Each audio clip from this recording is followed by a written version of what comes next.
complainants that are coming forward, because certainly getting this protection from top court is certainly what they were not expecting. It is kind of a setback for all of those complainants in this in the case. So certainly now we'll have to wait and watch as to what will be the strategy of Kerala police now going forward with this case. Over to you. The Supreme Court said on Monday that religion and politics cannot be allowed to mix, while hearing 3 petitions over allegations that animal fat was found in ghee used to make laddoos or devotional offerings fed to the deity and given to devotees at Andhra Pradesh's Tirupati temple. The court took a dim view of Chief Minister Chandrababu Naidu's public statements on this contentious issue, particularly as his administration had already ordered an inquiry into the findings of a Gujarat lab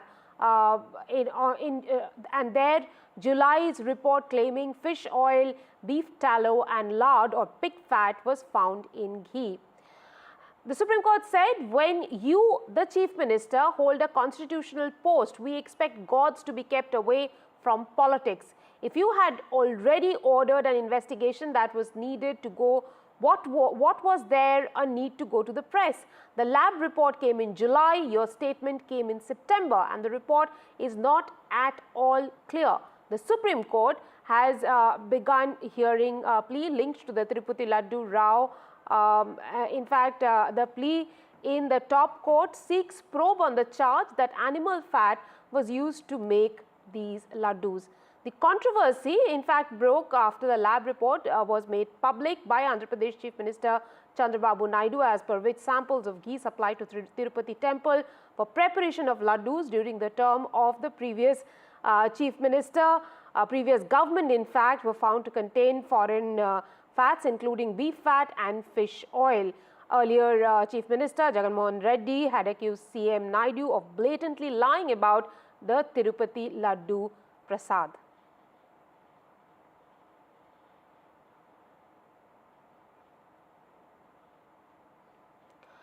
Moving on to the election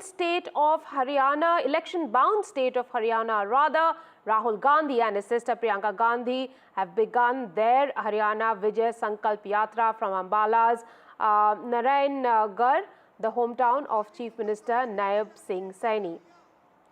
The yatra will cover 6 constituencies and is expected to extend till the 3rd of October, the last day of campaigning in the state.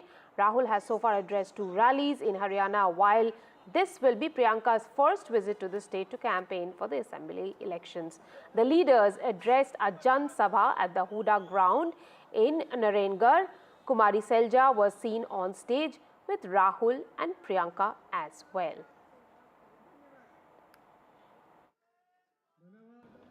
पहलवानों को देखिए, हमारे खिलाड़ी हैं और उनके साथ क्या किया गया। उनको सड़क पे बिठाया गया, आंदोलन करते रहे। प्रधानमंत्री जी के पास 5 मिनट का समय नहीं था कि वो मिलने भी चले जाएं, कि पूछ लें कि क्या बात है, किस तरह से हम आपकी मदद कर सकते हैं। और फिर आप सब ने खुद ही देखा कि ओलंपिक्स में अभी हाल में क्या हुआ। महिला शक्ति योजना 2000 रुपए हर महीने महिलाओं के बैंक अकाउंट में। आजकल गैस सिलेंडर कितने का है? 700 रुपए, मतलब 500 रुपए का गैस सिलेंडर में लगेगा, 700 रुपए आपके बचेंगे। सामाजिक सुरक्षा, जो ओल्ड पेंशन स्कीम है, उसको हम फिर से लागू करेंगे और 6000 रुपए हर महीने के विधवाओं को, बुजुर्ग लोगों को और डिसेबल्ड लोगों के बैंक अकाउंट में जाएगा। किसान को गारंटीड एमएसपी हरियाणा में। Haryana election campaign is in full swing, and we have seen Rahul Gandhi along with Priyanka Gandhi. They are holding a rally at Narayangarh, and from here they will kick-start their road show from here. What they are trying to do, what we have seen, they are trying to make a huge momentum among the voters of Haryana, and now this road show will be started from Narayangarh after addressing the people of Haryana. So We will talk to them. तो क्या आज राहुल गांधी, प्रियंका गांधी यहाँ पे rally कर रहे हैं? क्या issues क्या है, मुद्दे क्या है? इश्यूज यही है, विकास नहीं हुआ यहाँ, विकास ही नहीं हुआ बिल्कुल भी, बिल्कुल जीरो, बिल्कुल जीरो। जो विकास चौधरी लाल सिंह ने आज तक करा दिया है, चौधरी रामकृष्ण ने कराया है, वो किसी भी एमएलए ने आज तक विकास नहीं कराया। हमारा पिछड़ चुका है बिल्कुल। तो क्या लगता है कि क्योंकि कांग्रेस का कैंपेन लगातार चल रहा है, तो क्या लगता है? अच्छा लग रहा है, जीत जाएगी, पक्का जीतेगा। इलेक्शन नाम की चीज नहीं रहेगी, एक तरफ इलेक्शन है हमारा, एक वन साइड बिल्कुल। Well, we can see that the people of Haryana, they have been making a lot of announcement, so we will talk to them. तो अनएम्प्लॉयमेंट कह रहे हैं सबसे बड़ा मुद्दा है, जो बेरोजगारी है सबसे बड़ा मुद्दा। तो क्या क्या मुद्दे होने वाले हैं? अब एक तो है बेरोजगारी, जो अपने इंडिया में सबसे बड़ा मुद्दा है। कितने साल से हम देख रहे हैं, मैं खुद हाई एजुकेटेड हूँ, मैं मास्टर्स हूँ, बीएड हूँ, और अब तक मैं सिर्फ प्राइवेट में ही जॉब करती रही हूँ क्योंकि वैकेंसीज ही नहीं निकलती हैं। अब देखा जाए तो 2019 के बाद हमारी असिस्टेंट प्रोफेसर की वैकेंसीज नहीं निकली थी, ठीक है ना। लेकिन अब हमें उम्मीद है कि अगर हमारी कांग्रेस सरकार आती है तो हर एक युवा को जो है गवर्नमेंट जॉब दी जाएगी, और इसलिए हम बहुत ज़्यादा खुश हैं। Well, a very clear word from the people who have come to attend this rally, and huge gathering is there. So once again, I'll request my DJ to show all the visuals from ground, what is happening at this point of time. Huge war of words have broken between Congress and BJP over Congress chief's remark on PM Modi, where he said that he won't die until PM Modi is removed from power. Union Home Minister Amit Shah today hit out at Congress chief Mallikarjun Kharge over his remark against PM Narendra Modi, saying he dragged the Prime Minister unnecessarily into his personal health matters. Amit Shah called the remark distasteful and disgraceful. Shah said Congress President Mallikarjun Kharge outperformed himself, his leaders and his party is being distasteful and disgraceful in their speech. In a bitter display of spite, he unnecessarily dragged PM Modi into personal health matters by saying he would die only after removing PM Modi from power. And this is what Amit Shah, the Home Minister, wrote on social media platform X.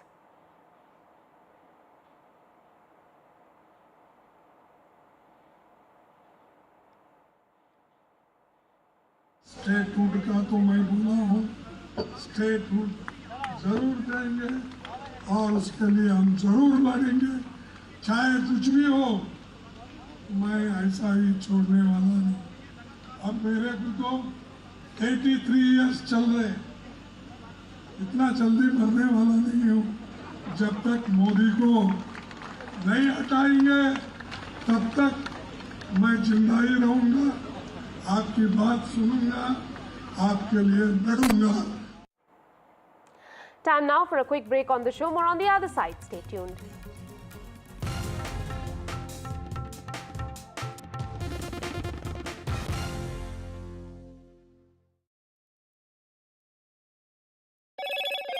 Hello, Moto. Motorola Razr 50 Ultra comes with Google Gemini.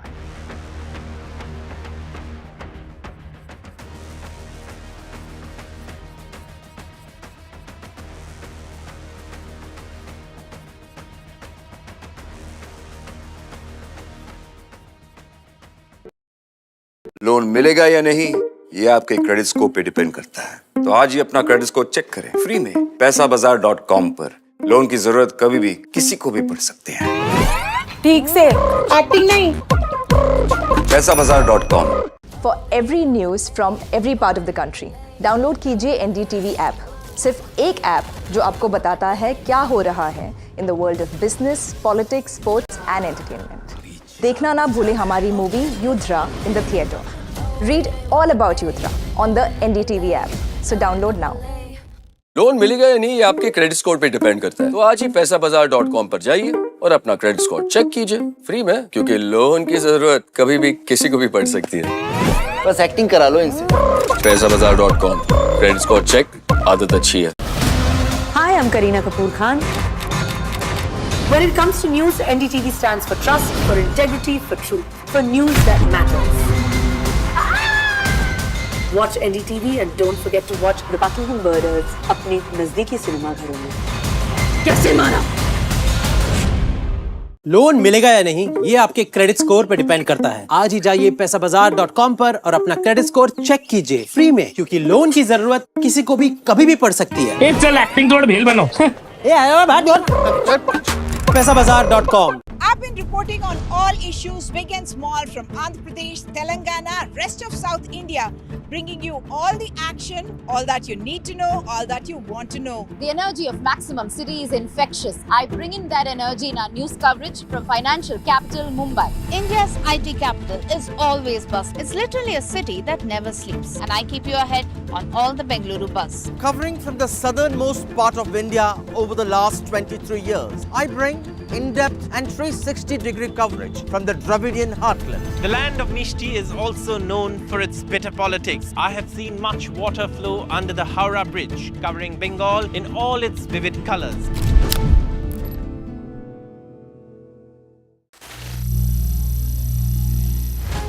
Some people say the metaverse will only be virtual. One day this lecture hall will be made of code, and driverless cars would be trapped in intersections.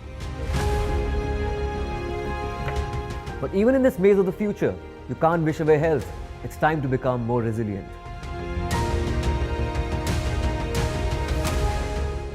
"10 years of Banega Swasth India, we have grown and achieved so many milestones.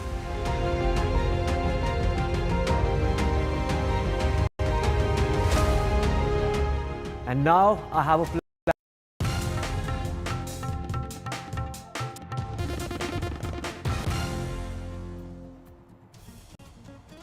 Some international news now. As the war in West Asia intensified, the Hezbollah terror group has given a statement saying it is ready for any Israeli ground invasion. Israel, meanwhile, continues its strikes on central Beirut days after eliminating Hezbollah terrorist Nasrallah. The latest attack took place at a central location where taxis and buses gather to pick up passengers. Reports suggest that more than 1,000 Lebanese have been killed and 6,000 wounded in the past 2 weeks, without saying how many were civilian. Hezbollah is now saying that they are prepared for a ground invasion from Israel. Mohammad Ghazali joins us for more on this story. While the conflict goes on in West Asia, it seems that there's a huge casualty, that the casualty numbers are rising. What we are reporting is that 7,000 people have been killed only in the strikes, and now Hezbollah is saying that they are preparing for ground invasion by Israel. Tell us a little bit about what has really been the cost of this war. See, since last week, we started reporting about this pager explosion, then walkie-talkie explosion, even in particular that pager explosion which happened last week. More than 100 people were killed there, and then subsequent air strikes, which Israel called a preemptive precision strike, like before your enemy hits you, we will hit you back. And this has led to, in the last 1 week, death of more than 1,000 people in Lebanon, and many more have been injured. There, many more are still under the rubble there. So the casualty figure is certainly very high, even as compared to the Gaza war, because there more than 40,000 people have been killed in the last 1 year. But here, more than 1,000 people have been killed in the last 1 week itself, since the pager explosion was engineered with those people accused of Hezbollah members. Now, even now, the Israeli defense minister has spoken to the troops which have been deployed at the northern border near Lebanon, and he has hinted that perhaps Israel will also go for a ground invasion inside Lebanon, though Israel has already started that by targeting Hezbollah command centers, his people affiliated with Hezbollah. Israel claims that the army is targeting them, Air Force strikes are happening. But as it develops, as the day progresses, we are expecting that perhaps even Israeli army will try to get into Lebanon and clear that area near the border from where the Hezbollah members were striking or launching aerial strikes towards Israel. And that is why, because Israel wants its residents to go back near the northern border, which they have left for many months since Hezbollah had been launching rockets into Israel. Thank you very much, Ghazali, for joining us with all that details on the story. Now, the SpaceX Crew Dragon space capsule, which is due to bring home stuck astronauts Butch Wilmore and Sunita Williams next year, arrived at International Space Station on Sunday, according to NASA and SpaceX. The SpaceX Crew 9 mission was supposed to transport 4 astronauts to the ISS until 2 empty seats had to be opened up for Wilmore and Williams. After the Boeing Starliner capsule they arrived in June was deemed unfit to return them to Earth. Wilmore and Williams, who were the first crew to fly on the troubled Starliner, are now due to return home on Crew Dragon in February next year, as what was supposed to be an 8-day mission has now turned into an 8-month ordeal.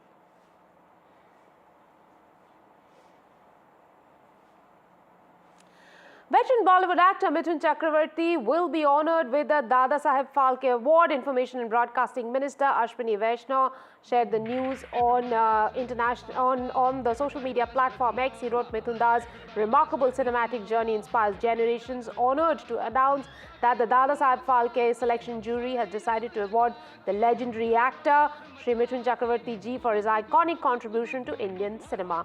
The actor will be felicitated with the award at the 70th National Film Award ceremony, which will be held in New Delhi on the 8th of October. Prime Minister Narendra Modi also congratulated the actor, saying delighted that Shri Mithun Chakravarti ji has been conferred the prestigious Dada Saheb Phalke Award, recognizing his unparalleled contributions to Indian cinema. He is a cultural icon admired across generations for his versatile performances.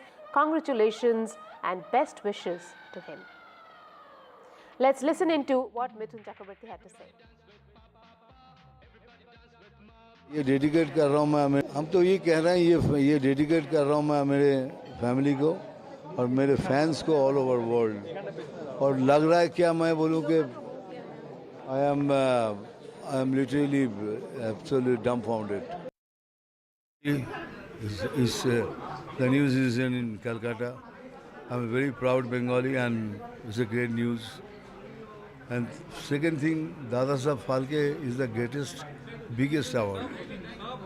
इसका वजन इतना है कि अभी भी मैं बोल ही नहीं पा रहा, अभी भी मैं बोखला रहा हूँ कि I could not digest the whole thing yet कि भगवान ने मुझे इतना सब कुछ दिया है.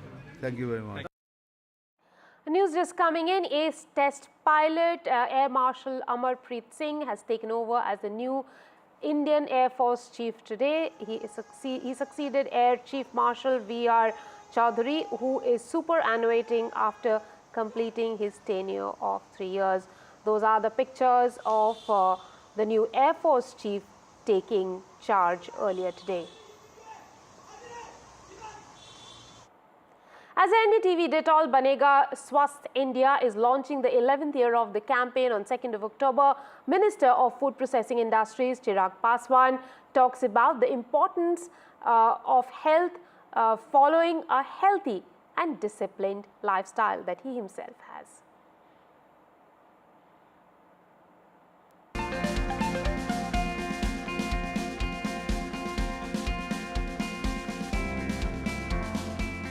It's very important to be healthy, and that comes with a healthy lifestyle.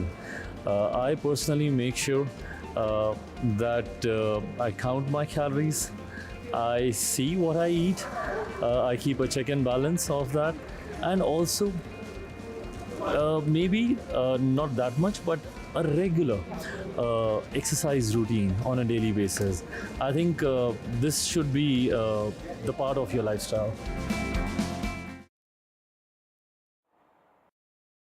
Loan मिलेगा या नहीं, ये आपके क्रेडिट स्कोर पे डिपेंड करता है. तो आज ही अपना क्रेडिट स्कोर चेक करें फ्री में पैसाबाजार.com पर. लोन की जरूरत कभी भी किसी को भी पड़ सकती है.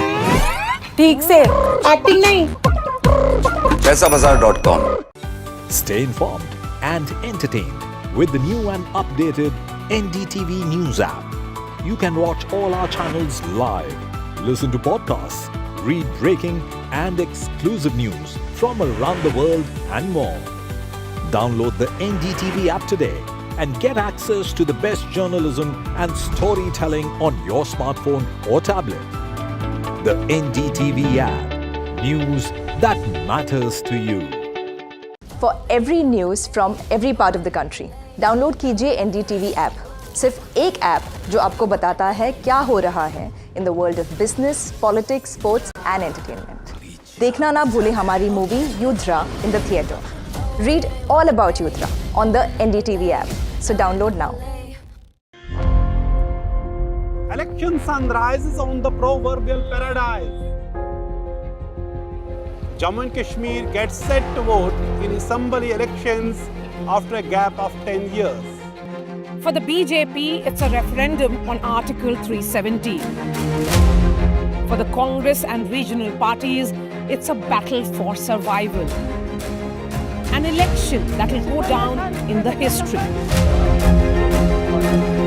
Watch the most comprehensive, the most nuanced, and the most power-packed coverage only on NDTV. Loan मिलेगा या नहीं ये आपके क्रेडिट स्कोर पे डिपेंड करता है। तो आज ही पैसाबाजार.com पर जाइए और अपना क्रेडिट स्कोर चेक कीजिए फ्री में, क्योंकि लोन की जरूरत कभी भी किसी को भी पड़ सकती है। बस एक्टिंग करा लो इनसे। पैसाबाजार.com, क्रेडिट स्कोर चेक, आदत अच्छी है। Hi, I'm Kareena Kapoor Khan. When it comes to news, NDTV stands for trust, for integrity, for truth, for news that matters. Watch NDTV and don't forget to watch The Buckingham Murders अपने नजदीकी cinema घरों में। कैसे मारा? New day, new show, a new experience. Start your day with the news, not views. We bring you stories that matter and impact your life. News that informs and keeps you ahead. From Maximum City, Mumbai, to the seat of power, Delhi, NDTV brings you the best breakfast show. Breakfast news on NDTV, 8 a.m. every day. Loan मिलेगा या नहीं ये आपके credit score पर depend करता है। आज ही जाइए पैसाबाजार.com पर और अपना क्रेडिट स्कोर चेक कीजिए फ्री में, क्योंकि लोन की जरूरत किसी को भी कभी भी पड़ सकती है। चल एक्टिंग थोड़ा भेल बनो। पैसाबाजार.com। I've been reporting on all issues, big and small, from Andhra Pradesh, Telangana, rest of South India, bringing you all the action, all that you need to know, all that you want to know. The energy of Maximum City is infectious. I bring in that energy in our news coverage from financial capital, Mumbai. India's IT capital is always buzz. It's literally a city that never sleeps. And I keep you ahead on all the Bengaluru buzz. Covering from the southernmost part of India over the last 23 years, I bring in-depth and 360-degree coverage from the Dravidian heartland. The land of Mishti is also known for its bitter politics. I have seen much water flow under the Howrah Bridge, covering Bengal in all its vivid colors.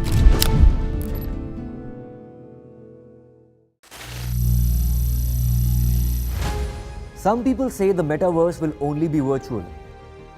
One day this lecture hall will be made of code, and driverless cars would be trapped in intersections. But even in this maze of the future, you can't wish away health. It's time to become more resilient.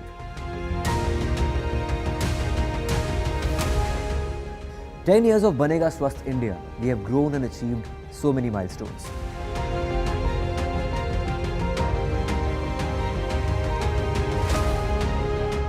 And now I have a plan to beat the urgency,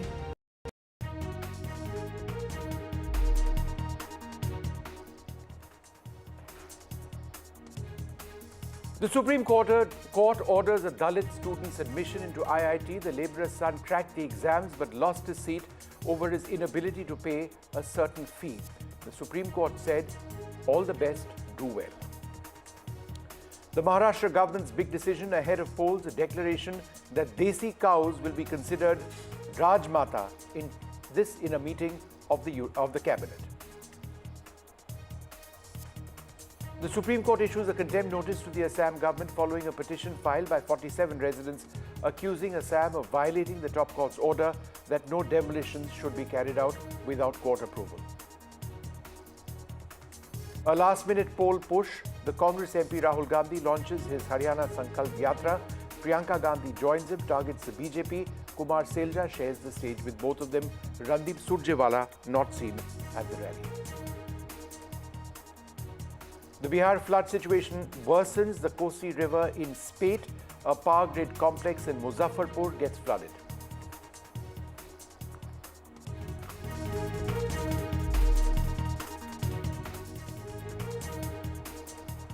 As the war in West Asia intensifies, the Hezbollah terror group has given a statement saying it is ready for any Israeli ground invasion. Israel, meanwhile, continues its strikes on central Beirut days after eliminating the Hezbollah terrorist Nasrallah. The latest attack took place at a central location where taxis and buses gather to pick up passengers. Reports suggest that more than 1,000 Lebanese have been killed and 6,000 wounded in the last couple of weeks. Those are what we are told at this stage, 6,000 wounded.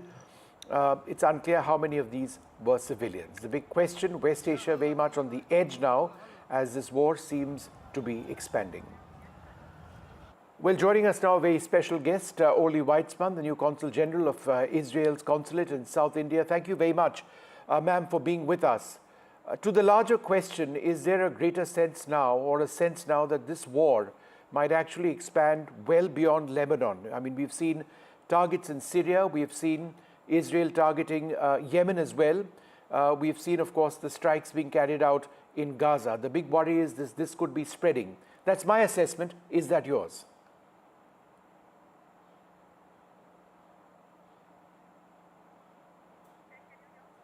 Ma'am, can you hear me? All right, we'll try and get back to her in just... You can hear me, ma'am?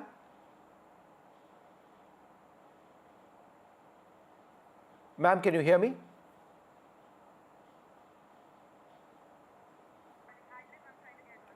All right, we'll try and come back to her in just a few moments from now. But the situation in West Asia increasingly becoming a lot more critical. But we'll try and get reactions on the ground. Hezbollah, for their part, say that they're prepared for a ground invasion. Just remember, in the last couple of weeks, we've seen that situation in Beirut, that's the capital of Lebanon, really get worse with Israeli strikes taking place. Israel saying that as far as they are concerned, Hezbollah is legit in terms of a military target. They are apparently preparing for a ground assault as well. They've taken out the Hezbollah leader as well, Nasrallah, in the last couple of days. There have been fairly ingenious attacks which have been carried out by Mossad, which have apparently targeted Hezbollah fighters by targeting their pagers and their wireless devices. Orly Weitzman, the new Consul General of Israel's consulate in South India, joins us. Thanks, ma'am, very much for being with us. The sense many of us are getting is that this is a war that's ready to expand. There have been strikes, more strikes in Beirut. There have been strikes in Syria as well. There have been strikes in Houthi-held areas of Yemen.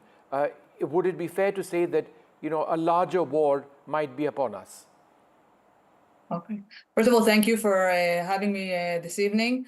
I think you're asking the question. I think you're asking basically the wrong person. Israel, since the beginning of October, since the 8th of October, has been attacked repeatedly by Iran proxies, whether it was in the north by Hezbollah or from Yemen by the Houthis. And Israel is doing whatever it has to do in order to protect its citizens and make sure that citizens can return to their homes safely. Israel, of course, would like to do this diplomatically and would very much hope that both Hezbollah and other attackers stop attacking us and implement the 1701 UN resolution, which would basically ensure the safety of Israel and especially the northern border. So if it was up to Israel, Israel prefers, of course, not to be in a conflict. It prefers to avoid violence as much as possible. But until others are willing to stop attacking Israel, Israel has a duty to protect its citizens. Is it your sense, ma'am, that a ground invasion of Lebanon is now imminent? It really depends on the reaction of the Iran allies in the different places. Like I said, Israel will do whatever it has to do in order to ensure the safety. And if invasion is what's needed, then unfortunately that's what will have to happen. But I'm still hopeful that there will be some kind of diplomatic resolution for this. Hezbollah, for their part, say that they are ready and anticipating an Israeli ground offensive. How would you respond to that statement of Hezbollah? I think it's a very sad statement because it shows again that there's no real willingness for peace on the other side. There's no willing of a resolution, and there's no willing to accept Israel and its safety needs. So for me, it's a very, very sad statement, and unfortunately shows exactly what kind of terrorist organization we're dealing with, and what the fact that they have no intention for peace in any way. Israel has, and apparently the United States has also been targeting members of Hamas and Hezbollah in Syria as well. Is it at this stage a situation where Israel will continue to fight and target those identified as leaders of the Hamas and Hezbollah, no matter which part of the world they're in? Israel will attack anyone who is a threat to its security and to the security of its citizens, and that really is especially in areas that are so close to the border and that can affect Israel directly by places where missiles can be fired from. In Yemen, it's further away from Israel, but still we've been attacked from there. So wherever needed to secure the safety, Israel will make sure that the safety is retained. And let's talk a little bit about Houthi areas which Israel has attacked. Do you sense that these attacks will continue? Because the Houthi threats are not just the occasional missile attack against Israel direct, it's also against shipping which goes from Israel or to Israel. So I want to remind you that it's not only against ships that go to or from Israel. Many other ships have been attacked. The Houthis are a threat to all the area, and they threat the stability of all the region. And again, whatever needs to be done will be done. And ma'am, as far as Iran is concerned, Iran continues, as we understand it, to step up shipments of arms. Whether the latest round of attacks done by Israel on Houthi targets was because there was a sense that more arms were coming in from Iran. Iran remains your biggest concern at this juncture. Again, what is the way out? How does this all realistically come to an end? So again, I think Iran is the what we call the head of the snake. It's basically it's the one that's in making everything happen more like they're using their allies in all kinds of different ways to make sure and to attack Israel in every way and to provoke Israel in every way. If Iran repeatedly declares that it wants to eliminate Israel, I think the best question should be directed. The question should be directed at Iran to say why won't they accept Israel's existence and why won't they put their arms down? If they do that, the whole region will be peaceful. But until they decide to stop attacking Israel, whether directly or through allies, there can't really be peace. But I think that they hold a very important key to this. But they repeatedly discussed the fact that they want to openly discuss the fact that they want to destroy Israel and give Israel no legitimacy, and no country would be willing to accept that, and no leader would be willing to let their citizens be threatened by that kind of thing. Let's talk a little bit about the ground situation in Gaza. It is a matter of concern. The loss of lives is a matter of concern, and I think Israel recognizes it as well, that the loss of lives is unfortunate. Your targets are not civilians on the ground, but there is a humanitarian crisis. And again, as far as Gaza is concerned, what is the road out? Where does the fighting actually come to an end? Where can reconstruction, rehabilitation really pick up pace? So again, Israel unfortunately got dragged into a situation on the 7th of October that it really, many Israelis were murdered and kidnapped that day. Israel had, and what we saw was basically that in Gaza itself, the whole city was underlined with tunnels and prepared for attacks. And basically, Hamas, since basically they took over in 2007, because Israel, I remind you, exited Gaza in 2005, and in 2007, Hamas took over by killing the PLO people. They actually physically threw them from the rooftops and took over violently. And then it's such a horrible terrorist group that it not only attacks Israeli civilians, but also uses its own civilians as human shields. So basically, until we are able to eradicate Hamas and make sure that they're not a threat to Israeli citizens, and hopefully by that eliminating threats to Palestinian citizens as well, who are being basically held captive by this horrible regime, it won't be able to stop. Ma'am, to the best of your knowledge, are there people in Lebanon who have been warned by the Israeli government to move away from areas where you presume strikes might take place? Has there been a widespread response to that? The reason I ask is because in as much as you are hitting military targets, there are innocents who are losing their lives as well. Yes. So Israel made a very big point in southern Lebanon. Israel contacted all the population in the area where Hezbollah was basically hiding their weapons within houses of civilians. Hezbollah basically infiltrated the whole civilian population there and hid its weapons inside that population. In those areas, people received phone calls, received radio messages, pamphlets in any way possible to try and warn people to leave the area so that it could be dealt with and the threat could be eliminated. And we saw many people who did manage to leave and who fled the area. And I think a lot of lives were saved that way because Israel did its utmost to try and spare civilian lives because it's important to us. It's one of the things that we really, human life is an important value for us. And a final question, ma'am, if you actually look at the Hezbollah leadership, which has by and large been eliminated, it's quite clear that Israel wants to eliminate this group completely.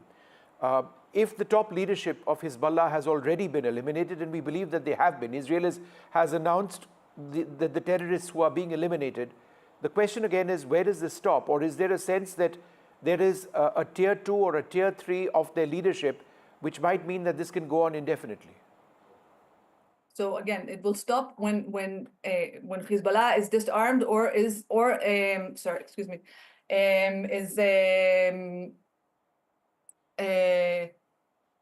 and implements the 1701 resolution. That's when it will stop. So as long, Hezbollah once it puts down its weapons or and demilitarizes, that's when we'll be able to stop. As long as there's still militants, Hezbollah terrorists who are militants and are trying to fight and trying to fire rockets, and we see rockets being fired despite the eliminations.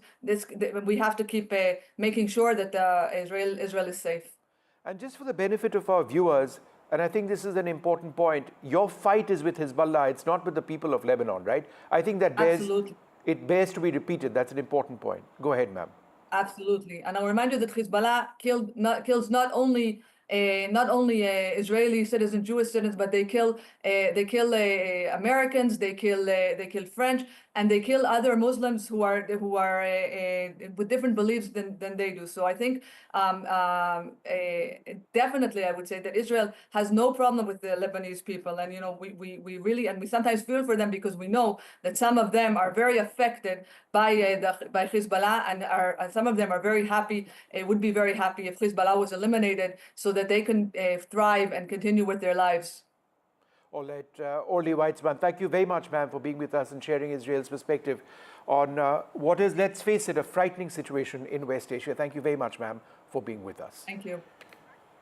The Supreme Court has come to the rescue of an 18-year-old son of a Dalit daily wager from Uttar Pradesh who was denied admission to IIT Dhanbad for narrowly missing the deadline for depositing the acceptance fee of 17,500 rupees. He couldn't deposit this on time. The Chief Justice of India has said that this cannot be allowed, a scenario where a young talent is not allowed to be admitted. He has instructed IIT Dhanbad to find a way to admit the student. ये बोला कि ये petitioner ने अब का पूरा process कर रखा था, सब कुछ एडवांस दिया, सीट भी अलॉट हुई, तो उसे सीट क्यों नहीं मिल रही है? केवल फाइनेंशियल प्रॉब्लम के कारण उसकी सीट नहीं छीनने जा सकती, इसलिए बोला कि पैसा उनके तरक्की में बाधा नहीं बनना चाहिए, इसलिए उन्हें IIT मद्रास को IIT धनबाद में सीट मिलनी चाहिए. He had a long route. He went to Jharkhand, Chennai, and son of a Dalit a daily wager in terms of getting and being able to crack the IIT Dhanbad. And sometimes the Chief Justice says technology should be not given a go-away for people like him, and really he should be facilitated. There had been crowdsourcing for his funds, and because he missed that deadline, he was denied that admission. So it's in that backdrop that the Chief Justice of India has intervened to help this poor student coming from a Dalit background to actually get into IIT Dhanbad. The Maharashtra government has declared the cow as Rajmata, a decision which was taken in a cabinet meeting ahead of the elections. The government took the step citing the cultural importance of cows in our tradition. The official order, the Eknath Shinde-led government said that cows have been an important part of Indian traditional and spiritual, scientific and military significance since time immemorial. देसी गाय ये हमारे किसानों के लिए एक वरदान है और हमने इसीलिए ये दर्जा देने का निर्णय लिया है और साथ में हम लोगों ने जो हमारे यहाँ पर पांजरपोड़ होते हैं वहाँ पर भी जो देसी गौ माता है उसके परिपोषण के लिए उसके चारे के लिए मदद करने का फैसला किया है. Several interesting pointers from this particular decision. Firstly, when you go through the circular and it states several details, firstly, it kind of reads out the importance, the perceived importance of cow in different aspects of human lives, not just, on the basis of milk or any sort of ghee that we consume, but also, in Ayurveda, where it is said that even cow dung or cow urine is extremely useful for human beings when it comes to keeping their health well. And they have also stated in the circular that the number of indigenous cows, which are also referred to as Deshi Gai in Marathi, has been going down across the state. And to preserve these cows, the government is taking steps to, by calling it a Rajyamata, Go Mata, so that the importance of these cows is preserved. We just heard the Deputy Chief Minister Devendra Fadnavis speaking, and he said that cows, the indigenous cows, are a boon for these small-scale farmers. They are of an extreme importance, not just culturally and spiritually, but more importantly also economically. And that is why the government will take, will take active participation in trying to make sure that enough amount of fodder is provided to the cows. Basically, all the fulfillment required for preserving these cows or preserving these animals are taken into consideration. But the timing is extremely crucial here because this is happening literally weeks before the elections, which are going to happen in the next couple of months or in the next 1 month here in Maharashtra. And we are seeing that on one hand, we have the Maha Vikas Aghadi, which has been having continuous meetings one after the other to finalize their seat sharing formula. And then on the other hand, we are seeing that the BJP-led NDA government here in Maharashtra, the Mahayuti government, is having, a spree of schemes, not just in the recent time, but since the Lok Sabha results, from when they've been trying to bring out different sorts of schemes to, to tap into different types of demographics of this particular state. And that is resulting into some interesting reactions from different, from the opposition and from the civil societies as well. Another crucial point to understand here is that only a month ago we saw that, an old individual was attacked in a train for allegedly carrying beef while he was traveling from North Maharashtra to Mumbai, and that resulted in violence. That the video of the man getting beaten up also made it to the social media, and it also became a very important political topic for the next couple of weeks. So cow, of course, is much more than just a spiritual and an economic entity here in the state or in the country, but specifically in the state. And getting this animal declared, getting cow declared as a Rajya Mata, Go Mata, just weeks before the election is surely something that the government is trying to use to their benefit. Aam Aadmi Party MLAs have written to the Lieutenant Governor of Delhi raising concerns about the increasing incidence of gangsters demanding extortion from businesses in the city. They've sought an urgent meeting. My colleague Ishita has been tracking this story and sent us this report. The Aam Aadmi Party MLAs have now written to the Lieutenant Governor.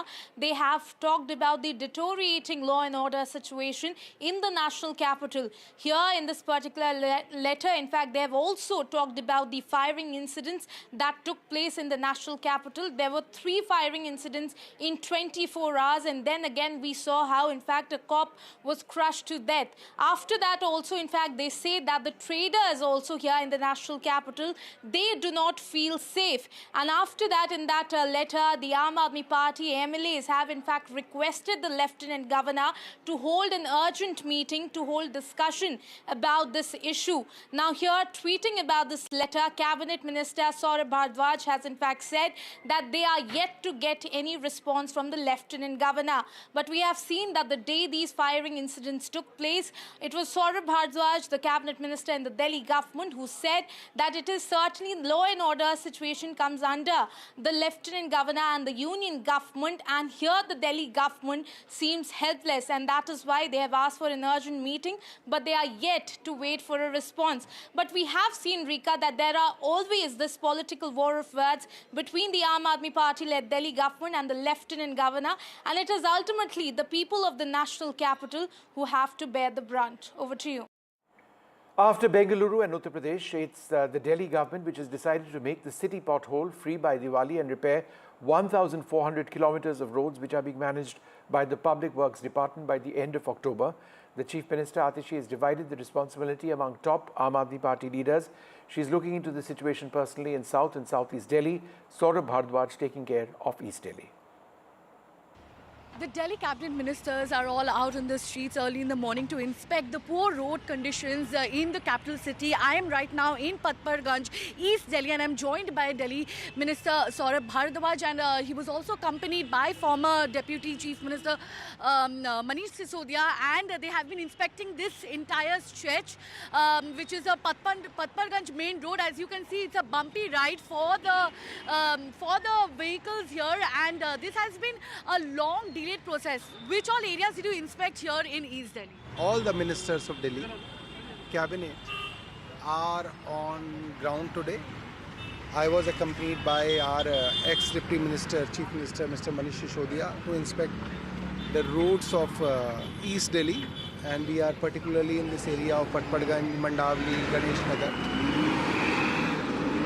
For last few months, there has been heavy rainfall in Delhi, and bitumen roads, the blacktop roads, the tarpol roads can tolerate everything, but they cannot tolerate water. So you can say that water stagnation is the worst enemy for any blacktop road, and wherever there was a stagnation of water, the roads have been destroyed.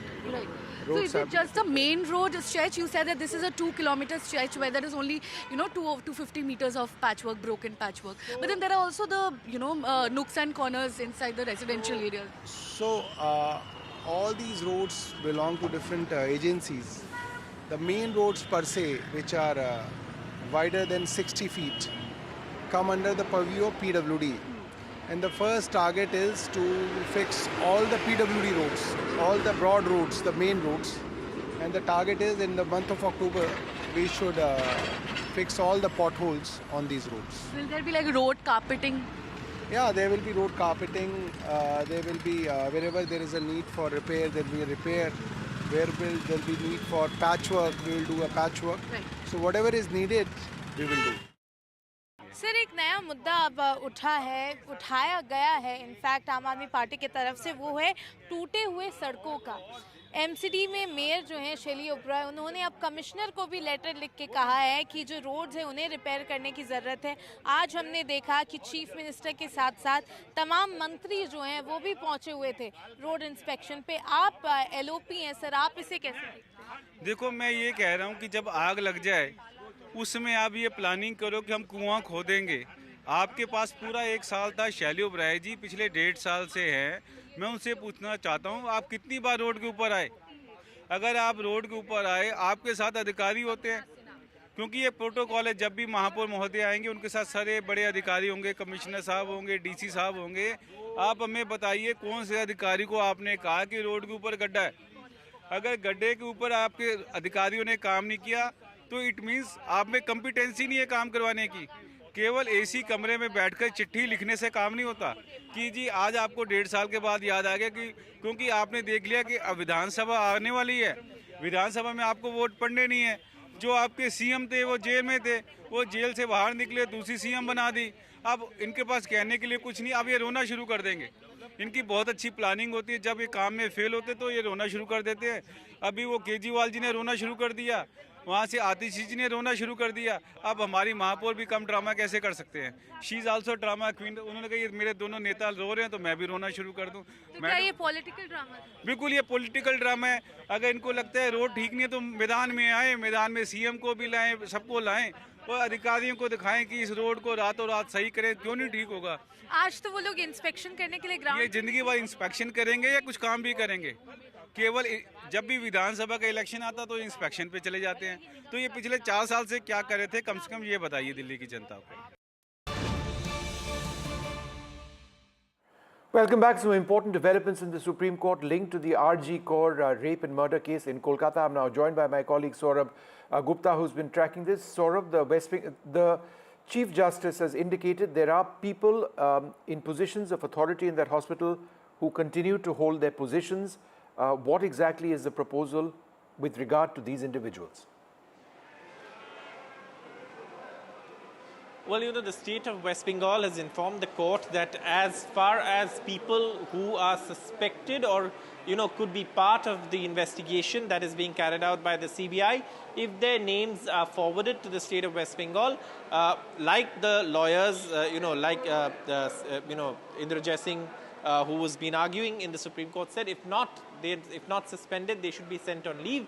The state government has said that if such names are forwarded to the state government, that would happen, but also that without any basis taking action against, someone is not possible. Also, when it comes to improving the security scenario and the security measures at hospitals, the state government has informed the court that it would complete all work by 15th of October. And about 26% of that work has already been awarded. Some of it has been tendered. Some of it is already underway. And CCTV cameras have already been installed. However, some still remain to be installed. Because remember, if there is a widespread sort of work that's taking place, including building of toilets, building of washrooms, building of new places for doctors to rest. Those are things that, will take some time to materialize.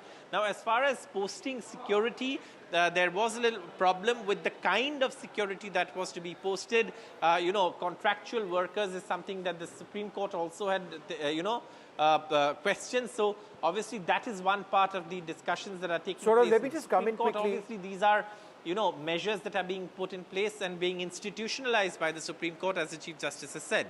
The Supreme Court is also upset over the victims' images remaining on social media. This, as I understand it, because I was watching the previous hearings as well, in my mind is the third time that the Supreme Court, the Chief Justice has brought this up, and nothing seems to have been done. The victims' pictures are still there on social media.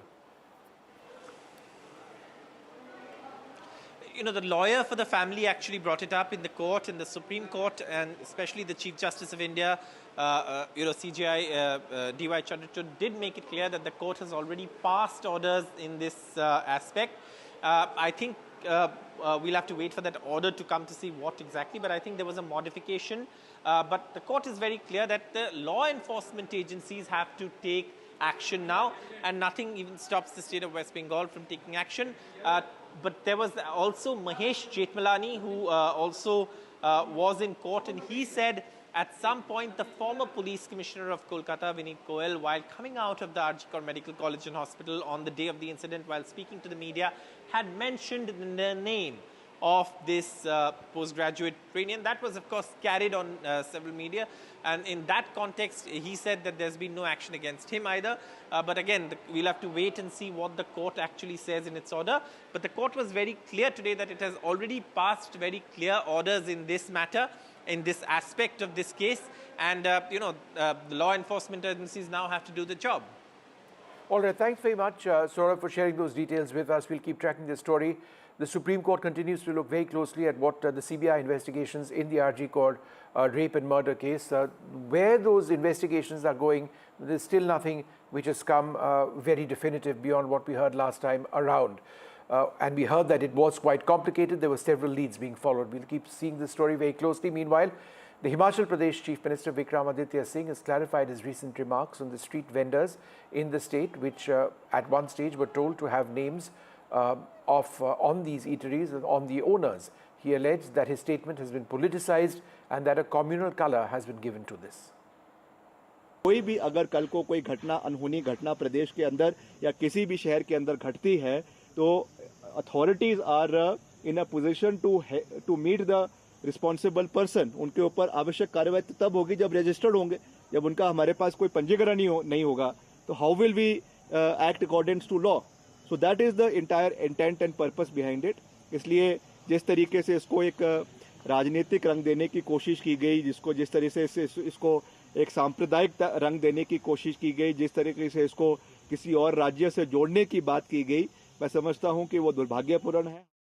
We have seen some of the cases, some of the incident had been reported in Uttar Pradesh where they have seen mixing of urine with the food item. At the same time, spitting with the food item that has been observed. And after that, we have seen the Uttar Pradesh government, they had made a law that there should be identity of each and every vendor. Following that, we have seen a few days back, Vikramaditya, he has also followed the same rules and regulation, and he had already made an announcement saying that now on each and every eatery, it will be mandatory to put that identity card before their shop, so that if there is any such incident like spitting and mixing of urine with the food, immediately the action will be taken. But what we have learned, immediately the Congress party leader, the top leader, they had summoned him because somewhere down the lane there were a lot of criticism that they are trying to target one specific community, because a lot of people, they are doing the business in Shimla also. So that was the core concern of the party high command. And when the party high command had summoned Vikramaditya, and after that now we have seen he has softened his stand. Now he is saying his statement has been given political color, but at that time he was very adamant and very straightforward, saying that this is the rule which Himachal Pradesh government is going to bring, and this will be faced to each and every eatery which is running in the state of Himachal Pradesh. So let's see that now we have seen he says they want that all the shopkeepers and the eatery owners, they should be registered. So let's see that what type of action they are going to take. But somewhere down the lane we have seen there was a huge criticism because he was towing the line of the Uttar Pradesh government, and he was following the same thing which Uttar Pradesh government has already implemented or had already made announcement. So that was one of the main reasons why he was being summoned by the Congress High Command, and now he has softened his stand. So let's see what type of rule and regulation they are going to bring, or whether they are just ignoring the directions and the decision which they had earlier taken. Breaking news coming in, the Finance Minister Nirmala Sitharaman's proceedings in the Karnataka High Court they've been stayed against her till the 22nd of October. Let's get more details of this. I'm now joined by my colleague Vasudha, who's been tracking this. Vasudha, firstly, Pratibha joins us. Pratibha, what exactly were the allegations against her, and what has the court said? Well, in terms of the allegations, an FIR was registered based on the court direction, which said that it would be taken under Section 384, which means extortion, and 120B, which means criminal conspiracy there. And this FIR was registered at Tilak Nagar Police Station in Bengaluru. The key accused persons named in the FIR were senior BJP leaders like Nirmala Sitharaman, including former BJP President of Karnataka, Mr. Nalin Kumar Khatil, as well as the current BJP chief of Karnataka, Mr. B.Y. Vijayendra there, and several other BJP functionaries. And soon after that, today, the BJP leaders approached the Karnataka High Court to quash this FIR.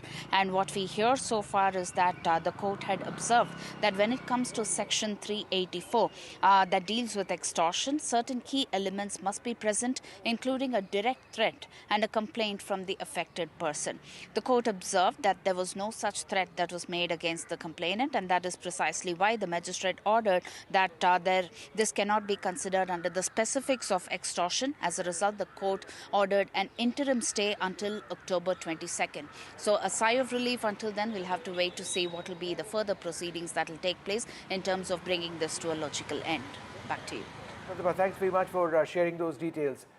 In other news, the Indian Embassy in Nepal has issued phone numbers and alert numbers for Indian citizens stranded in the Himalayan country because of devastating floods and landslides now being reported. In a Twitter post, the Indian Embassy said, and I quote, "There's been widespread damage because of floods and landslides on account of record rainfall over the weekend. Our thoughts are with everyone affected." The embassy has received information regarding Indian citizens in Nepal who are stranded because of the situation. Issuing this helpline number, the embassy urged Indian citizens in Nepal who require assistance to contact it on the numbers.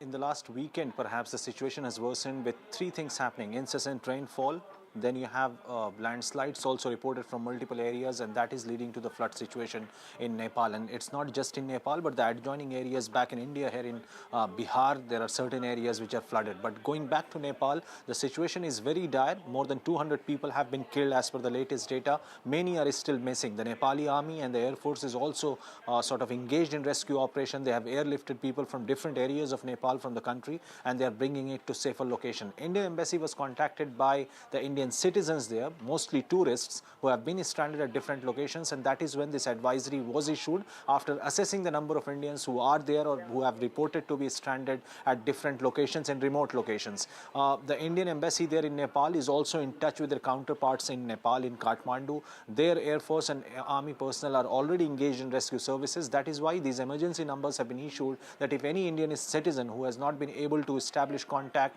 with the officials there, or if he has not received any help and is stranded in a location where there is where he has no contact with anyone, then Indian Embassy will help them out. And also they have also spoken about the evacuation. The evacuation process means not only from that location, but if they want to get back to India, Indian Embassy will help in that as well. So as of now, the number of those requests are not updated by the embassy, but the number has been issued, the advisory have been issued in the morning, and perhaps a latest figure will come by evening today. A severe flood crisis continues to grapple many parts of Bihar, displacing thousands and causing widespread damage to infrastructure and farmland.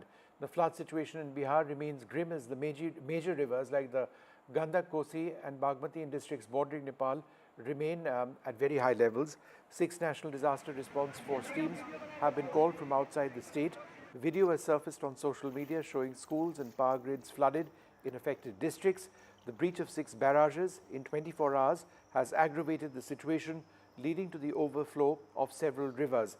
It's affected districts across the border. A heavy rainfall and flood alerts have been issued across the state. We are in the Belsand area of Sitamarhi. This is one of the first places which was hit by the flood by Bagmati River when the Bagmati River breached the embankment. Right now we are deep inside the flood area at one of the houses. If I could just show you how people are surviving here. This is one of the house where the water had entered, and we have we reached them on boat to just know how they are living and how they are surviving amidst water surrounded by all.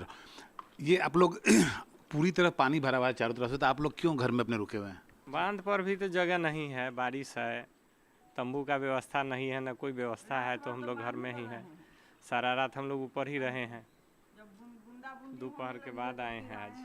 तो ये मैं देख रहा हूँ कि आपके पूरे घर में पानी घुसा हुआ है। हाँ, पूरा बेड उड सब पर है, चौकी उकी सब डूबा हुआ था, अभी पानी थोड़ा घटा है तब पानी नीचे हुआ है। So when the breach happened here, remember this entire region has no electricity as of now. The entire electricity network has been hit by flood. There is no mobile service, so the telecom infrastructure is completely crippled because most of the mobile towers actually have been hit by. And we remember, if I could just show you, we are on a private boat. So basically the NDRF team is deployed here, and they are actually ferrying passengers who are ferrying people who are stranded, who are stuck there in their homes inside the flood zone. But just because there were a few number of NDRF boats and they were already very hard pressed, so we decided not to bother them, and we hired a private boat to venture inside the flood area. So this is one of the houses, if I could just show you around. We are deep inside the flood area in the Belsand region of Sitamarhi, and this is how people are surviving here. They have no electricity, no mobile service. The water has entered their houses. They don't know what they will cook next because most of the clothes, most of the grains they had in their homes, it has all been washed away. But they have no option but to wait for the water to recede, and then their life will be back on the normal track. From Belsand in Sitamarhi, this is Prabhakar Kumar for NDTV. We are in the flood devastated Sitamarhi district of Bihar, and the water has gushed in after the breach in the embankment by river Bagmati. such breaches have been reported not only from Sitamarhi but also from districts like Supal and Darbhanga. And amidst this crisis situation, amidst this situation where the water has rushed into the villages and people have become homeless and they are dependent on the government relief actually to sustain themselves, here are the villagers, here are the ladies of the village in Bilsan region of Sitamarhi singing a song, singing a prayer to address the fury of the river. This is a song, this is a regional song basically, which is the worship of rivers. So you can hear the words Ganga, Saryu, Bagmatis, it all comes in that song. So basically they are singing in the praise of the river, and they believe that this song actually would help actually counter the fury of the river which has devastated their lives. From Belsen in Sitamarhi, this is Prabhakar Kumar for NDTV. We're going to take a short break. There's a lot more coming up, including the very latest breaking news. Do stay tuned.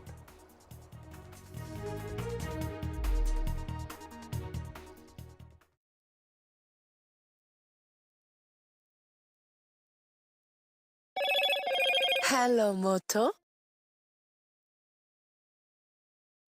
Motorola Razr 50 Ultra comes with Google Gemini.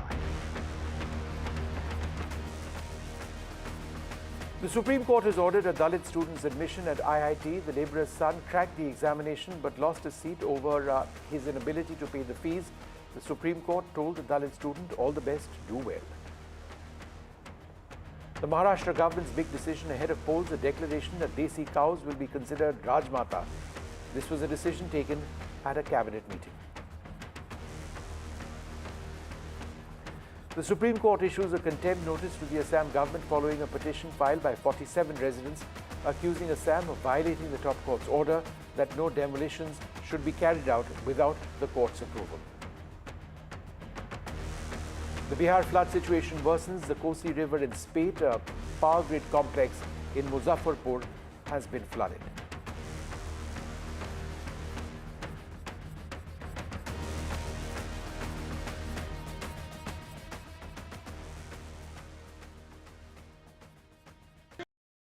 Loan मिलेगा या नहीं, ये आपके credit score पे depend करता है। तो आज ही अपना क्रेडिट स्कोर चेक करें फ्री में पैसाबाजार.com पर।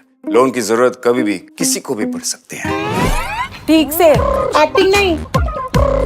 पैसाबाजार.com। Stay informed and entertained with the new and updated NDTV News app.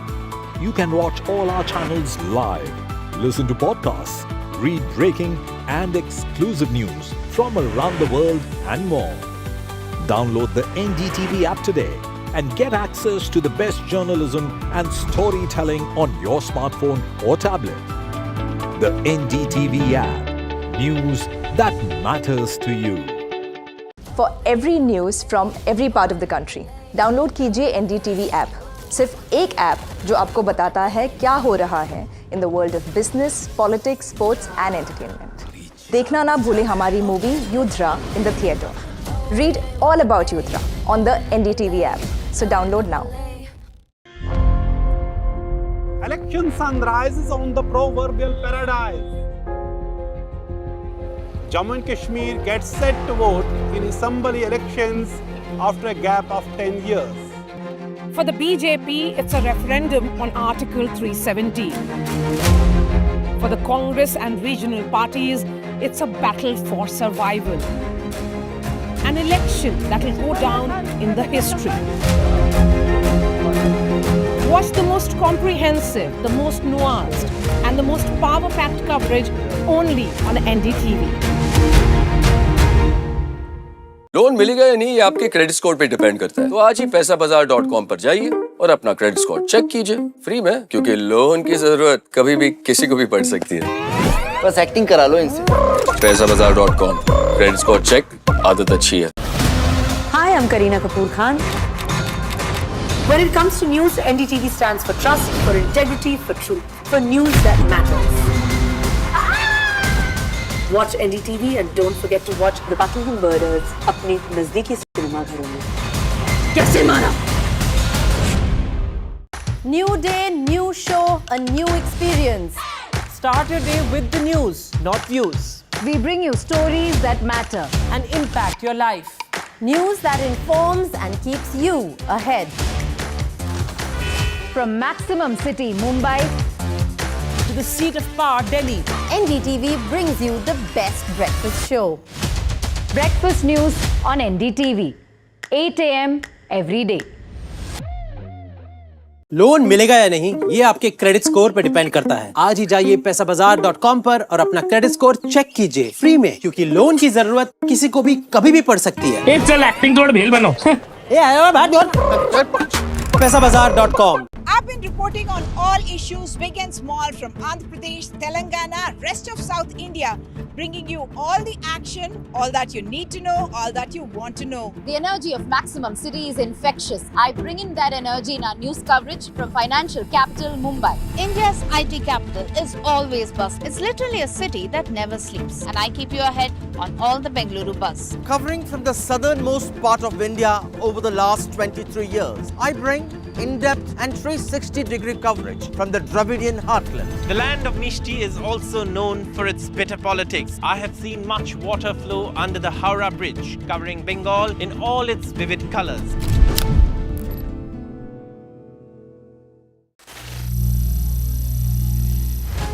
Some people say the metaverse will only be virtual. One day this lecture hall will be made of code, and driverless cars would be trapped in intersections.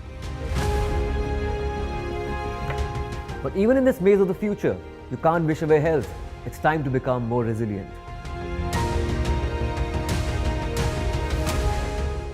"10 years of Banega Swasth India, we have grown and achieved so many milestones.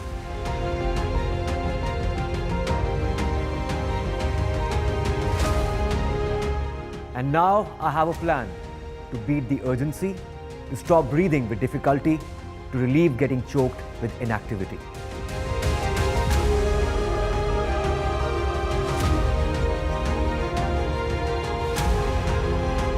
Energize our government, our environment, our society, and ourselves. Everyone, everywhere, every day.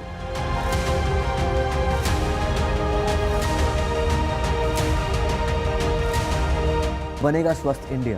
One world hygiene.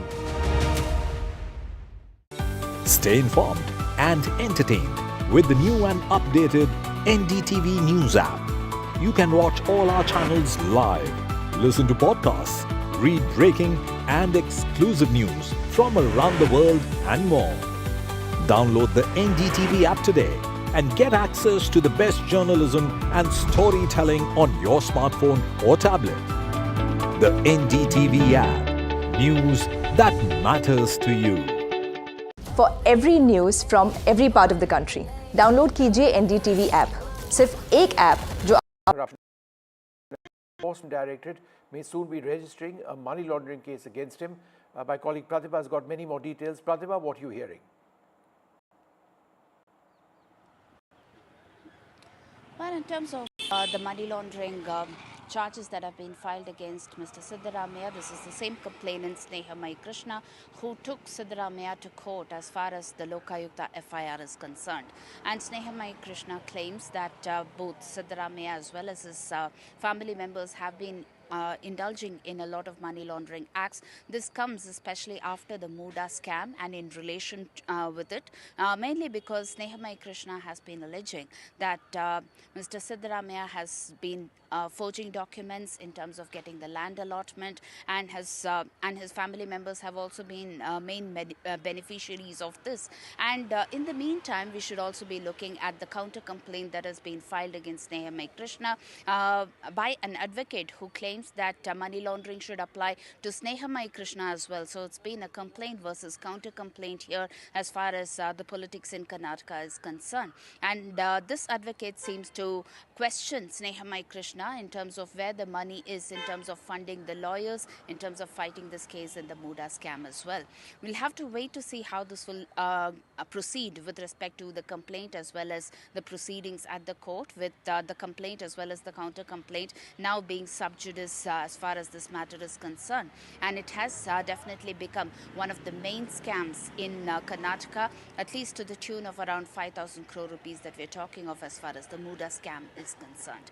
We'll have to wait to see how the ED would react to this, because after the Lokayukta FIR, Snehamai Krishna has now knocked on the doors of not just the CBI wanting a CBI probe, but also has hit the ED's court, and in terms of finding out if the ED would definitely question Mr. Siddaramaiah or not is also something that needs to be closely watched. All right, Pratima, thanks very much for sharing those details.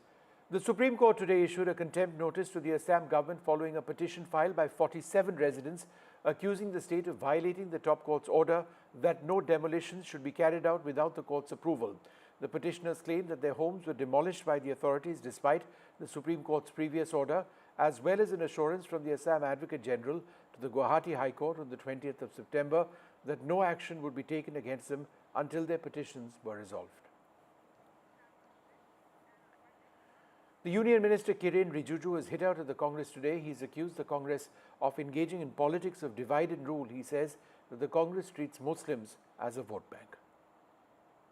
ये तो कांग्रेस बोलते हैं कि हिंदू को divide करो, मुसलमान का vote तो उनका पॉकेट में है और हिंदू वोट को अन्य वोट को विभाजित करो. ये तो कांग्रेस खेलता है. हम सबका साथ सबका विकास कर रहे हैं. हम थोड़ी ना जाति में और धर्म में बांट रहे हैं.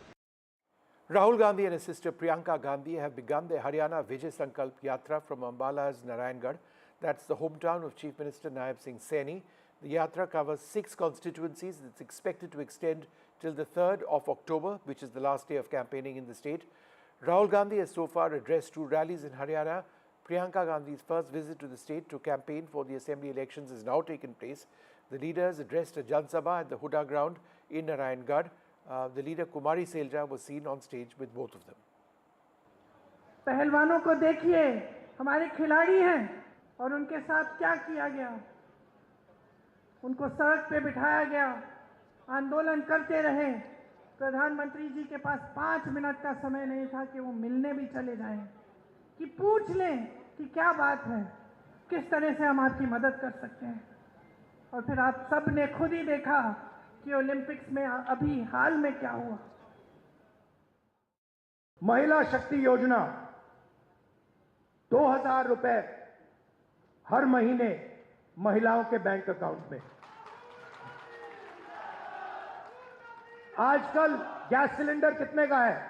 700 रुपए, मतलब 500 रुपए का गैस सिलेंडर में लगेगा, 700 रुपए आपके बचेंगे. सामाजिक सुरक्षा जो ओल्ड पेंशन स्कीम है उसको हम फिर से लागू करेंगे और 6000 रुपए हर महीने के विधवाओं को, बुजुर्ग लोगों को और डिसेबल्ड लोगों के बैंक अकाउंट में जाएगा. किसान को गारंटीड एमएसपी हरियाणा में. The veteran Bollywood star Mithun Chakrabarti, who is now 74, is being honoured with the Dada Saheb Phalke Award. The Information and Broadcasting Minister Ashwini Vaishnav shared this news. He wrote, Mithunda's remarkable cinematic journey inspires generations. Honoured to announce that the Dada Saheb Phalke selection jury has decided to award the legendary actor Shri Mithun Chakrabarti ji for his iconic contribution to Indian cinema. The actor will be felicitated with the award at the 70th National Film Award ceremony on the 8th of October. The Prime Minister congratulated Mithun Chakrabarti. He said, delighted that Shri Mithun Chakrabarti ji has been conferred the prestigious Dada Saheb Phalke Award, recognizing his unparalleled contributions to Indian cinema. Bengali is the news is in Calcutta. I'm a very proud Bengali and it's a great news. And second thing, Dada Saheb Phalke is the greatest, biggest award. इसका वजन इतना है कि अभी भी मैं बोल ही नहीं पा रहा, अभी भी मैं बोखला रहा हूँ कि I could not digest the whole thing yet कि भगवान ने मुझे इतना सब कुछ दिया है. Thank you very much. Well, it's time now for us to take a short break. There's more coming up.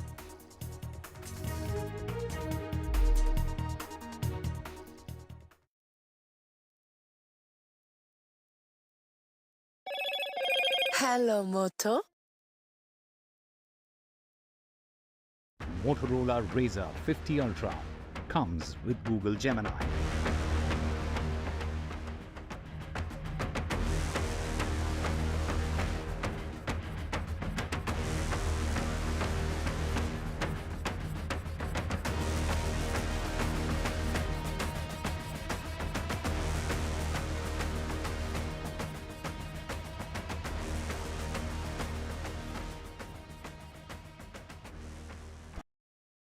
Loan मिलेगा या नहीं ये आपके क्रेडिट स्कोर पे डिपेंड करता है। आज ही जाइए पैसाबाजार.com पर और अपना क्रेडिट स्कोर चेक कीजिए फ्री में, क्योंकि लोन की जरूरत किसी को भी कभी भी पड़ सकती है। चल एक्टिंग थोड़ा भेल बनो।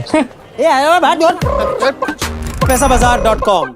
New day, new show, a new experience. Start your day with the news, not views. We bring you stories that matter and impact your life. News that informs and keeps you ahead.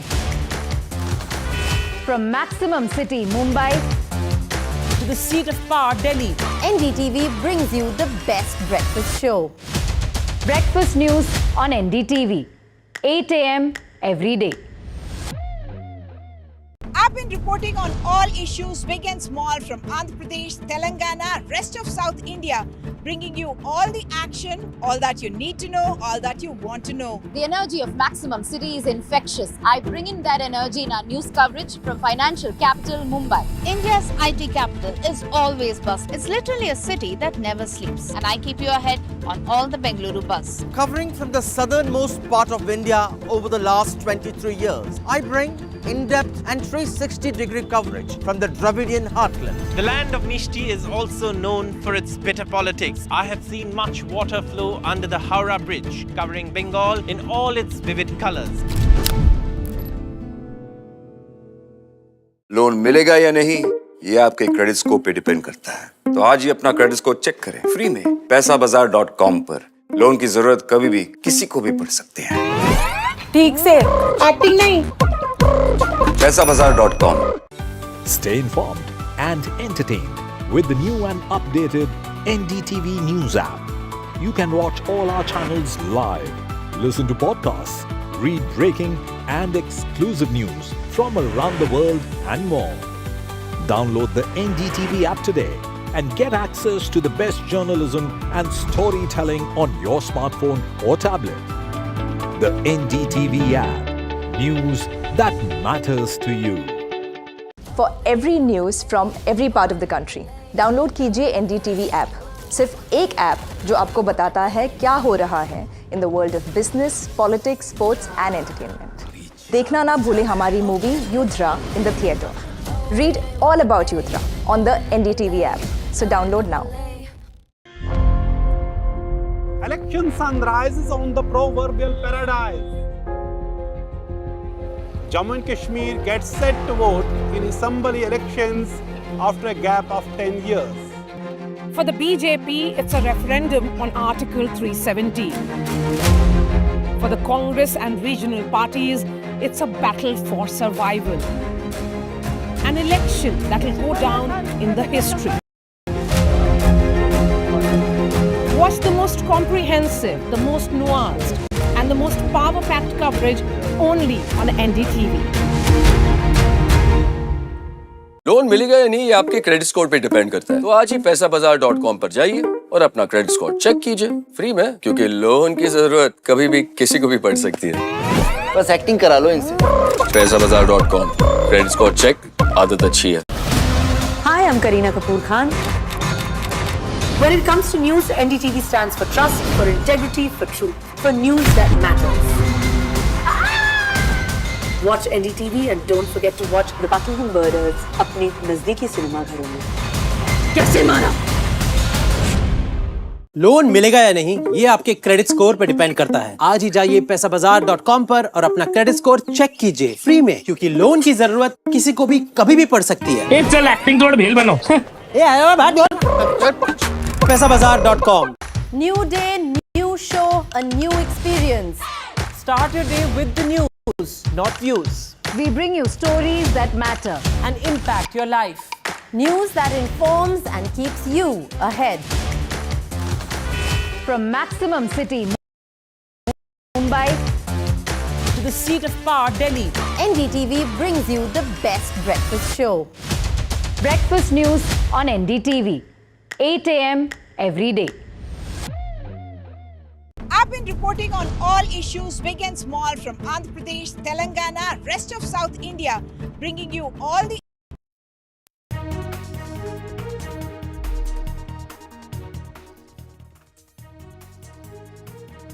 Hello and welcome to News at this hour. We will get you all the news from around the globe, news of politics, sports and a lot more.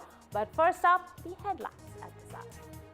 The Enforcement Directorate may book Karnataka Chief Minister Siddaramaiah in a money laundering case linked to the alleged Muda scam.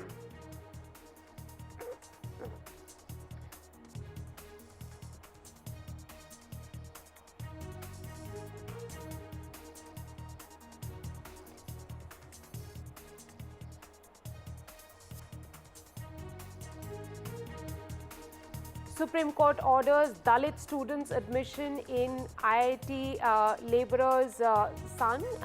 In fact, the labourer's son who was not inducted into IIT will now get a seat at the Indian Institute of Technology courtesy an order from the Supreme Court.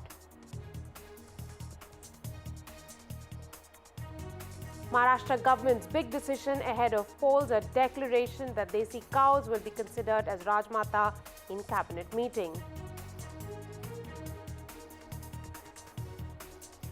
The Supreme Court issues a contempt notice to the Assam government following a petition filed by 47 residents accusing Assam of violating the top court's order that no demolitions should be carried out without the court's approval. In Bihar, the flood situation worsens. The Kosi River is in spate. A power grid complex in Muzaffarpur has got flooded. In cricket, Rohit Sharma and Yashasvi Jaiswal smash Test world record. An aggressive Team India look for a result in Kanpur Test. Even though 3 days were lost due to bad weather in Kanpur, as India is currently taking on Bangladesh in the second test of the series.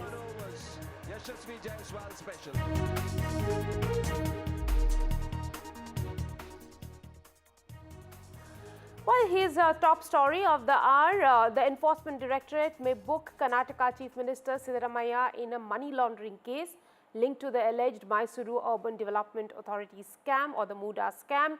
Siddaramaiah, his wife BM Parvati, brother-in-law Mallikarjuna Swamy and Devaraju, from whom Swamy had allegedly bought land and gifted to the CM's wife, have been named in the FIR. The FIR has been registered by the Lokayukta police last week. The central agency is expected to press sections of PMLA or Prevention of Money Laundering Act to book Siddaramaiah in its enforcement case information report or the ECIR. According to procedure, the ED is empowered to summon the accused for questioning and even attach their assets during investigation. Well, the news that has come in at this hour is that Karnataka Chief Minister Siddaramaiah may be booked by the Enforcement Directorate in the money laundering case that has been linked to the Mysuru Development Authority scam or the Muda scam. Along with him, his wife, brother-in-laws Mallikarjun Swamy and Devaraju will possibly also be booked. I am joined at this hour by my colleague Pratibha Raman for more on this story. Pratibha, well, earlier there were no charges against the CM, but now it seems that the investigating agency is acting at a swift pace to try and press charges on him and even question him on this. What we hear is that Snehamai Krishna has not just satisfied with the Lokayukta probe that has been ordered, an FIR that has also been registered, but Snehamai Krishna has been suggesting that he would want a CBI probe, and in relation with that, he has actually applied for a CBI plea on this matter, and he has also moved the ED with respect to commencing investigation in terms of money laundering. He has accused Chief Minister Siddaramaiah not just in the Muda scam, but has also spoken about how he has been indulging in money laundering activities, which has also benefited his family members here. The Muda scam has definitely put Chief Minister Siddaramaiah in the dock, and with the ED complaint that has now been filed, one of the advocates here has filed a counter complaint against Snehamai Krishna, again in the Prevention of Money Laundering Act, accusing Snehamai Krishna, questioning him on how the transactions have taken place, where did he get the money, in terms of funding several lawyers who have appeared in this particular case. Well, it has been raining complaints as well as raining FIRs here as far as the Muda scam and the allegations are concerned. All eyes are on how the ED would act on this complaint, and all eyes are on how Mr. Siddaramaiah would be cooperating with the investigation, both in terms of the Lokayukta probe as well as the ED. Back to you. Thank you very much, Pratibha, for getting us all those details. Now, staying on in Bengaluru, and here's another story that comes from the state of Karnataka. There's a relief for Nirmala Sitharaman. The Karnataka High Court has stayed proceedings against the minister till 22nd of October. In fact, the High Court has stayed further investigation in the FIR registered against former Karnataka State BJP President Nalin Kumar Kathil, who is co-accused in a case alleging that he committed extortion under the guise and garb of electoral bonds. Nalin Kathil had approached the High Court. Well, we go back to Pratibha for more on this story. Pratibha, it's an interesting development where the High Court has stayed proceedings against Nirmala Sitharaman in the case that probably seems like a counter allegation to the Muda scam.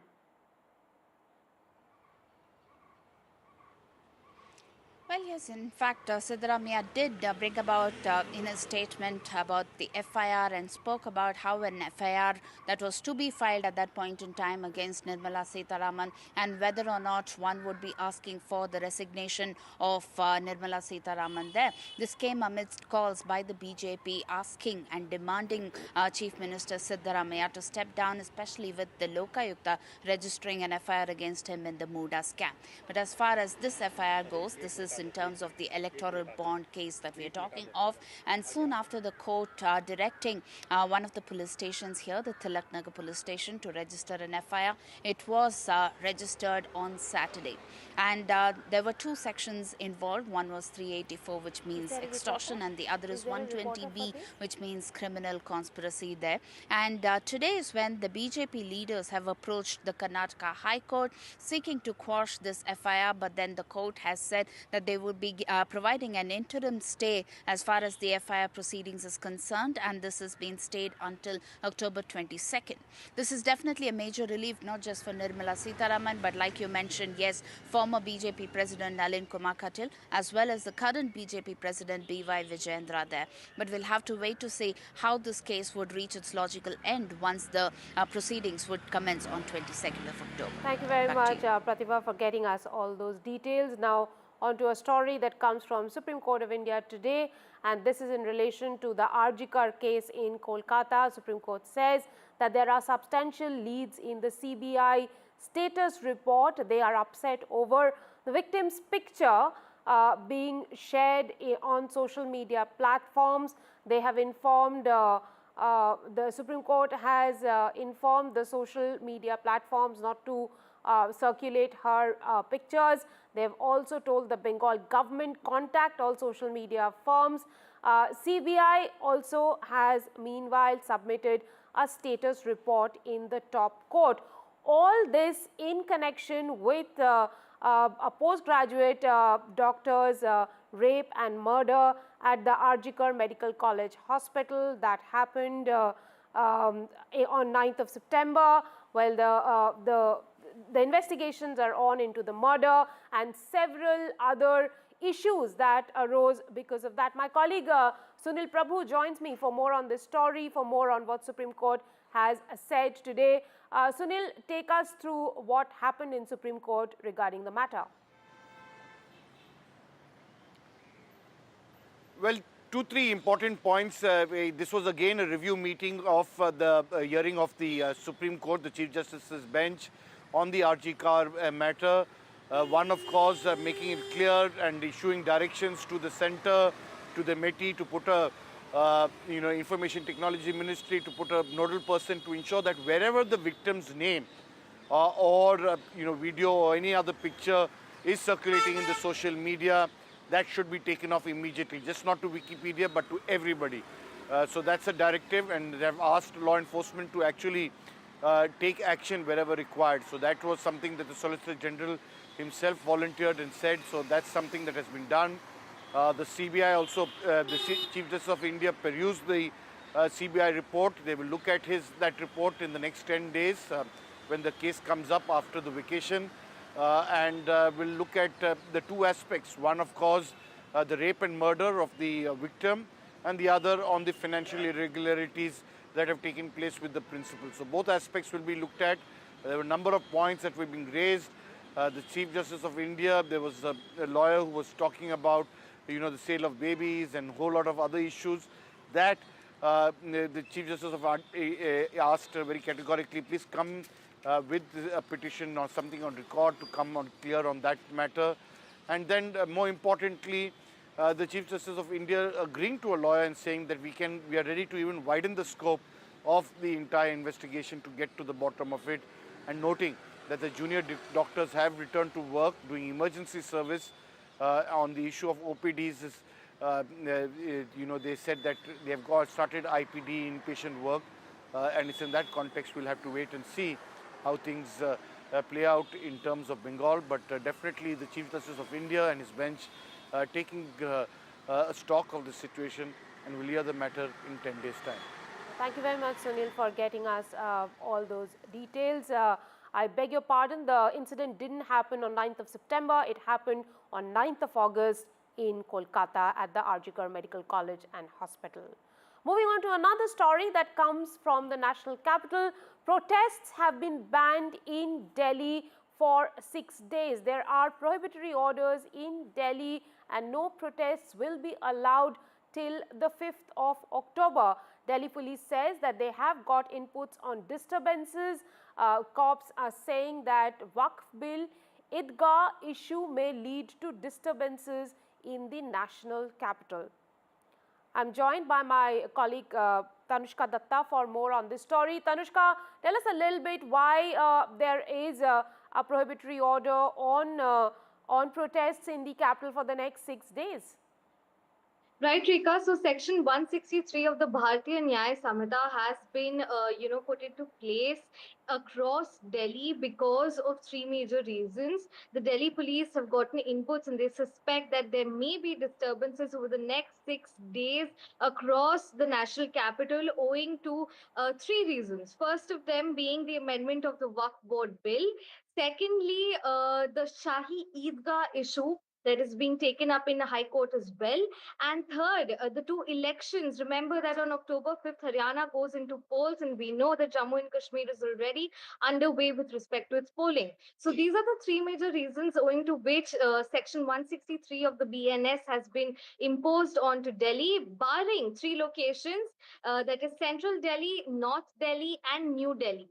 So apart from these three zones, all other zones of the national capital will be imposed with Section 163, which means that no protests or gathering of more than 5 people or people carrying weapons is allowed. Remember also that this is formerly, this was the Section 144 of the CRPC, which is now known as Section 163 of the BNS. Thank you very much, Tanushka, for getting us all those details. Now, the Supreme Court has come to the rescue of an 18-year-old son of a Dalit daily wager from Uttar Pradesh who was denied admission to IIT Dhanbad for narrowly missing the deadline for depositing the acceptance fee of 17,500. Chief Justice of India said cannot allow such a young talent, a young boy to go away, and ordered IIT Dhanbad to admit the student. Let's listen into this reaction on the Supreme Court order. ये बोला कि petitioner ने अब का पूरा process कर रखा था, सब कुछ एडवांस दिया, सीट भी अलॉट हुई, तो उसे सीट क्यों नहीं मिल रही है? केवल फाइनेंशियल प्रॉब्लम के कारण उसे उसकी सीट नहीं छीनने जा सकती, इसलिए बोला कि पैसा उनके तरक्की में बाधा नहीं बनना चाहिए, इसलिए उन्हें आईआईटी मद्रास को आईआईटी धनबाद में सीट मिलनी चाहिए। Moving on to another story from Maharashtra, the Maharashtra government has declared the cow as Rajya Mata, a decision which has been taken in a cabinet meeting ahead of the elections. The government took the step citing the cultural importance of cows in Indian tradition. In the official order, Eknath Shinde-led government said that cows have played an important part in Indian tradition. They hold a spiritual, scientific and military significance since time immemorial. Let's listen into this report coming from my colleague Anuj. देसी गाय ये हमारे किसानों के लिए वरदान है और हमने इसीलिए ये दर्जा देने का निर्णय लिया है और साथ में हम लोगों ने जो हमारे यहाँ पर कांजरपोड़ होते हैं वहाँ पर भी जो देसी गौ माता है उसके परिपोषण के लिए उसके चारे के लिए मदद करने का फैसला किया है। Several interesting pointers from this particular decision. Firstly, when you go through the circular and it states several details, firstly, it kind of reads out the importance, the perceived importance of cow in different aspects of human lives, not just, on the basis of milk or any sort of ghee that we consume, but also, in Ayurveda, where it is said that even cow dung or cow urine is extremely useful for human beings when it comes to keeping their health well. And they have also stated in the circular that the number of indigenous cows, which are also referred to as Deshi Gai in Marathi, has been going down across the state. And to preserve these cows, the government is taking steps to, by calling it a Rajya Mata, Go Mata, so that the importance of these cows is preserved. We just heard the Deputy Chief Minister Devendra Fadnavis speaking, and he said that cows, the indigenous cows, are a boon for these small-scale farmers. They are of an extreme importance, not just culturally and spiritually, but more importantly also economically. And that is why the government will take, will take active participation in trying to make sure that enough amount of fodder is provided to the cows. Basically, all the fulfillment required for preserving these cows or preserving these animals are taken into consideration. But the timing is extremely crucial here because this is happening literally weeks before the elections, which are going to happen in the next couple of months or in the next 1 month here in Maharashtra. And we are seeing that on one hand, we have the Mahavikas Aghadi, which has been having continuous meetings one after the other to finalize their seat sharing formula. And then on the other hand, we are seeing that the BJP-led NDA government here in Maharashtra, the Mahayuti government, is having, a spree of schemes, not just in the recent time, but since the Lok Sabha results, from when they've been trying to bring out different sorts of schemes to, to tap into different types of demographics of this particular state. And that is resulting into some interesting reactions from different, from the opposition and from the civil societies as well. Another crucial point to understand here is that only a month ago we saw that, an old individual was attacked in a train for allegedly carrying beef while he was traveling from North Maharashtra to Mumbai, and that resulted in violence. That the video of the man getting beaten up also made it to the social media, and it also became a very important political topic for the next couple of weeks. So cow, of course, is much more than just a spiritual and an economic entity here in the state or in the country, but specifically in the state. And getting this animal declared, getting cow declared as a Rajya Mata, Go Mata just weeks before the election is surely something that the government is trying to use to their benefit. Now, the Aam Aadmi Party MLAs have written to the Lieutenant Governor of Delhi raising concerns about the increasing incidents of gangsters demanding extortion from businesses in Delhi. They have sought an urgent meeting with the LG. Let's listen into this report from our colleague Ishika Verma.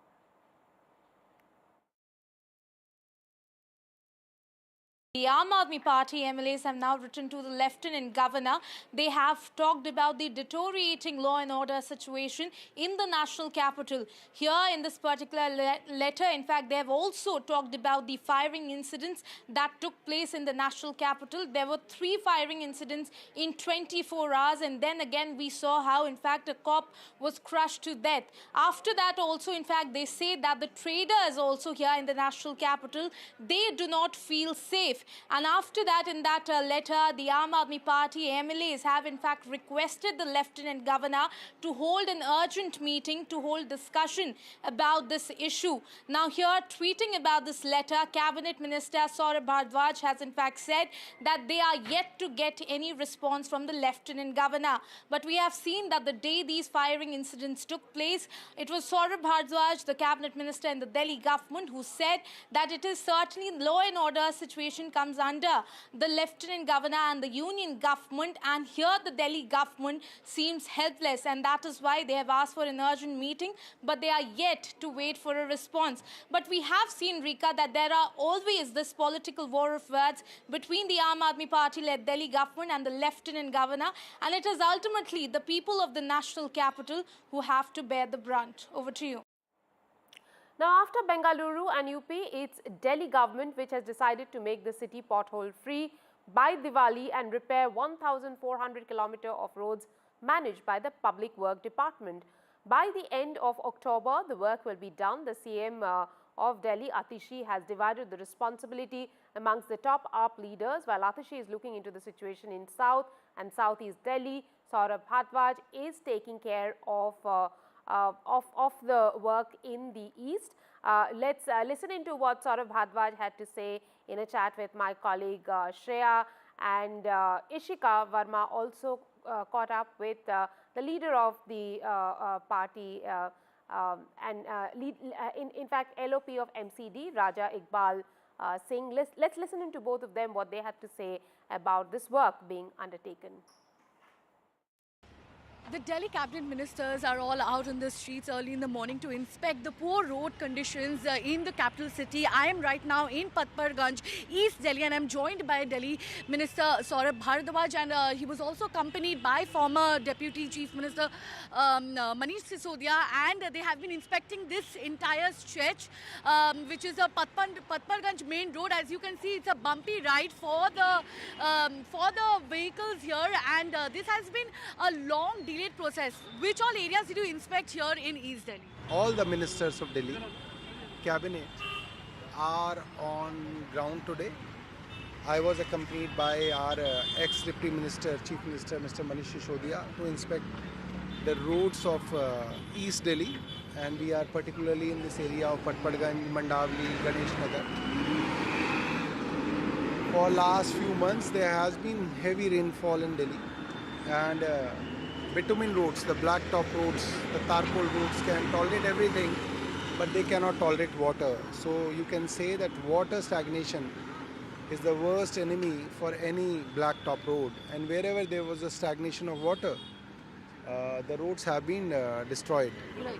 So is it just the main road stretch? You said that this is a 2-kilometer stretch where there is only 250 meters of patchwork, broken patchwork. But then there are also the nooks and corners inside the residential areas. So all these roads belong to different agencies. The main roads per se, which are wider than 60 feet, come under the purview of PWD. And the first target is to fix all the PWD roads, all the broad roads, the main roads.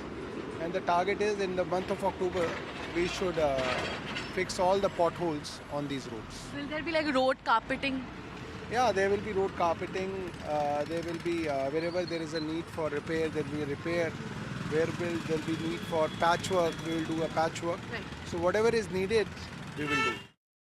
Sir, एक नया मुद्दा अब उठाया गया है in fact आम आदमी party की तरफ से, वो है टूटे हुए सड़कों का। एमसीडी में मेयर जो हैं शैली ओबराय, उन्होंने अब कमिश्नर को भी लेटर लिख के कहा है कि जो रोड्स हैं उन्हें रिपेयर करने की ज़रूरत है। आज हमने देखा कि चीफ मिनिस्टर के साथ साथ तमाम मंत्री जो हैं वो भी पहुंचे हुए थे रोड इंस्पेक्शन पे। आप LOP हैं सर, आप इसे कैसे देखते हैं? देखो, मैं ये कह रहा हूँ कि जब आग लग जाए उसमें आप ये प्लानिंग करो कि हम कुआं खोदेंगे। आपके पास पूरा 1 साल था। शैली ओबराय जी पिछले 1.5 साल से हैं। मैं उनसे पूछना चाहता हूँ, आप कितनी बार रोड के ऊपर आए? अगर आप रोड के ऊपर आए, आपके साथ अधिकारी होते हैं, क्योंकि ये प्रोटोकॉल है। जब भी महापौर महोदय आएंगे उनके साथ सारे बड़े अधिकारी होंगे, कमिश्नर साहब होंगे, डीसी साहब होंगे। आप हमें बताइए कौन से अधिकारी को आपने कहा कि रोड के ऊपर गड्ढा है? अगर गड्ढे के ऊपर आपके अधिकारियों ने काम नहीं किया तो इट मीन्स आप में कॉम्पिटेंसी नहीं है काम करवाने की। केवल एसी कमरे में बैठकर चिट्ठी लिखने से काम नहीं होता कि जी आज आपको 1.5 साल के बाद याद आ गया, कि क्योंकि आपने देख लिया कि अब विधानसभा आने वाली है। विधानसभा में आपको वोट पड़ने नहीं है। जो आपके सीएम थे वो जेल में थे, वो जेल से बाहर निकले, दूसरी सीएम बना दी। अब इनके पास कहने के लिए कुछ नहीं, अब ये रोना शुरू कर देंगे। इनकी बहुत अच्छी प्लानिंग होती है, जब ये काम में फेल होते तो ये रोना शुरू कर देते हैं। अभी वो केजरीवाल जी ने रोना शुरू कर दिया, वहाँ से आतिश जी ने रोना शुरू कर दिया। अब हमारी महापौर भी कम ड्रामा कैसे कर सकते हैं? She is also drama queen. उन्होंने कहा मेरे दोनों नेता रो रहे हैं तो मैं भी रोना शुरू कर दूं। तो क्या ये पॉलिटिकल ड्रामा है? बिल्कुल ये पॉलिटिकल ड्रामा है। अगर इनको लगता है रोड ठीक नहीं है तो मैदान में आए, मैदान में सीएम को भी लाएं, सबको लाएं और अधिकारियों को दिखाएं कि इस रोड को रातों रात सही करें। क्यों नहीं ठीक होगा? आज तो वो लोग इंस्पेक्शन करने के लिए ग्राउंड, ये जिंदगी भर इंस्पेक्शन करेंगे या कुछ काम भी करेंगे? केवल जब भी विधानसभा का इलेक्शन आता तो इंस्पेक्शन पे चले जाते हैं। तो ये पिछले 4 साल से क्या कर रहे थे, कम से कम ये बताइए दिल्ली की जनता को। Time for a quick break on the show. More on the other side. Stay tuned.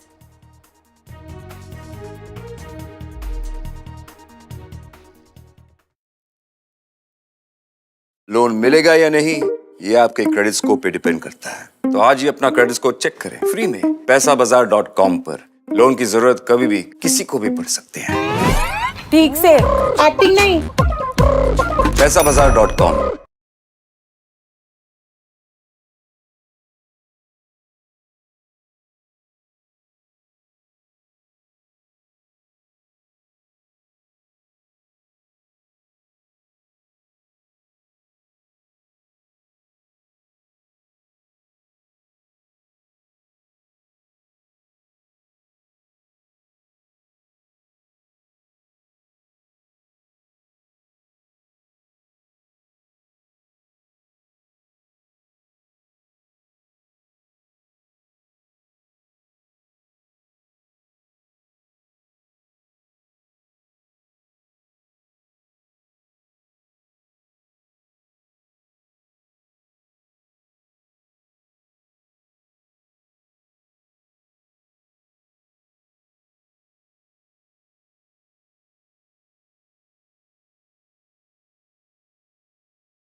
जमीन से जुड़े।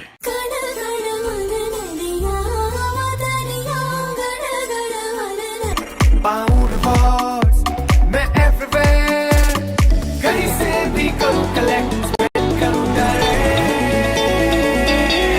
Download any single ID partner app, link your card and earn reward with top brand. Get it free with single ID. Stay informed and entertained with the new and updated NDTV News app.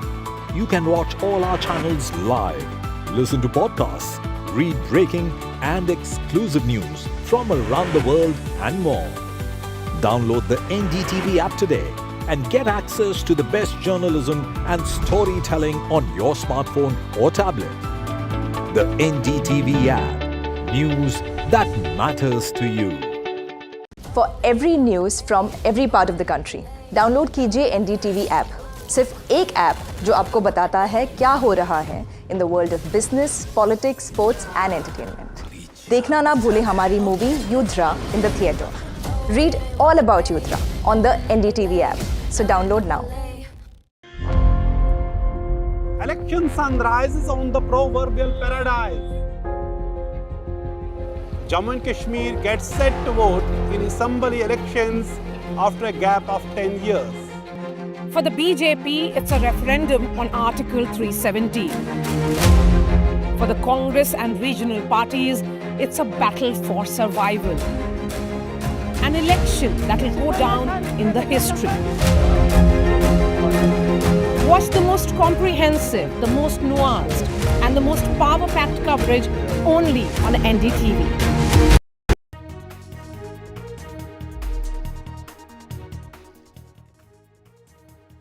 Welcome back. Himachal Pradesh Minister Vikramadattta Singh has clarified his recent remarks on the street vendors to have names on eateries. He alleged that his statement has been politicized and a communal color has been given to that. Let's listen into what Vikramadattta had to say. कोई भी अगर कल को कोई घटना, अनहोनी घटना प्रदेश के अंदर या किसी भी शहर के अंदर घटती है तो authorities are in a position to meet the responsible person. उनके ऊपर आवश्यक कार्रवाई तब होगी जब रजिस्टर्ड होंगे। जब उनका हमारे पास कोई पंजीकरण नहीं होगा तो how will we act according to law. So that is the entire intent and purpose behind it. इसलिए जिस तरीके से इसको एक राजनीतिक रंग देने की कोशिश की गई, जिस तरीके से इसको एक सांप्रदायिक रंग देने की कोशिश की गई, जिस तरीके से इसको किसी और राज्य से जोड़ने की बात की गई, मैं समझता हूं कि वो दुर्भाग्यपूर्ण है। In another political story, Union Minister Kiran Rijiju hit out at Congress. He accused Congress of engaging in politics of divide and rule. He alleged that Congress has been treating Muslims as vote bank. Let's listen into what he had to say. ये तो कांग्रेस बोलते हैं कि हिंदू को divide करो, मुसलमान का vote तो उनका पॉकेट में है और हिंदू वोट को अन्य वोट को विभाजित करो। ये तो कांग्रेस खेलता है। हम सबका साथ सबका विकास कर रहे हैं। हम थोड़ी ना जाति में और धर्म में बांट रहे हैं। Moving on to some story from election-bound Haryana, Rahul Gandhi and his sister Priyanka Gandhi have begun their Haryana Vijay Sankalp Yatra from Ambala, Narayanagar, the hometown of Chief Minister Naib Singh Saini. The yatra will cover 6 constituencies and is expected to extend till 3rd of October, which is the last day of campaigning in the state for the elections. Rahul has so far addressed 2 rallies in Haryana, while this will be Priyanka's first visit to the state to campaign for the assembly elections. The leaders addressed a Jan Sabha at the Huda ground in Narayanagar today. Kumari Selja was seen on stage with Rahul and Priyanka. Let's listen into what Priyanka Gandhi had to say. पहलवानों को देखिए, हमारे खिलाड़ी हैं और उनके साथ क्या किया गया। उनको सड़क पे बिठाया गया, आंदोलन करते रहे। प्रधानमंत्री जी के पास 5 मिनट का समय नहीं था कि वो मिलने भी चले जाएं, कि पूछ लें कि क्या बात है, किस तरह से हम आपकी मदद कर सकते हैं। और फिर आप सब ने खुद ही देखा कि ओलंपिक्स में अभी हाल में क्या हुआ। महिला शक्ति योजना 2000 रुपए हर महीने महिलाओं के बैंक अकाउंट में। आजकल गैस सिलेंडर कितने का है? 700 रुपए, मतलब 500 रुपए का गैस सिलेंडर में लगेगा, 700 रुपए आपके बचेंगे। सामाजिक सुरक्षा जो ओल्ड पेंशन स्कीम है उसको हम फिर से लागू करेंगे और 6000 रुपए हर महीने के विधवाओं को, बुजुर्ग लोगों को और डिसेबल्ड लोगों के बैंक अकाउंट में जाएगा। किसान को गारंटीड एमएसपी हरियाणा में।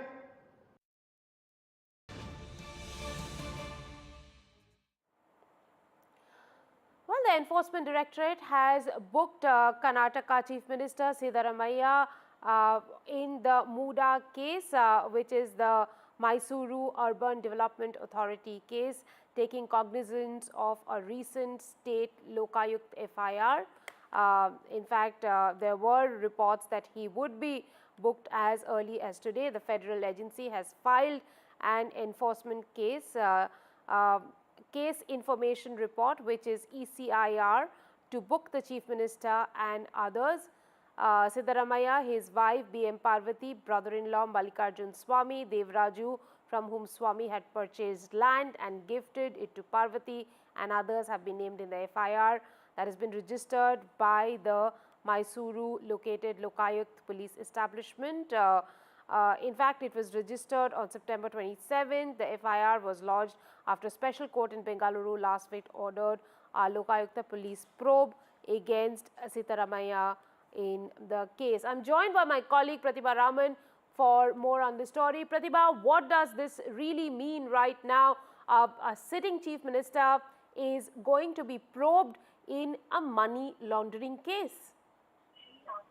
Well, this is definitely a big setback for Chief Minister Siddaramaiah, who is already linked in the Muda scam. The Enforcement Directorate has filed the money laundering case against him in connection with the Muda scam again. The ED's action comes in response to the fire that was registered last week, which accuses the CM and others of irregularities in the allotment of land by the Muda. And Siddaramaiah's wife, BM Parvati, his brother-in-law, Mallikarjun Swamy, and Devraju, the individual from whom Mr. Mallikarjun.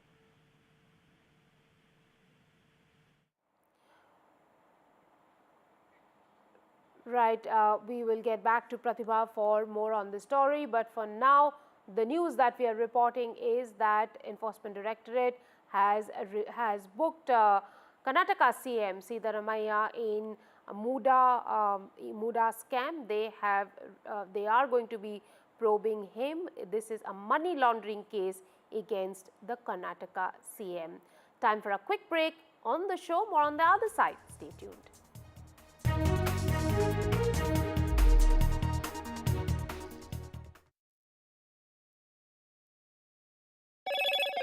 Hello, Moto. Motorola Razr 50 Ultra comes with Google Gemini.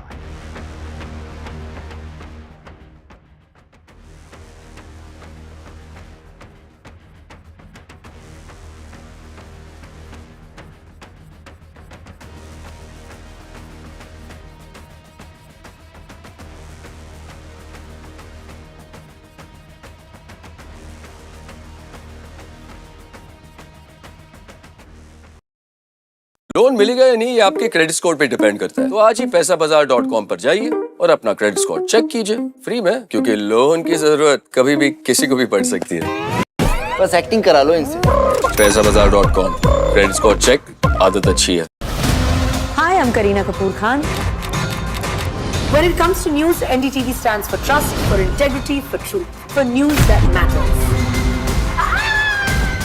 Watch NDTV and don't forget to watch The Buckingham Murders अपने नजदीकी cinema घरों में। कैसे मारा?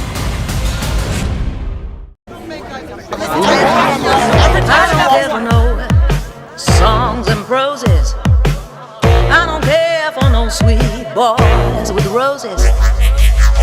I'm too busy, baby, making plans on how to get me one of them manly men. All I want is a touch of love. Loan मिलेगा या नहीं, ये आपके क्रेडिट स्कोर पे डिपेंड करता है। आज ही जाइए पैसाबाजार.com पर और अपना क्रेडिट स्कोर चेक कीजिए फ्री में, क्योंकि लोन की जरूरत किसी को भी कभी भी पड़ सकती है। चल एक्टिंग थोड़ा भेल बनो। ये आया बात पैसाबाजार.com। New day, new show, a new experience. Start your day with the news, not views. We bring you stories that matter and impact your life. News that informs and keeps you ahead. From Maximum City, Mumbai, to the seat of power, Delhi, NDTV brings you the best breakfast show. Breakfast news on NDTV, 8 a.m. every day. Loan मिलेगा या नहीं ये आपके credit score पे depend करता है। तो आज ही अपना क्रेडिट स्कोर चेक करें फ्री में पैसाबाजार.com पर। लोन की जरूरत कभी भी किसी को भी पड़ सकती है। ठीक से एक्टिंग नहीं। पैसाबाजार.com। I've been reporting on all issues, big and small, from Andhra Pradesh, Telangana, rest of South India, bringing you all the action, all that you need to know, all that you want to know. The energy of Maximum City is infectious. I bring in that energy in our news coverage from financial capital Mumbai. India's IT capital is always bustling. It's literally a city that never sleeps. And I keep you ahead on all the Bengaluru buzz. Covering from the southernmost part of India over the last 23 years, I bring in-depth and 360-degree coverage from the Dravidian heartland. The land of Mishti is also known for its bitter politics. I have seen much water flow under the Howrah Bridge, covering Bengal in all its vivid colors. Stay informed and entertained with the new and updated NDTV News app. You can watch all our channels live, listen to podcasts, read breaking and exclusive news from around the world and more. Download the NDTV app today and get access to the best journalism and storytelling on your smartphone or tablet. The NDTV app. News that matters to you. For every news from every part of the country, download कीजिए NDTV app. सिर्फ एक app जो आपको बताता है क्या हो रहा है in the world of business, politics, sports and entertainment. देखना ना भूलें हमारी movie युद्रा in the theatre. Read all about Yudra on the NDTV app. So download now. Election sunrise is on the proverbial paradise. Jammu and Kashmir gets set to vote in assembly elections after a gap of 10 years. For the BJP, it's a referendum on Article 370. For the Congress and regional parties, it's a battle for survival. An election that will go down in the history. Watch the most comprehensive, the most nuanced, and the most power-packed coverage only on NDTV. Loan मिलेगा या नहीं ये आपके credit score पे depend करता है।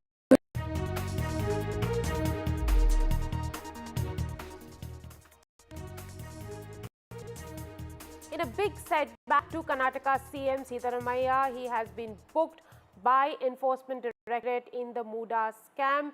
A money laundering case has been filed against him, his wife, both his brother-in-laws, one of whom had gifted a plot to his wife BM Parvati. The order of the special court judge came a day after the High Court upheld the sanction that was granted by the governor to conduct the investigation against the senior Congress leader. Pratibha, you were talking about the kind of setback that will happen to Sitaramaiah, a sitting chief minister, and as one understands that it has been done after the governor gave an order to proceed on the investigations. That's right. In fact, it is setback after setback, mainly because we're talking of the Lokayuta that has already registered an FIR, and now we have the ED that has registered an enforcement case information report, is what we hear. And this allows the agency to summon the accused for questioning and potentially seize their assets during the investigation.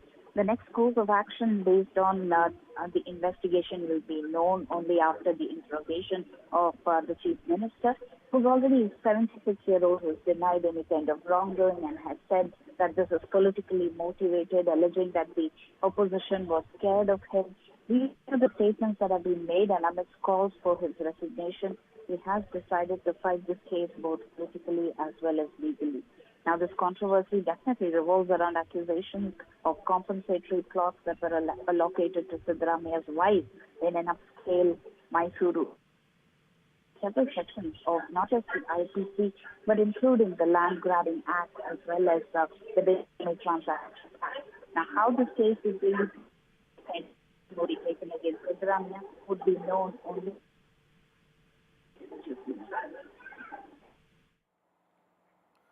Right, moving on from this story, the Supreme Court today has granted interim protection from arrest Malayalam actor Siddiq in a rape case registered against him based on allegations levelled by a young actress. This after the Kerala High Court dismissed his petition seeking anticipatory bail on 24th of September, observing that the materials on record indicated the prima facie involvement of Siddiq in the crime. Following the publication of Justice Hema Committee report regarding exploitation faced by women in Malayalam cinema, there have been the reports have said that Siddiq sexually exploited an actress in 2016 when she met him in a hotel room after he offered her opportunities in the film industry. Following her public allegations, she had lodged an FIR as well. Let's listen into this report from my colleague Ishika Verma.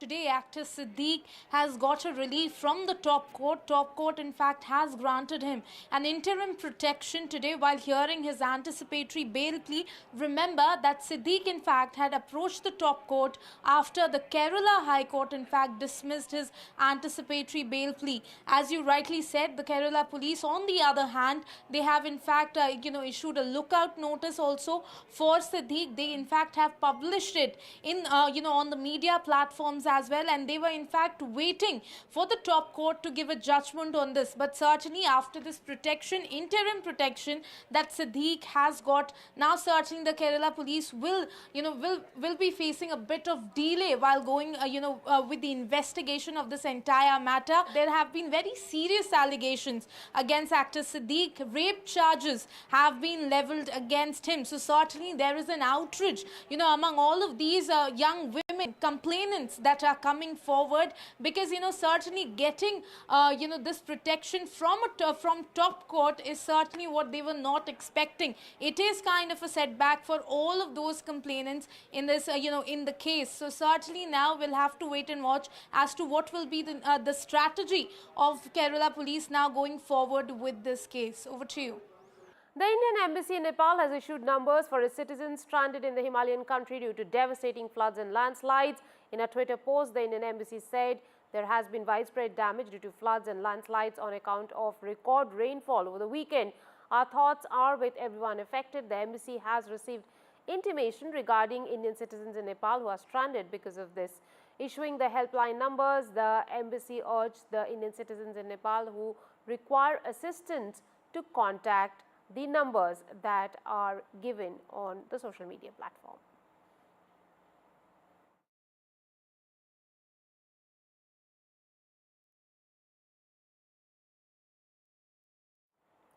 A severe flood crisis continues to grapple many parts of Bihar, displacing thousands and causing widespread damage to infrastructure and farmland.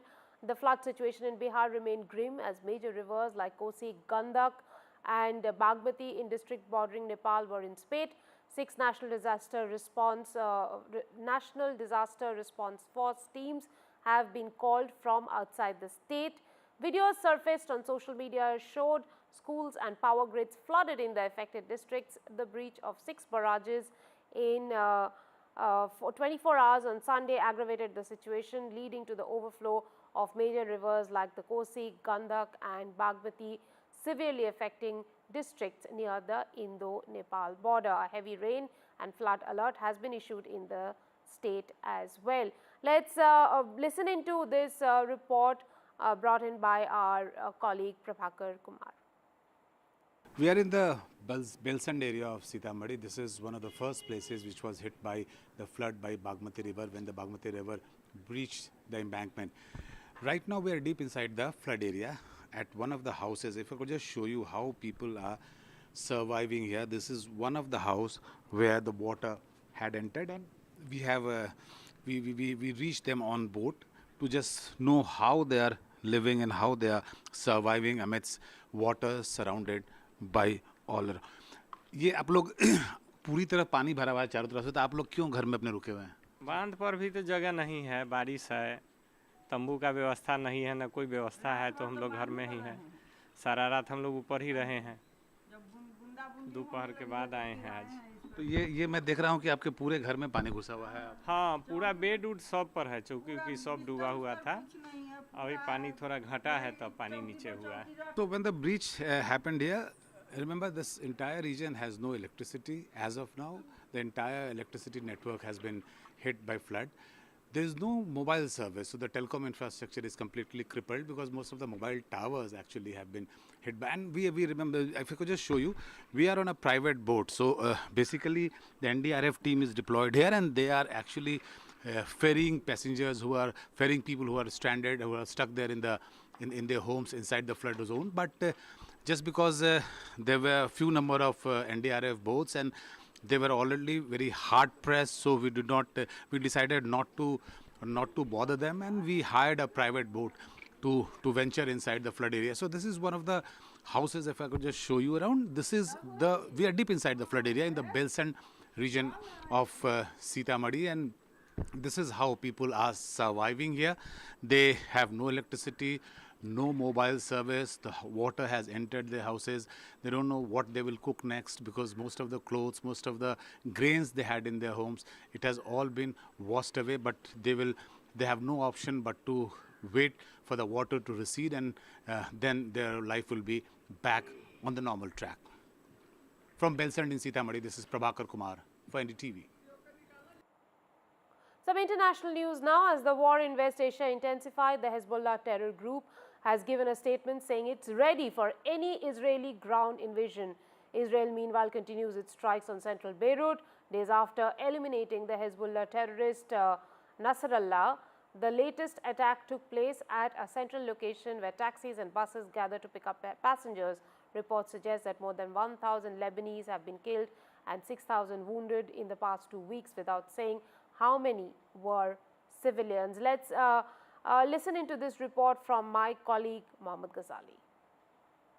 That pager explosion which happened last week, more than 100 people were killed there, and then subsequent air strikes which Israel called a preemptive precision strike, like before your enemy hits you, we will hit you back. And this has led to, in the last 1 week, death of more than 1,000 people in Lebanon, and many more have been injured. Many more are still under the rubble there. So the casualty figure is certainly very high even as compared to the Gaza war, because there more than 40,000 people have been killed in the last 1 year. But here more than 1,000 people have been killed in the last 1 week itself, since the pager explosion was engineered with those people accused of Hezbollah members. Even now, the Israeli defense minister has spoken to the troops which have been deployed at the northern border near Lebanon, and he has hinted that perhaps Israel will also go for a ground invasion inside Lebanon, though Israel has already started that by targeting Hezbollah command centers, people affiliated with Hezbollah. Israel claims that the army is targeting them, Air Force strikes are happening, but as it develops, as the day progresses, we are expecting that perhaps even Israeli army will try to get into Lebanon and clear that area near the border from where the Hezbollah members were striking or launching aerial strikes towards Israel. And that is why, because Israel wants its residents to go back near the northern border, which they have left for many months since Hezbollah had been launching rockets into Israel. Moving on to some entertainment news now. Veteran Bollywood actor Mithun Chakravarti will be honoured with the Dadasaheb Phalke Award. Information and Broadcasting Minister Ashwini Vaishnav shared the news on social media platform X. He said Mithunda's remarkable cinematic journey inspires generations. Honoured to announce the Dadasaheb Phalke selection jury has decided to award this legendary actor. Mithun Chakrabarti ji, for his iconic contribution to Indian cinema, the actor will be felicitated with award at the 70th National Film Award ceremony, which will be held on 8th of October. Prime Minister Narendra Modi also congratulated the veteran actor. He said delighted that Mithun Chakrabarti has been conferred the prestigious Dadasaheb Phalke Award, recognizing his unparalleled contributions to Indian cinema. He is a cultural icon admired across generations for his versatile performances. Congratulations and best wishes to him. And let's listen in to what Mithun Chakrabarti had to say on having heard this news. Bengali the news is in Calcutta. I'm a very proud Bengali and it's a great news. And second thing, Dadasaheb Phalke is the greatest, biggest award. इसका वजन इतना है कि अभी भी मैं बोल ही नहीं पा रहा, अभी भी मैं बोखला रहा हूँ कि I could not digest the whole thing yet कि भगवान ने मुझे इतना सब कुछ दिया है. Thank you very much. On to cricket news now. Despite losing close to 3 days due to bad weather, India is unfazed about forcing a result as they produced an action-packed post-lunch session on day 4 of the second test in Kanpur against Bangladesh. Rohit Sharma and Yashasvi Jaiswal provided a blistering start that would even put T20 power plays to shame as shots were fired from the first over. Jaiswal started with 3 boundaries, with Rohit struck 2 sixes in the next over to set the tone. India raced to 50 in just 3 overs, the fastest ever in test history. While Rohit perished for the team's cause, Jaiswal carried on. The left-hander blasted his 50 of 31 balls, fastest against Bangladesh by any player, and joined 3rd fastest for India in the format. The team's 100 also came up in the 11th over, another all-time record. India declared on 285 for 9 with a 52-run lead. Right now, they are in pole position in the Kanpur test. Well, that's all we could pack into this bulletin. Thanks for watching.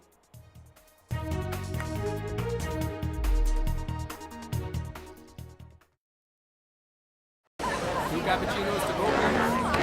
I don't care for no songs and proses. I don't care for no sweet boys with roses. All I want is a touch of love. Loan मिलेगा या नहीं ये आपके credit score पे depend करता है। तो आज ही पैसाबाजार.com पर जाइए और अपना क्रेडिट स्कोर चेक कीजिए फ्री में, क्योंकि लोन की जरूरत कभी भी किसी को भी पड़ सकती है। बस एक्टिंग करा लो इनसे। पैसाबाजार.com, क्रेडिट स्कोर चेक, आदत अच्छी है। लोन मिलेगा या नहीं ये आपके क्रेडिट स्कोर पे डिपेंड करता है। आज ही जाइए पैसाबाजार.com पर और अपना क्रेडिट स्कोर चेक कीजिए फ्री में, क्योंकि लोन की जरूरत किसी को भी कभी भी पड़ सकती है। चल एक्टिंग थोड़ा भेल बनो। पैसाबाजार.com। New day, new show, a new experience. Start your day with the news, not views. We bring you stories that matter and impact your life. News that informs and keeps you ahead.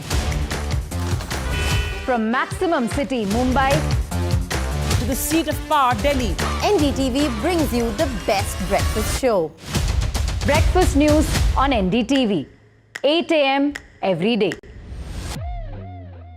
Loan मिलेगा या नहीं ये आपके credit score पे depend करता है। तो आज ही अपना क्रेडिट स्कोर चेक करें फ्री में पैसाबाजार.com पर। लोन की जरूरत कभी भी किसी को भी पड़ सकती है। ठीक से एक्टिंग नहीं। पैसाबाजार.com। I've been reporting on all issues big and small from Andhra Pradesh, Telangana, rest of South India, bringing you all the action, all that you need to know, all that you want to know. The energy of Maximum City is infectious. I bring in that energy in our news coverage from financial capital Mumbai. India's IT capital is always bustling. It's literally a city that never sleeps. And I keep you ahead on all the Bengaluru buzz. Covering from the southernmost part of India over the last 23 years, I bring in-depth and 360-degree coverage from the Dravidian heartland. The land of Mishti is also known for its bitter politics. I have seen much water flow under the Howrah Bridge, covering Bengal in all its vivid colors. For every news from every part of the country, download कीजिए NDTV app. सिर्फ एक app जो आपको बताता है क्या हो रहा है in the world of business, politics, sports and entertainment. देखना ना भूलें हमारी movie युद्रा in the theatre. Read all about Yudra on the NDTV app. So download now. Some people say the metaverse will only be virtual. One day this lecture hall will be made of code, and driverless cars would be trapped in intersections. But even in this maze of the future, you can't wish away health. It's time to become more resilient.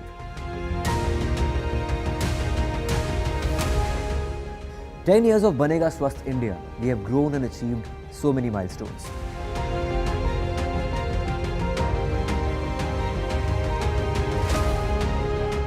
And now I have a plan to beat the urgency, to stop breathing with difficulty, to relieve getting choked with inactivity.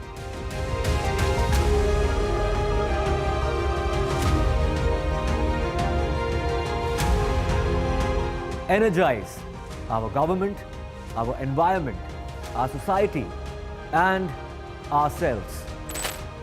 Everyone, everywhere, every day.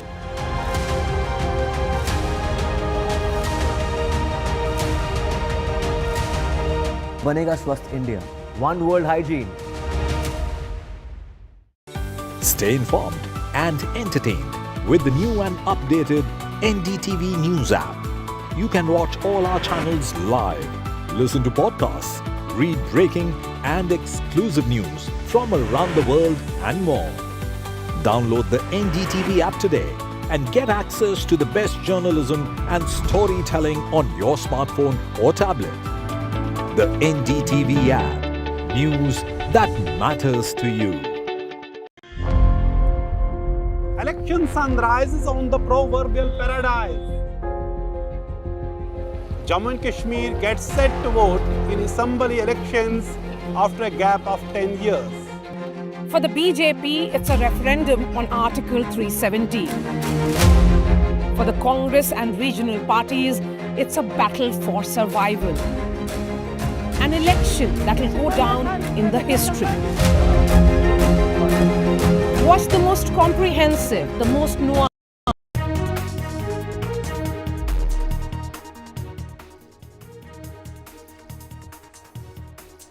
Jammu and Kashmir gears up for phase 3 of polls. 415 candidates in the fray for tomorrow, and 40 seats will poll tomorrow. Key battle of Handwara, Kupwara and Agrota, Sajjad Lone and Raman Bhalla's fate to be decided tomorrow. ED has filed a case against Karnataka Chief Minister Siddaramaiah in a money laundering case linked to the alleged Moodak scam.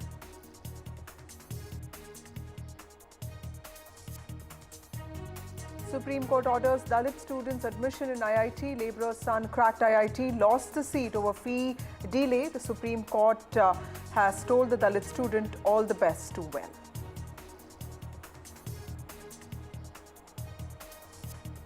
Maharashtra government's big decision ahead of polls, a declaration that Desi cows will be considered Rajya Mata in cabinet meeting.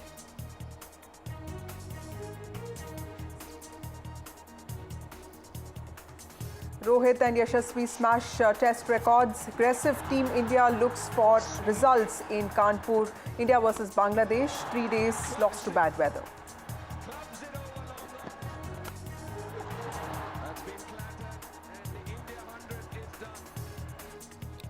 Hello everybody, you're watching NDTV. Intense campaigning for the third and final phase of polling in the Jammu and Kashmir Assembly elections concluded on Sunday with major political parties, particularly the BJP, Congress, NC and PDP engaging in fierce exchanges over critical issues. Now the campaign saw multiple references to Pakistan, Article 370, stone pelting incidents, terrorism and also reservations. The third phase will cover 40 assembly segments across 7 districts, which include Jammu, Udhampur, Samba, Kathua in the Jammu region and also Baramulla, Bandipora and Kupwara in North Kashmir. Former Deputy Chief Minister Tara Chand, who's from the Congress, and Muzaffar Beg are in the fray this time. Remember, the BJP achieved its best poll performance in Jammu and Kashmir in the 2014 Assembly election, winning 18 seats from the 4 Jammu districts and securing a total of 25 seats. Historically, the Saffron Party has never won any assembly seat in Kashmir, which is why this phase becomes important for the BJP.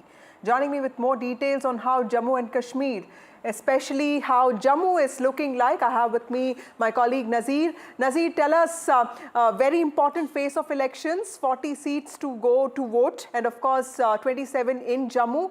Tell us how is it looking like and what are the issues that are playing out on the ground?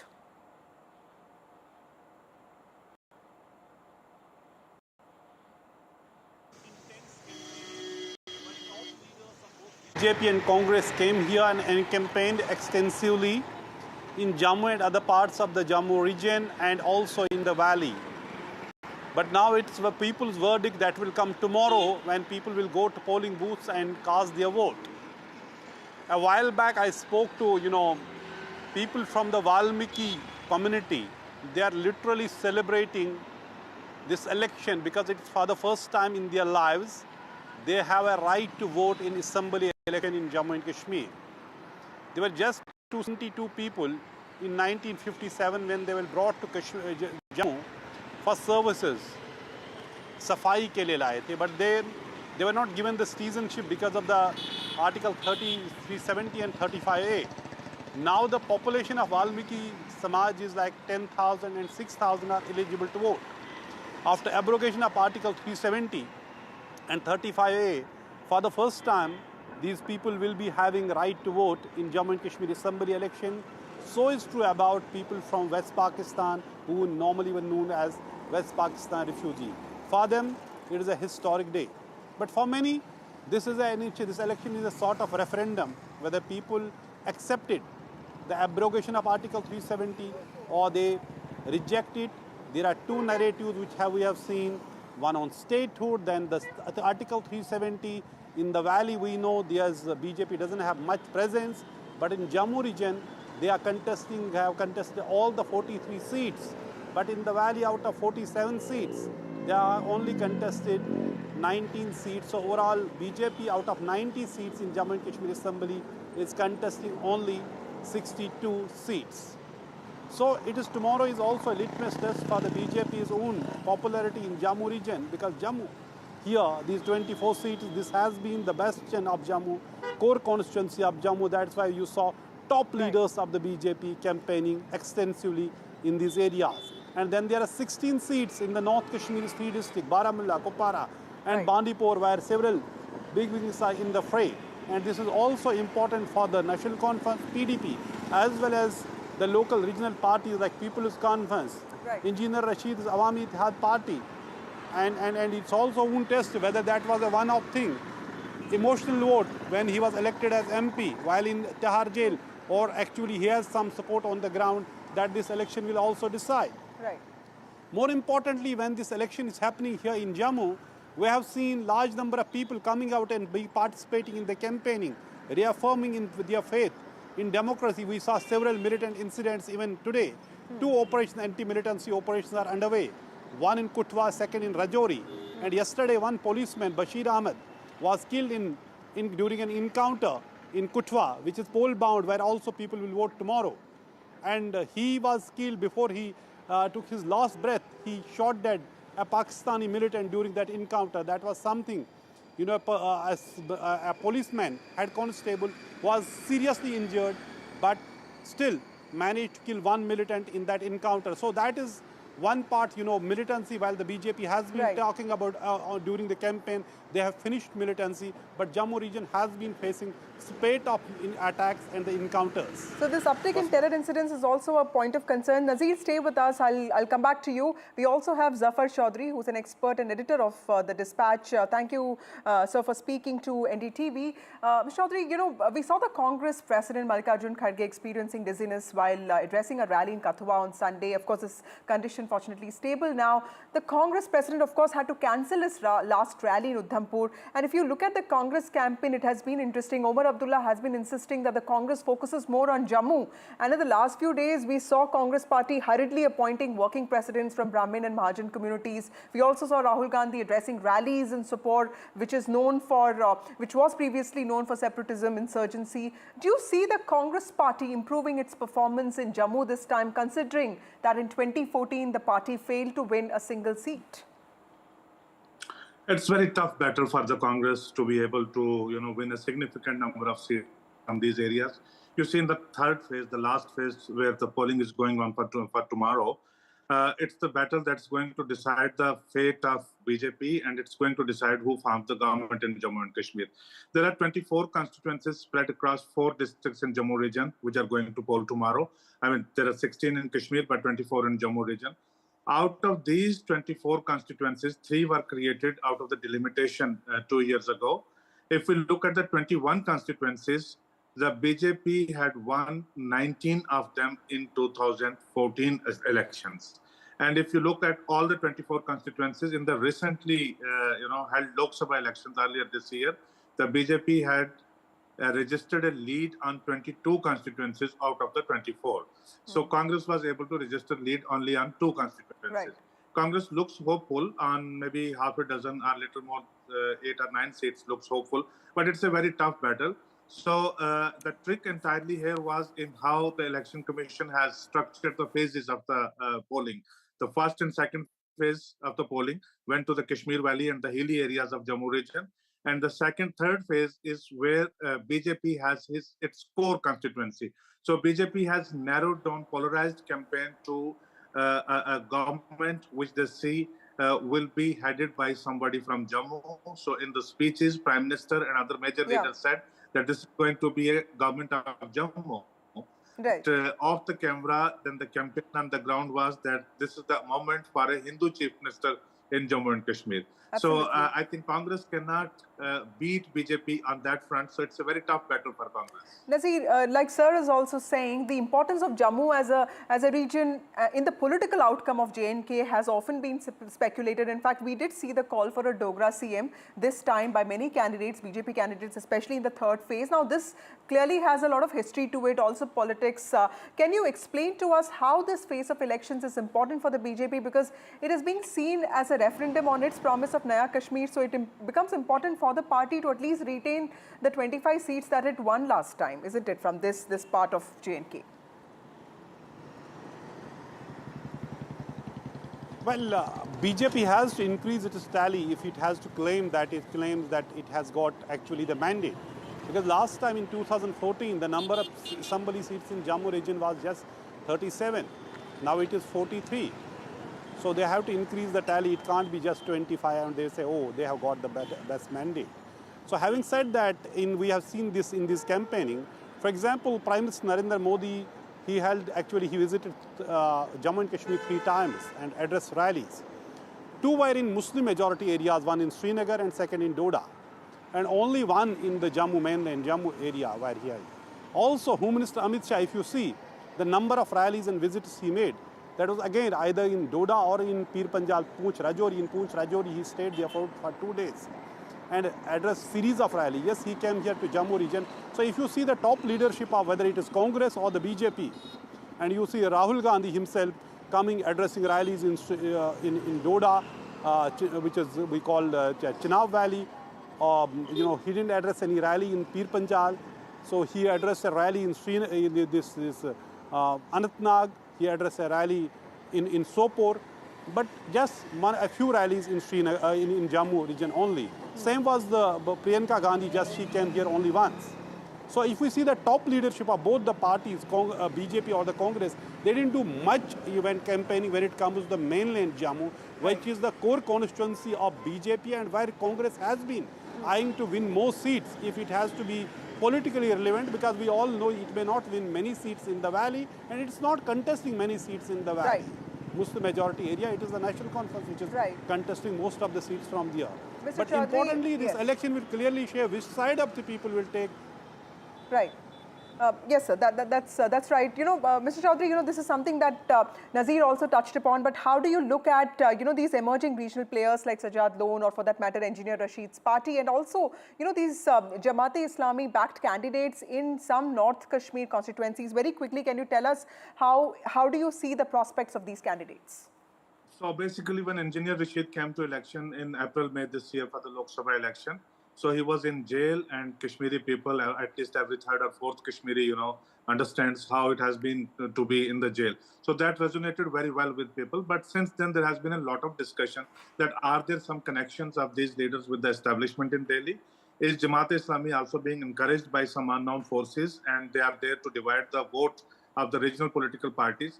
So I don't think that, they have caused some kind of, a big bang in the election, but I don't think that that's going to translate in terms of the number of seats they are going to bag in Kashmir. So primarily, I see National Conference as big player in Kashmir. So these smaller parties, mainly they have concentration in the north of the Kashmir Valley, which is going to poll tomorrow along with the 24 seats in Jammu. So I don't see, much of the ice their ability to cut in the North Kashmir. The real battle in the third phase, that's in Jammu. That's going to decide that who forms the government. So as Nazir said, that all major leaders, they campaigned in the Muslim majority areas and not in Jammu proper, because they realized that, this is an area which is their pocket borrow. This is an area where they have a stable position and probably they should be in a position to get many seats here. Right. Thank you, Mr. Chaudhary, and thank you, Nazir. Jammu and Kashmir gearing up for the third and last phase of polls that will be held tomorrow. My colleague Nazir also spoke to first-time voters and also young voters from Jammu, and this is what they said. This election in Jammu and Kashmir is a historic moment for Valmiki society and refugees, West Pakistan refugees. They are getting right to vote in the assembly for the first time. I'm joined by Gaurav Bhatti, who is the representative of Valmiki Society. Gaurav, it is when you were brought here, your rather forefathers, in 1957, you were just 272 people. Now it is around a 10,000 population. जी जी बिल्कुल sir 10,000 के करीब आज हमारे लोग हैं पूरे जम्मू कश्मीर में फैले हुए हैं और ये बड़ा दुर्भाग्यपूर्ण रहा कि जब हमें यहाँ लाया गया हमारी सेवाएं ली गई लेकिन हमारे साथ धोखा किया गया यहाँ की गवर्नमेंट देन जो गवर्नमेंट थी। तो पहली बार कैसी है आपकी जो वो तो हमें ये पहली बार आपको असेंबली में इलेक्शन में वोट डालने का हक मिल रहा है? ये फर्स्ट टाइम इलेक्शन में जो असेंबली इलेक्शन उसमें वोट डालने का हक मिल रहा है। मेरी 45 एज है, देखिए मैं फर्स्ट टाइम इलेक्शन वोटर हूँ ना, जबकि ये हमारा राइट बनता 18 साल के बाद, लेकिन इतने साल बीत गए। उससे बड़ी बात है हमारे 80 साल के बुजुर्ग बैठे हुए जो फर्स्ट टाइम वोट करेंगे। वो फर्स्ट टाइम वोटर है, very interesting. Meena ji, first time voting, and what's your age, and have you ever thought this day would come and you would be able to vote? Yes, this is the historic day as we have been given the voting rights after almost 65 years, and I'm excited at the same time and surprised also because the adult franchise exists in this Indian nation and in all the states of the India rather, but it's at the same time heartening also that all these 65 years state of J&K has done prejudice to the Valmiki Samaj, and what to say, sometimes it's like the struggle and the trauma which has been faced. Okay, so actually they were, these people were brought here by then Jammu and Kashmir government in 1957. They have come here to provide services. Now their population is around 10,000, around 6,000 are eligible to vote, and it is first time they are voting, and reason is after abrogation of Article 370 and 35A, because under those laws, only permanent residents of Jammu and Kashmir, which was a law which was invoked since Maharaja Hari Singh's time since 1929, that only permanent residents were eligible to vote or get right on the job or land. But after the abrogation of 370, this Valmiki Samaj is also getting that right. So after all, you must have not also got a right to get a government job here. Yes, Article 370 and 35A is the biggest hurdle, and we have been victimized by this. This was a draconian law, I would rather say, because it has put obstacle kind of a thing that we were not eligible for the professional education also, professional courses also. Then coming to the government jobs is a different issue, because we as a Valmiki Safai Karamchari Samaj, under the Article 370 and 35, which specifically said that you are relaxed for the state subject only if you want to pursue the job of a Safai Karamchari or the Gorkha for Chaukidari. Okay. So unseen that chains were there which was put on our feet, and we were being forced to work as a bonded labor. Not me, but my forefathers or my ancestors. Okay. I remember 10-15 years back when I wanted to write my medical entrance test, when I qualified my 12th and was willing to be a doctor and dreamt to be a doctor. But you couldn't. I couldn't. Okay. So very, very shocking. So finally they are getting the right to vote and also right on any job like any other citizen of Jammu and Kashmir. So essentially it was a law which was giving a rights of a job and land exclusively to the residents of Jammu and permanent residents of Jammu and Kashmir under state subject law, which I said was invoked since 1929 by Maharaja Hari Singh. Then it was carried forward in the Constitution of India and Constitution of Jammu and Kashmir as well. But finally, after the constitutional change in 2019, these people for the first time in their lives are getting the right to vote in assembly elections while they were voting in the parliament election. But this is the first election. All you people will be voting. खुश है ना? Yes yes बिल्कुल खुश है। आप भी बहुत? Sir हम खुश में एम्प्लॉई हूँ म्युनिसिपल कॉर्पोरेशन में सर। अच्छा, तो सेम ही हमारी दिक्कत वहीं भी है म्युनिसिपल कॉर्पोरेशन में भी।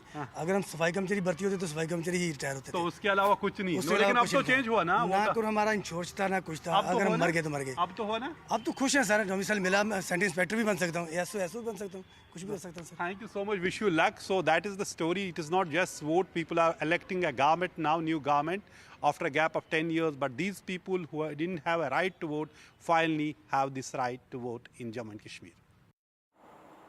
Well, the good part about abrogation of Article 370, these Valmiki persons who have been settled in J&K for years are finally getting to vote because of abrogation of Article 370. They'll be voting for the first time tomorrow. Remember, tomorrow is the third and final phase of J&K where 40 seats will be voting, and we will be getting all those details for you. But moving on to other stories today, the Enforcement Directorate may file a case against Karnataka Chief Minister Siddaramaiah in connection with a money laundering case related to the Muda case, which is the Mysuru Urban Development Authority case. This case comes after the state's Lokayukta police filed an FIR against Siddaramaiah and several others on the 27th of September following a directive from a special court in Bengaluru. My colleague Pratibha Raman joins us with more details on this. Pratibha, this was procedural, it was expected. How is the government, how is the Congress looking at this?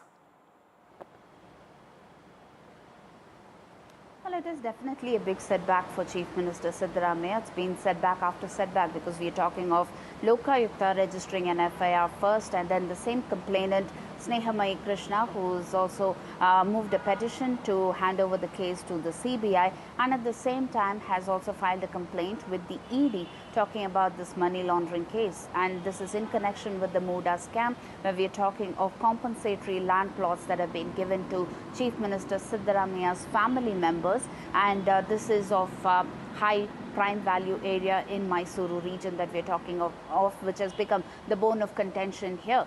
And Siddaramaiah, now the next set of action would be when the ED summons him and then tries to interrogate him. Further details would emerge only after the investigation there. However, Chief Minister Siddaramaiah has been standing firm on his ground of not resigning and also claiming that there is absolutely no wrongdoing here.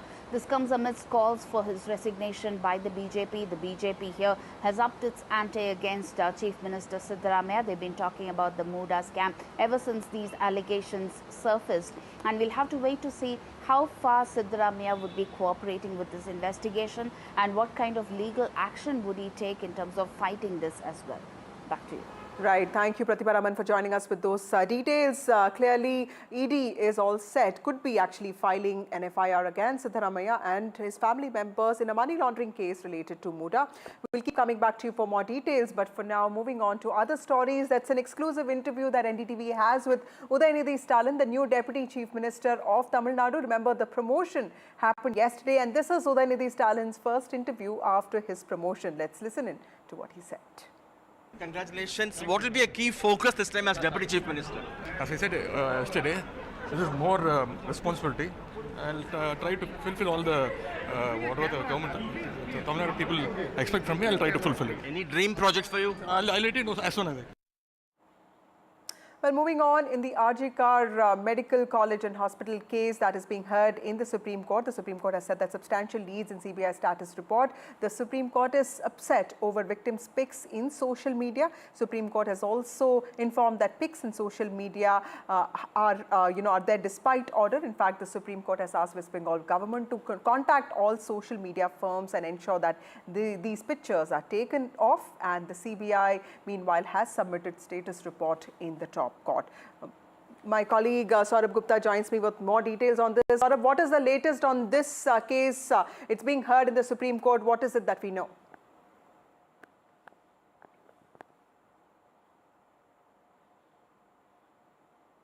Pictures of the victim, the young postgraduate trainee doctor who was brutally raped and murdered. Her pictures being shared on social media. The lawyer for the family, Brinda Grover, argued that it is impossible for the family to go and litigate against each and every person who puts it up. And of course, the Supreme Court had already earlier issued orders for these pictures to be taken down. And now, of course, the Supreme Court said that it has passed orders, and it modified its order, which was specifically referring to Wikipedia, and said that, of course, the state government and law enforcement agencies can take action against those who are posting these. And the Chief Justice went as far as to say that this is not like you identify one person, it is an ongoing process. So obviously that's one part. Second part is about what are the security measures, etc., that have been put in place. That's something that the state government said it would take some time. Things like, installing CCTV cameras or building new restrooms, washrooms, all of those things are already under process. It's taking place. Work is going on in several hospitals, but it will take some time. 15th October is the timeline that the state government has given the Supreme Court. Meanwhile, work is underway. Now, one of the things that obviously was also mentioned is these, elections to these, bodies, and Indira Jaising argued strongly in favor of elections, but the Supreme Court was very clear that on that matter, it said raise these issues with the task force, and it did not pass orders on that, despite repeated attempts by Indira Jaising to try and get the court's version on that. And the other thing that Advocate Mahesh Jetmalani brought up in the court was this insofar as revealing the identity of this young postgraduate doctor, was that the police commissioner, the then police commissioner, had come out of the hall on the day of the incident and revealed her name, and the High Court had said the matters in Supreme Court, and Mr. Jetmalani tried to get an order on that, and of course the Supreme Court said the High Court was wise enough to know what it could get into. Right. Thank you, Saurabh Gupta, for joining us with those details. Supreme Court making it clear that there's substantial leads in the CBI report, but also Supreme Court making it clear that it is disappointed with the victim's picture on social media and has asked for those pictures to be removed. In fact, it has asked the state government to take action in this regard. Well, time for a short break. More news and updates on the other side.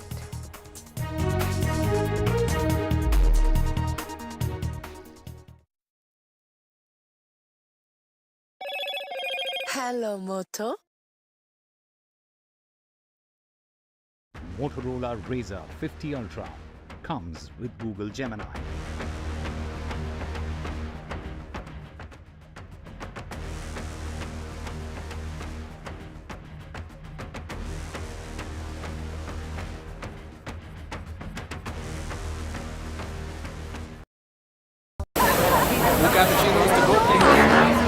I don't care for no songs and proses. I don't care for no sweet boys with roses. I'm too busy, baby, making plans on how to get me one of them manly men. All I want is a touch of love. Hi, I'm Kareena Kapoor Khan. When it comes to news, NDTV stands for trust, for integrity, for truth, for news that matters. Watch NDTV and don't forget to watch The Buckingham Murders अपने नजदीकी सिनेमाघरों में. कैसे मारा? Loan मिलेगा या नहीं ये आपके क्रेडिट स्कोर पे डिपेंड करता है। तो आज ही पैसाबाजार.com पर जाइए और अपना क्रेडिट स्कोर चेक कीजिए फ्री में, क्योंकि लोन की जरूरत कभी भी किसी को भी पड़ सकती है। बस एक्टिंग करा लो इनसे। पैसाबाजार.com, क्रेडिट स्कोर चेक, आदत अच्छी है। लोन मिलेगा या नहीं ये आपके क्रेडिट स्कोर पर डिपेंड करता है। आज ही जाइए पैसाबाजार.com पर और अपना क्रेडिट स्कोर चेक कीजिए फ्री में, क्योंकि लोन की जरूरत किसी को भी कभी भी पड़ सकती है। चल एक्टिंग थोड़ा भेल बनो। पैसाबाजार.com। New day, new show, a new experience. Start your day with the news, not views. We bring you stories that matter and impact your life. News that informs and keeps you ahead.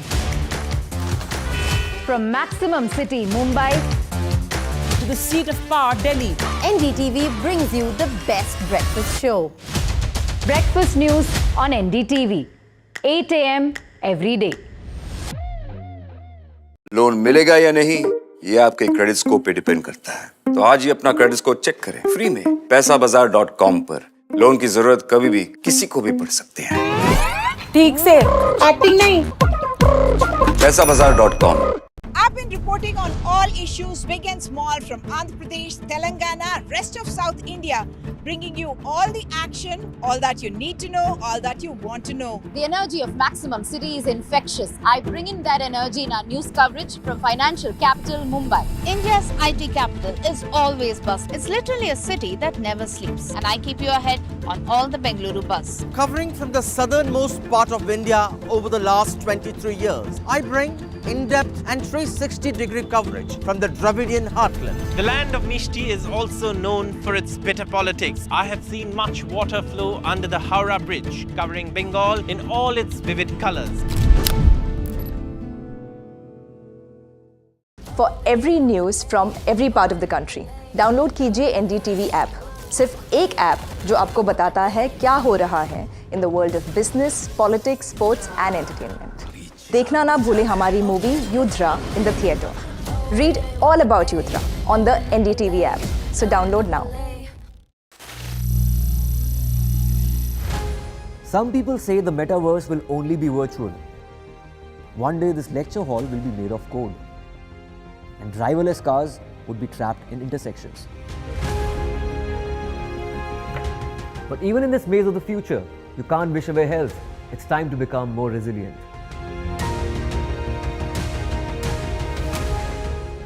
10 years of Banega Swasth India, we have grown and achieved so many milestones.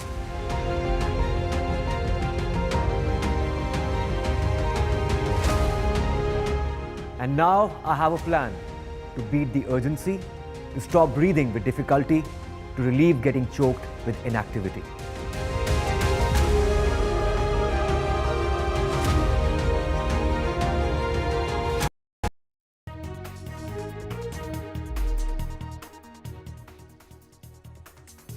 Good evening, ladies and gentlemen. You're watching NDTV. It's a season of sacking one's own, even as both BJP and Congress look at addressing the problem of rebels and independent candidates in the Haryana elections.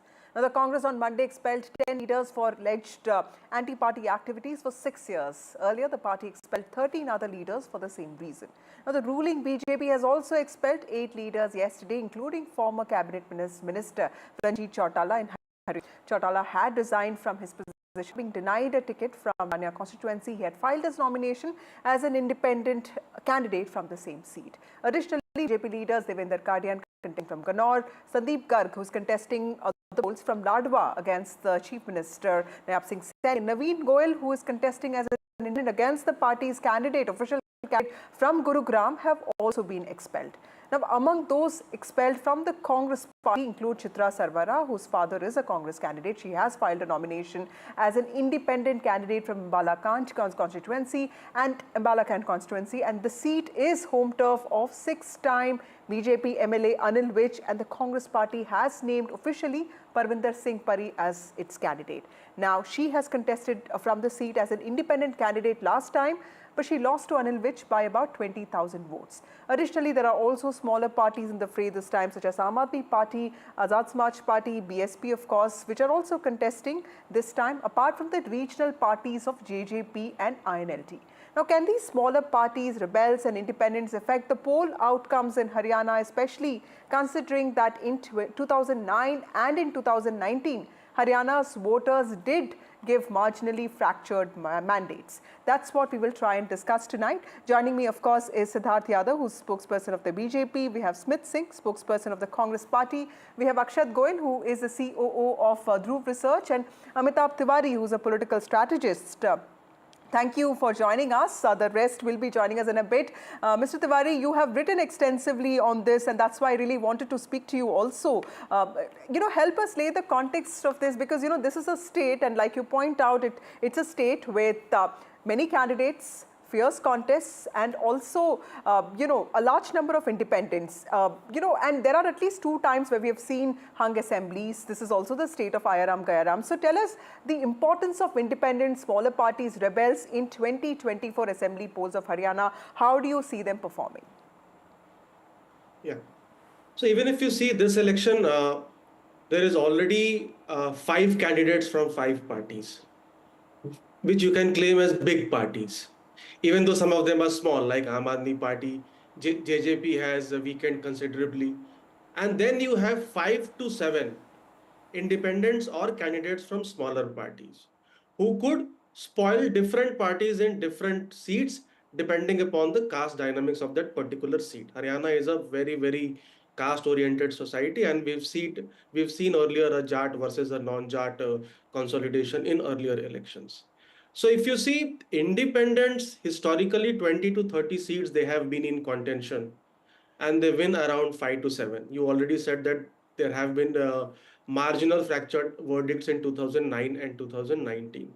So, and surprisingly in 2019, Congress was leading versus the BJP in Congress versus BJP seats.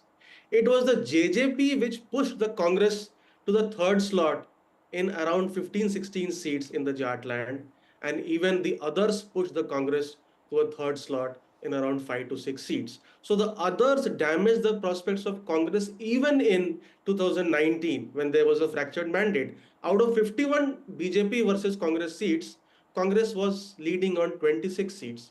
It could win just 5 seats out of the 40 seats where others, JGP, etc., spoiled their prospects. So this time we see a lot of rebels, 19 from BJP, 29 from Congress party, and they could play their role. 5,000, 7,000 votes in a particular assembly seat in a Vidhan Sabha is not less. Less than 10% margin seats are around 47, which means more than half of the assembly strength. And 10% we've seen in 2024 elections is not a big margin because you need a swing of only 5%. So they could play the role this time as well. Okay. Akshat Goyal, would you agree with that, sir? Because this is not so peculiar situation in Haryana because the Congress is raring to make a comeback after being out of power for 10 years. BJP is trying to address anti-incumbency, but there are these issues of farmers, wrestlers, Agniveer, unemployment. How are the others, like Mr. Tiwari says, how are they going to spoil party's prospects according to what you think? So I agree with Mr. Tiwari's comment that Haryana is a peculiar state. You will see many parties, 5 candidates or 10 candidates in a seat. However, this time the issue is, so let's say like 2019 or 2014, majority of the others, if you see, they were mostly the candidates from INLD, and in 2019, the candidates from JJP. So both INLD and JJP is a Jat dominant party, right? Now what we are seeing that the politics of Haryana has evolved over time from a Jat versus a non-Jat party, non-Jat politics. Earlier, Congress used to enjoy the fruits of the non-Jat and INLD used to enjoy the fruits of the Jat. Now, however, because BJP has grown since 2014 and BJP has become a non-Jat party, so all the non-Jat general. So what we have done, we have divided the entire state into general, then non-Jat general, so Jat, non-Jat, OBC. So what has done, BJP has grown itself into the OBCs and the non-Jat general, mostly the Punjabis and Banias and the Khatris. So now what Congress, what the Jats have done now, Jats and the SC, which used to split earlier. So they are going mostly ahead with the Congress party. So personally, what we are seeing that, yeah, there are a lot of independents, there are a lot of rebels, but they are less likely to impact the Congress party this time. Okay, that's interesting. Smith Singh, of course, there is a speculation that the Hudas have had a prominent role in deciding the candidates. You know, it is out and out a Huda election because the resources are there. So why is the party then facing a problem of rebels? Is it because, you know, the party has a winning streak, or is it because there is an inability, you know, of the leadership to control, to sort of, you know, ensure that everybody is on the same page? And who is actually, you know, are there some of these rebels who are also funded by your own leaders, sir? See, Congress party is a very big party, a national party. And as you're saying that there's a sentiment that Congress is coming into power. And with such a large party, we have a culture of to cultivate leadership. And we have so many leaders, and sometimes there is rebellion. But similarly, in BJP, there is a major rebellion going on. And some leaders in the Congress party also felt probably that they should be candidates, and they are rebelling. But I don't think so is going to affect this time our winning this election. But this allegation that some Congress, I don't think so. I think the Congress is very clear that they have to win this election, and they are winning this election. So there is last time your party was at 31, and you know the choice of candidates was also blamed for it, right? I will come back to you in a bit. Let me also take one comment from Siddharth Yadav. Sir, you know, in Himachal Pradesh and in Karnataka, we saw the problem of rebels for your party, and in both states, the party lost. What is it, you know, what is it that you're doing this time that, you know, will sort of prove as a differentiator from what you did earlier? And why do you think that the problem of rebels is not going to hurt you? Vasudha, I think there are two categories in rebels, if you have to think it from the election perspective. One is obviously the people who are discontented with the ticket distribution, and in every party, although I would say it's lesser in BJP, that they choose to contest either independently or from a different party. But there's also a difference of a rebellion big leaders, the state leaders, who choose to go against the party. That is not the case in Bharatiya Janata Party, because no leader, any member of parliament or any leader, either they may also be thinking... But if you look at the Gurugram campaign of Naveen Goyal, he's basically saying that the BJP failed to do anything to make Gurugram into a smart city. So some of your rebels are actually carrying out campaigns which are harmful to your own party. No, as I said, Vasudha, one category is of the rebels, of the candidates that are contesting independently.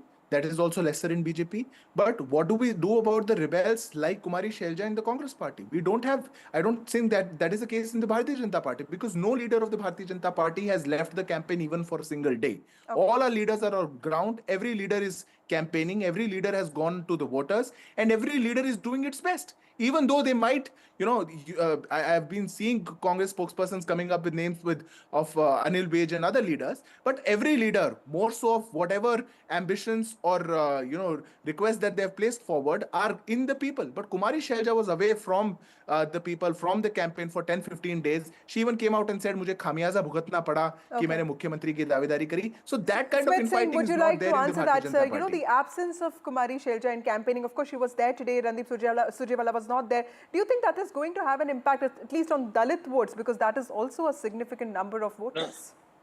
I think there are two parts to this question. First of all, what my friend just said. See, Savitri Jindal ji is rebelling. There is Ranjit Chotala ji is rebelling. So big names in the BJP are rebelling. And so that's completely not true what they have said. Second thing, I think Congress party is fighting this election together. It's very clear with Kumari Shelja ji coming on stage today. And there is no point of rebellion of any form at that level of our leadership. They're all together. In our party, with a large party, they have multiple roles across different states. They are in charges of different states. They're doing other things probably. But it's very clear that people who are mandated to be there in the state, who are campaigning, people are contesting very strongly. And I think it's very clear that our leadership is together in fighting this election. The last comment from Amitabh Tiwari, sir, how do you also see the performance of AAP in Haryana? Because clearly the vote share is less than 1%, but we've also seen Aam Aadmi Party playing spoil sport for both BJP and Congress in several states that it has contested earlier. How do you see their prospects this time? I think wherever Aam Aadmi Party, wherever it has done well, we've seen 6 to 9 months of relentless campaign by Arvind Kejriwal, focusing on guarantees and showcasing that Delhi model of governance. That has not happened. So Aam Aadmi Party may not be able to repeat what it has been able to do in Gujarat or Punjab. That's out of the question. In a few seats, it could play the spoil sport since it has given ticket to some of the rebels of both the BJP and the Congress, but it may not play a significant role.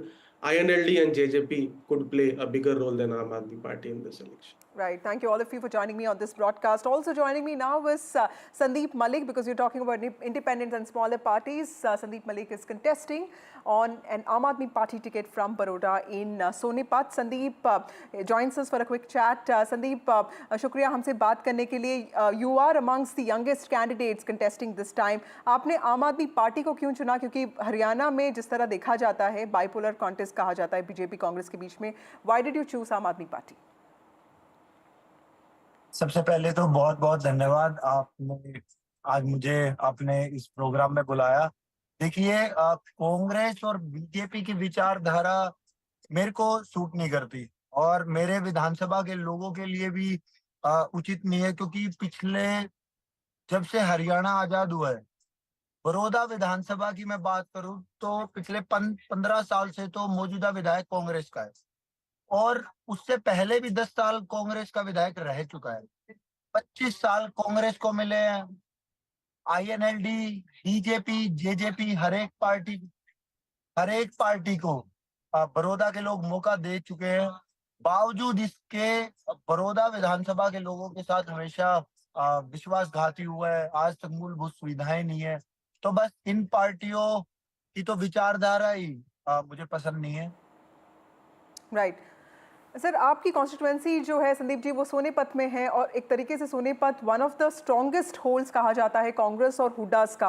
आपको कितना विश्वास है कि आपकी बातों को जो है वोटर्स सुनेंगे, क्योंकि ये हुड्डास का स्ट्रॉन्ग होल्ड है, कांग्रेस का स्ट्रॉन्ग होल्ड है? देखिए, आपने सही कहा. ये कांग्रेस वाले बड़ौदा को अपना अपना घर बोलते थे और कभी से बोलते आए हैं. बावजूद इसके अगर आप बड़ौदा के किसी भी गांव में जाओगे ना, आपको मूलभूत सुविधाएं तक नहीं मिलेंगी, आपको अच्छे सड़कें नहीं मिलेंगी. 54 गांव पड़ते हैं बड़ौदा विधानसभा में. 50 गांव में पीने के पानी तक की बहुत बड़ी समस्या है. मुझे एक वाक्य याद है, मैं एक गांव में गया था तो जैसे ही मैं ट्रैक्टर से उतरा, मेरी वहां काकी ताई खड़ी थी. उन्होंने मुझे बोला, बेटा अगर तू विधायक बन जाए ना तो हमारे गांव में पीने के पानी की बहुत बड़ी समस्या है। बस पीने का पानी, मतलब ये हालात है बड़ौदा विधानसभा के। स्कूलों के हालात आप देख लो, पूरे बड़ौदा विधानसभा में एक भी सरकारी अस्पताल नहीं है। ये हालात है। ये लोग बड़ौदा को अपना घर बोलते रहे और उसी घर के लोगों के साथ हमेशा विश्वासघात करने का इन्होंने काम किया। राइट संदीप जी, बीजेपी और कांग्रेस को आप जब देखोगे तो आम आदमी पार्टी को जो है एक दूसरे का बी टीम कहते हैं। आप किसका वोट काटेंगे और कौन से ऐसे लोग हैं जो आपको वोट करेंगे? क्या बीजेपी का नुकसान होगा या कांग्रेस का नुकसान होगा? देखिए, आम आदमी पार्टी नेशनल पार्टी है और आम आदमी पार्टी की सभी वोटें अपनी वोटें हैं। दिल्ली में भी यही होता था। जो लोग कहते थे कि कांग्रेस की आम आदमी पार्टी वोट काट रही है, तो आम आदमी पार्टी ने तो दिल्ली में कांग्रेस का सफाया कर दिया। उसके बाद पंजाब में आम आदमी पार्टी ने कांग्रेस का सफाया कर दिया। तो आम आदमी पार्टी अपने मुद्दों की राजनीति करती है, लोगों को जन सुविधाएं देने का काम करती है।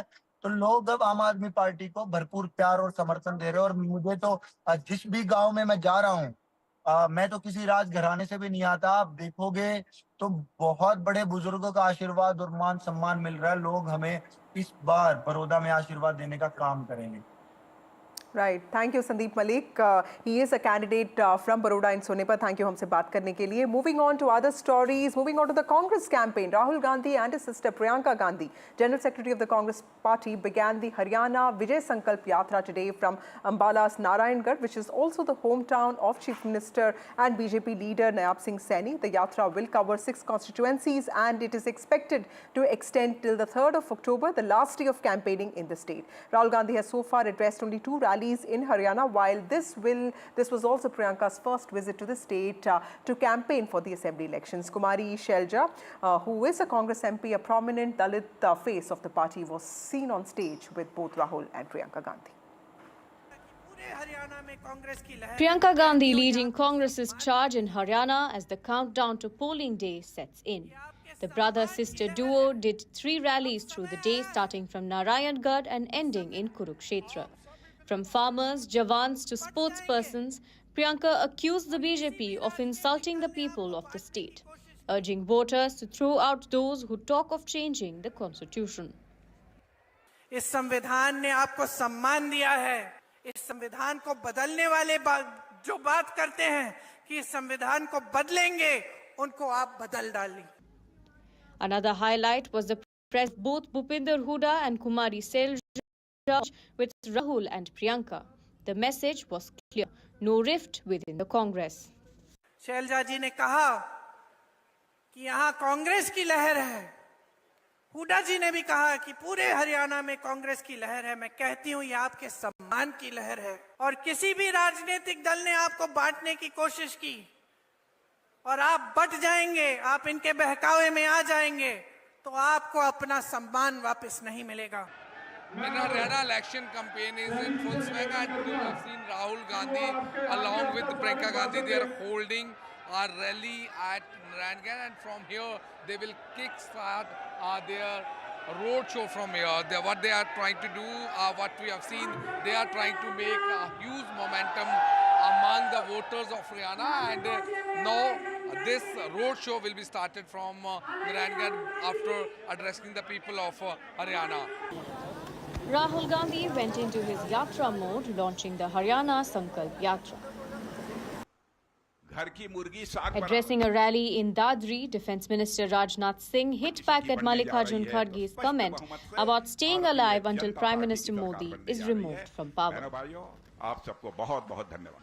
अब मेरे को तो 83 इयर्स चल रहे, इतना जल्दी मरने वाला नहीं हूँ। जब तक मोदी को नहीं हटाएंगे तब तक मैं जिंदा ही रहूंगा। कांग्रेस के अध्यक्ष हैं, मैं उनकी बहुत इज्जत करता हूं। आयु में हम लोगों से बहुत बड़े हैं। परमात्मा करे कि आप 125 वर्ष तक जिंदा रहें और 125 वर्ष तक जिंदा रहें और तब तक मोदी जी भी भारत के प्रधानमंत्री बने रहें। It's a high-stakes battle for both the BJP and the Congress in the Haryana dangle, with both parties facing challenges. The countdown to voting on the 5th of October has begun. And all party bigwigs are giving it their all. With Gurpreet Chinna, Bureau Report, NDTV.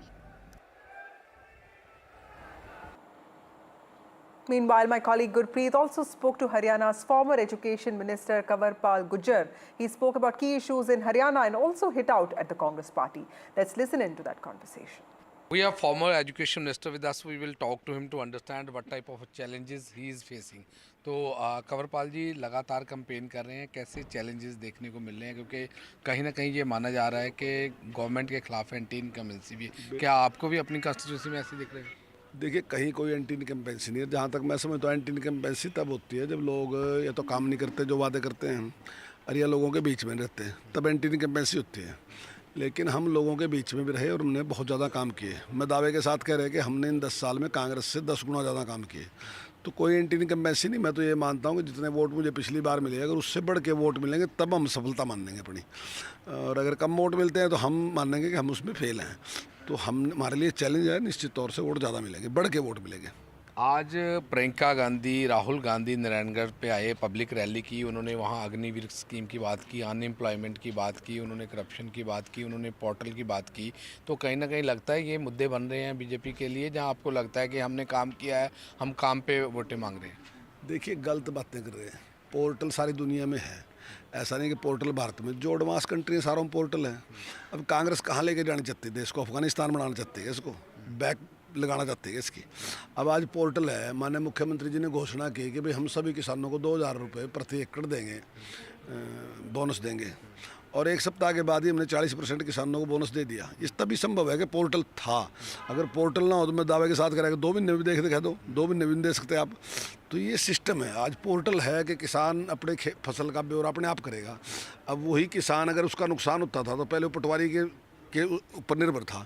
वो पटवारी के पास जाएगा, जी मेरी फसल में नुकसान है क्या, आप वो करो ना मेरी गिरदौरी, करो ना मेरी गिरदौरी। पटवारी का मुझे टाइम नहीं है। लेकिन आज वो नहीं है। आज आप पोर्टल पे एकदम फीड कर दो कि मेरा 80% नुकसान है क्या, 70% नुकसान है, आप डाल दो। उसके बाद पटवारी ने जब चेक करना, करो चेक, आपने तो काम खत्म कर दिया ना जी। अब पोर्टल के सारे लाभ ही लाभ है, नुकसान तो कोई है ही नहीं। अगर पोर्टल के नुकसान होते तो सारे देश क्यों लागू करते उसको? अब ये उस पोर्टल को भी नुकसान में बदलते जा रहे। जहाँ तक बेरोजगारी की बात आपने कही, बेरोजगारी कोई आज की समस्या नहीं, बेरोजगारी शुरू की समस्या है। लेकिन हमारे टाइम में रोजगार बढ़े, घटे नहीं है। हमारे टाइम में रोजगार, इंडस्ट्री आई, दूसरे उद्योग आए, रोजगार बढ़े उसमें। लेकिन मैं ये नहीं कहता कि कोई व्यक्ति बेरोजगार नहीं। दूसरा, बेरोजगारी के और भी कारण होते हैं। मान लीजिए मैं अलग टाइप से कुछ दूसरा काम करना चाहता हूँ, मैं चाहता हूँ मुझे सरकारी नौकरी मिलनी चाहिए। तो सरकारी नौकरी की तो एक लिमिट है। जहाँ तक है, दान की भी खरीदनी हो रही है, लगातार किसान काफ़ी खज्जल हो रहे हैं। तो उसको कैसे देख रहे हैं? आपको लगता नहीं सरकार के टाइम पे ऐसे होना, किसान तो पहले ही नाराज हैं? देखिए, ये हर बार इसी प्रकार की बातें उठाते हैं कि दान नहीं खरीदोगी, आप पूरी तैयारी नहीं है सरकार की, गेहूँ खरीदनी होगी, पूरी तैयारी नहीं। मैं आपको दावे के साथ कह रहा कि आप डेट निकाल लें और आप देख लें इन्होंने कितनी गेहूँ खरीदी, हमने कितनी गेहूँ खरीदी, इन्हें कितना धान खरीदा, हमने कितना धान खरीदा। हर बार इनसे ज़्यादा अच्छे से धान खरीदा। और हम ऐसी सरकार हैं जो कह रहे हैं कि 72 घंटे के अंदर पेमेंट देंगे। अगर 72 घंटे के अंदर आपकी पेमेंट ना डली, उसका ब्याज देंगे। Well, after a lot of controversy over Kumari Shelja, who's a Congress MP and also a prominent Dalit face of the party, being absent from the campaign, now she has kick-started her campaign with Rahul Gandhi to dismiss opposition claims of infighting within the Congress party. She has reached Panchkula to hold a campaign in favor of Chandra Mohan, who is a Congress candidate. My colleague Gurpreet met her today, and this is what she said. Ma'am, today you have come to Panchkula. How do you see this election campaign? How do you see the momentum? You know, with each passing day, the excitement of the electorate is building up and Congress is becoming even stronger. People see an alternate narrative in Congress, that of development, that of holding everybody together. And you will see that in the coming time, few days are left, Congress will form the government with an overwhelming majority. Ma'am, we have seen BJP was trying to exploit the situation when you were not campaigning here. So do you think that BJP was trying to get a political mileage when you were not campaigning and they were trying to exploit the The thing is that BJP doesn't have any issues to speak of. They have no achievements to show to the people. So they were simply trying to, but be that as it may, I don't think we need to even talk about them. We should concentrate on our own strategies, on our own, what we want to present to the people, our vision for the future. We have given 7 guarantees and our manifesto is out. And we have tried to ensure better future for every segment of the society. Ma'am, today we have seen again the slogans were being raised by a lot of people that Kumari Shailja is the Chief Minister of Haryana. How do you see this? I think one should take it in our stride because that's the way people look at it and they feel happy, everyone is happy, but ultimate decision is always with the High Command. We know the reality. But you want to become the Chief Minister, no? That is... What kind of question is that? Ma'am, another last question, ma'am. I just want to take... You had already mentioned about a Deputy Chief Minister, Chandramohan. If he is going to... He was our Deputy Chief Minister. He's already shown his worth and he can work. So definitely we would want that we should get that position back.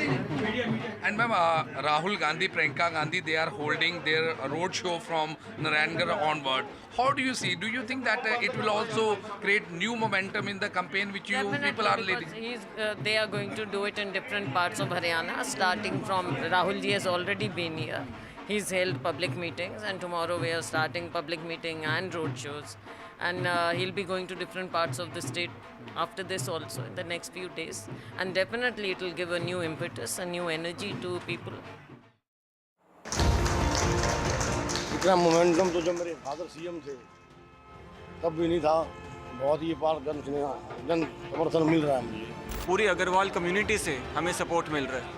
आज से पहले कहीं ना कहीं ये narrative था कि BJP के गुप्ता जी जो हैं वो किसी एक कम्युनिटी में स्ट्रॉन्ग हैं, किसी दूसरे कम्युनिटी में वीक हैं। लेकिन आज के इस इवेंट से ये साबित हो गया कि जो पंचकुला कॉन्स्टिट्यूएंसी है वो कम्युनिटी के बेसिस पे वोट ही नहीं देता। पंचकुला कॉन्स्टिट्यूएंसी सिर्फ विकास के नाम पर वोट देता है। एक ही कैंडिडेट हैं जो असल में पंचकुला का विकास किए हैं और करेंगे, वो है चंद्रमोहन जी। आपको एक ऐसा विधायक मिलेगा जो 24 घंटे सुख दुख में खड़ा रहता है और पंचकुला की तरक्की के लिए हमेशा तत्पर रहेगा। Time for a short break. More news and updates on the other side.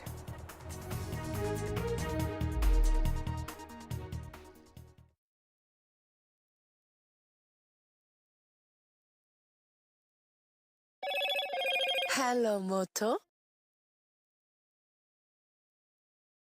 Motorola Razr 50 Ultra comes with Google Gemini.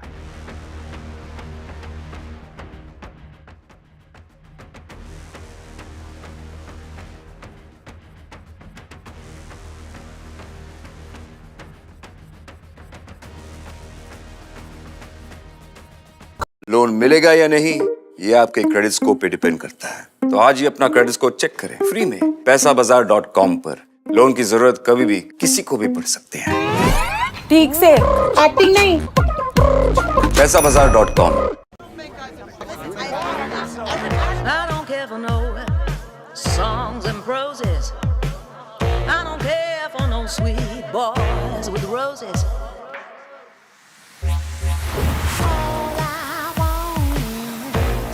A touch of love.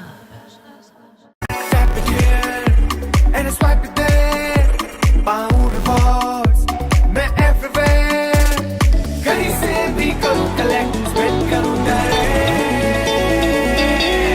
Download any single ID partner app, link your card and earn reward with top rank. Get it free with single ID. For every news from every part of the country, download कीजिए NDTV app. सिर्फ एक app जो आपको बताता है क्या हो रहा है in the world of business, politics, sports and entertainment. देखना ना भूले हमारी movie Yudhra in the theatre. Read all about Yudhra on the NDTV app. So download now. Loan मिलेगा या नहीं ये आपके क्रेडिट स्कोर पे डिपेंड करता है। तो आज ही पैसाबाजार.com पर जाइए और अपना क्रेडिट स्कोर चेक कीजिए फ्री में, क्योंकि लोन की जरूरत कभी भी किसी को भी पड़ सकती है। बस एक्टिंग करा लो इनसे। पैसाबाजार.com, क्रेडिट स्कोर चेक, आदत अच्छी है। Hi, I'm Kareena Kapoor Khan. When it comes to news, NDTV stands for trust, for integrity, for truth, for news that matters. Watch NDTV and don't forget to watch The Buckingham Murders अपने नजदीकी cinema घरों में। कैसे मारा? Loan मिलेगा या नहीं ये आपके क्रेडिट स्कोर पे डिपेंड करता है। आज ही जाइए पैसाबाजार.com पर और अपना क्रेडिट स्कोर चेक कीजिए फ्री में, क्योंकि लोन की जरूरत किसी को भी कभी भी पड़ सकती है। चल एक्टिंग थोड़ा भेल बनो। ए आयो बात बोल। पैसाबाजार.com। I've been reporting on all issues, big and small, from Andhra Pradesh, Telangana, rest of South India, bringing you all the action, all that you need to know, all that you want to know. The energy of Maximum City is infectious. I bring in that energy in our news coverage from financial capital Mumbai. India's IT capital is always buzz. It's literally a city that never sleeps. And I keep you ahead on all the Bengaluru buzz. Covering from the southernmost part of India over the last 23 years, I bring in-depth and 360-degree coverage from the Dravidian heartland. The land of Mishti is also known for its bitter politics. I have seen much water flow under the Howrah Bridge, covering Bengal in all its vivid colors.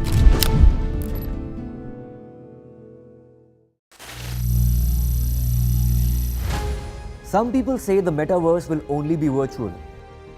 One day this lecture hall will be made of code, and driverless cars would be trapped in intersections.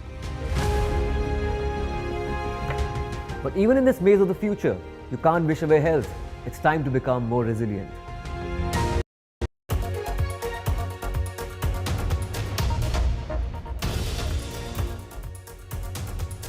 Hello everyone, you're watching NDTV. I'm Maria Shakil. The headlines at 8 p.m. ED books Karnataka Chief Minister Siddaramaiah in the alleged Mysuru Urban Development Authority land scam. Case was filed after the ED took note of an FIR filed by the orders of the Lokayukta.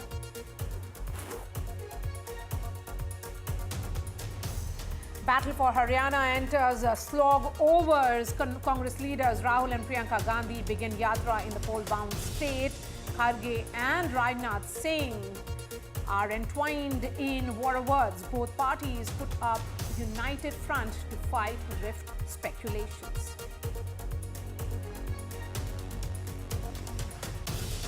Supreme Court comes to the rescue of a scheduled caste student who defaulted on his IIT Dhanbad fee.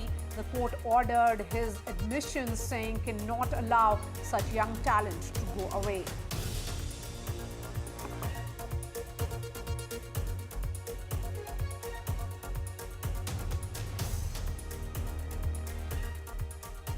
Delhi Chief Minister Atishi and top ministers take to streets to inspect work to fill potholes on the roads of Delhi with a mission to rid streets of craters by Diwali.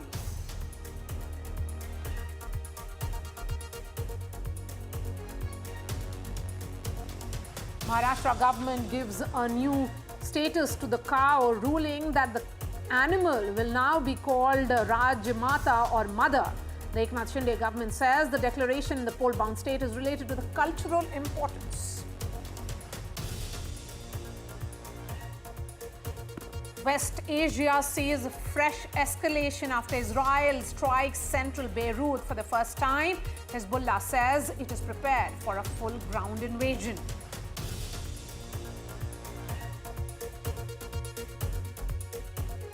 Our top story this hour, troubles for Siddaramaiah not ending.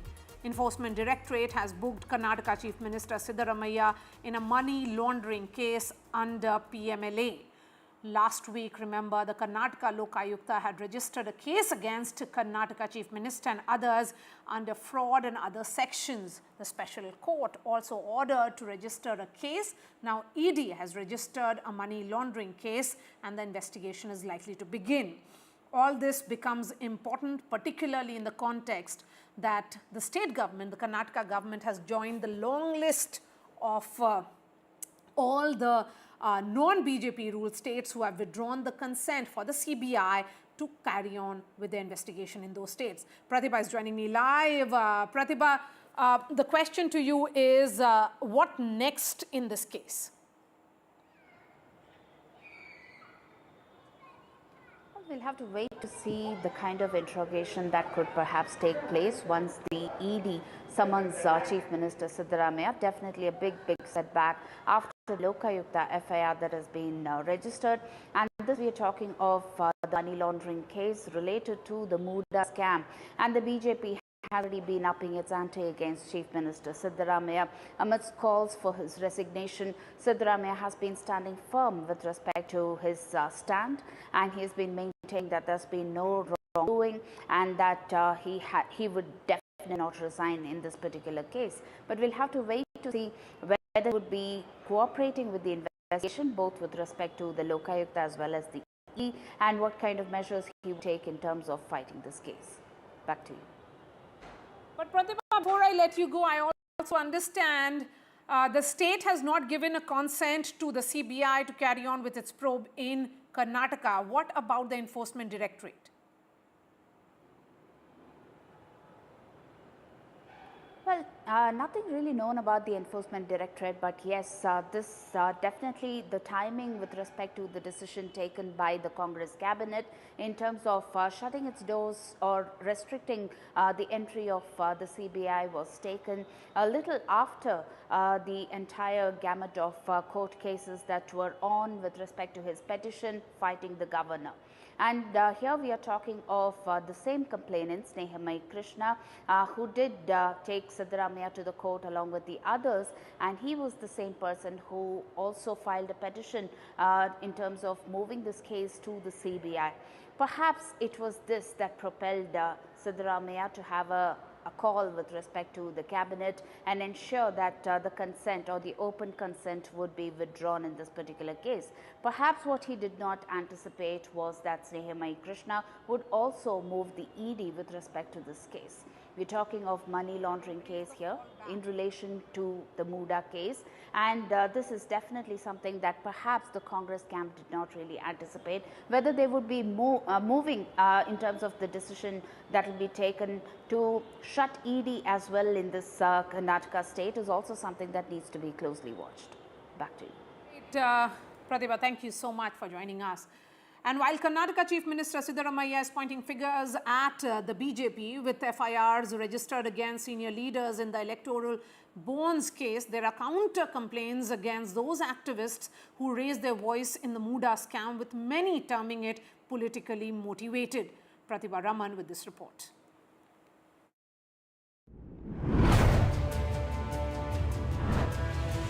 Activist Snehamai Krishna, who's one of the complainants against Karnataka Chief Minister Siddaramaiah in the Muda case, and has even taken the alleged scam to the Enforcement Directorate, is now facing a money laundering case himself.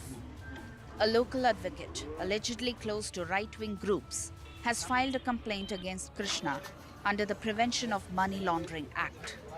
9 advocates is engaged, Snehamai Krishna is engaged. Who paid his air charges?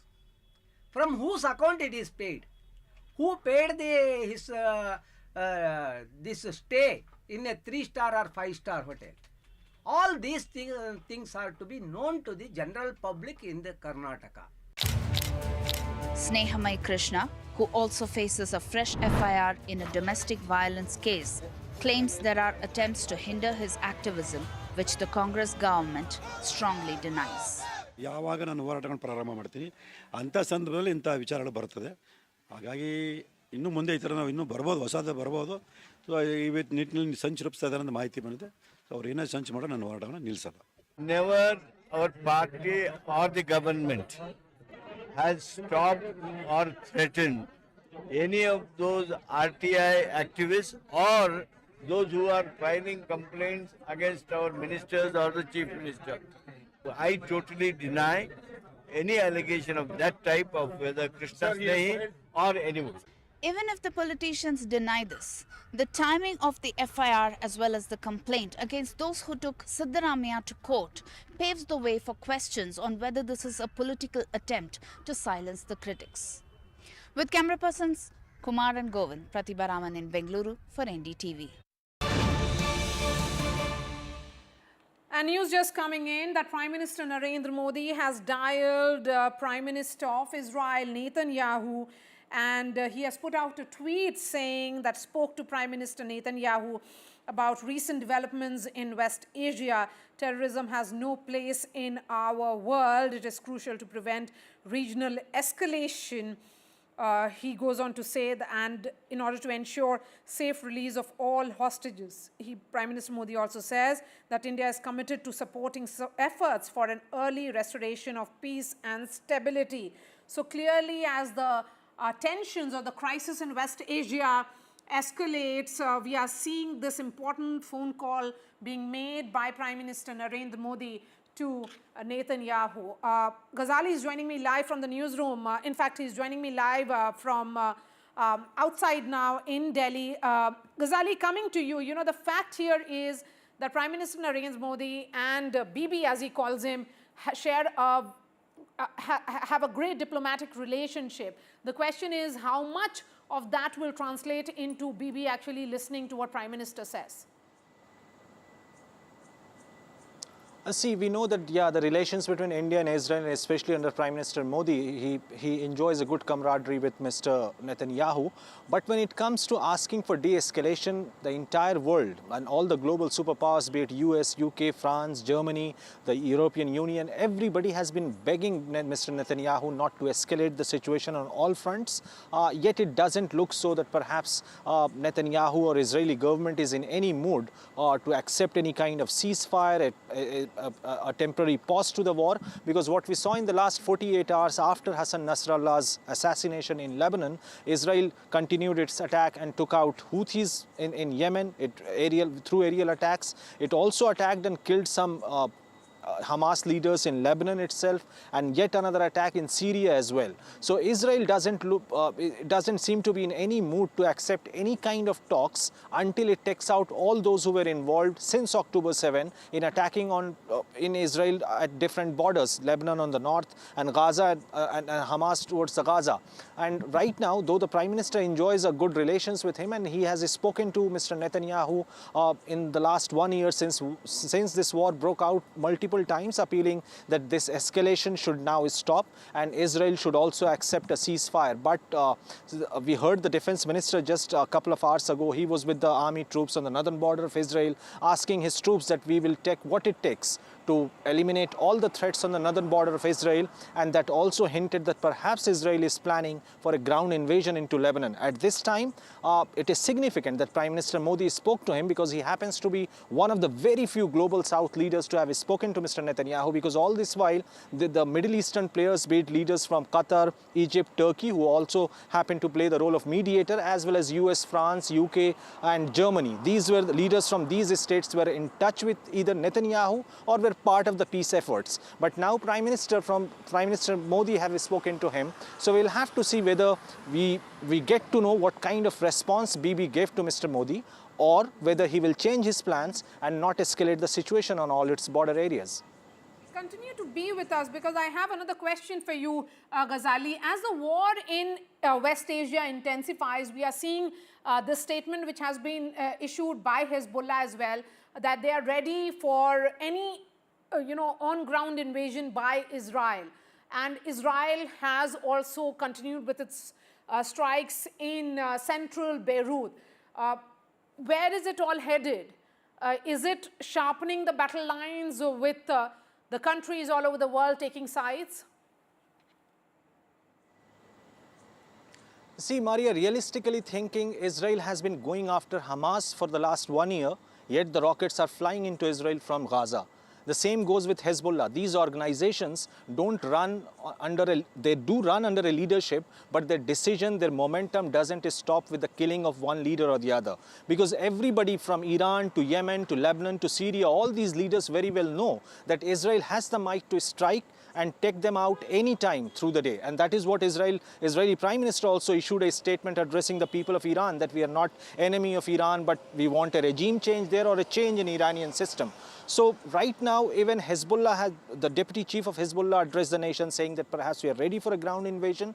But why Israel has a chance here right now? Because they know that Hezbollah has been inflicted maximum damage with the killing of Mr. Nasrallah. And more than that, there were many commanders. That entire chain of command has been eliminated.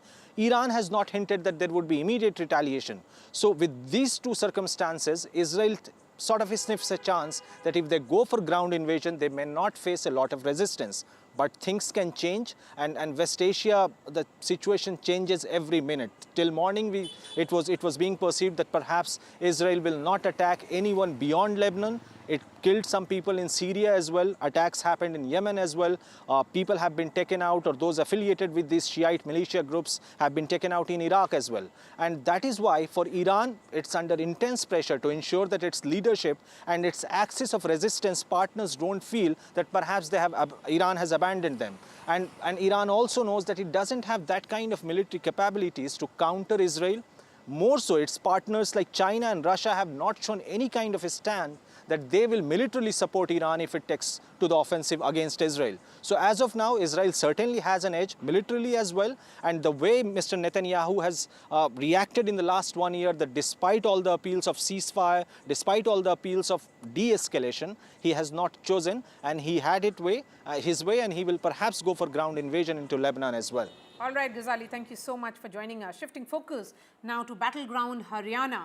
Rahul Gandhi and Priyanka Gandhi Vadra began Haryana Vijay Sankalp Yatra from Ambala's Narangarh, the hometown of Chief Minister Naib Singh Saini. The yatra will cover 6 constituencies and is expected to extend till October 3rd, which is the last day of campaigning in the state.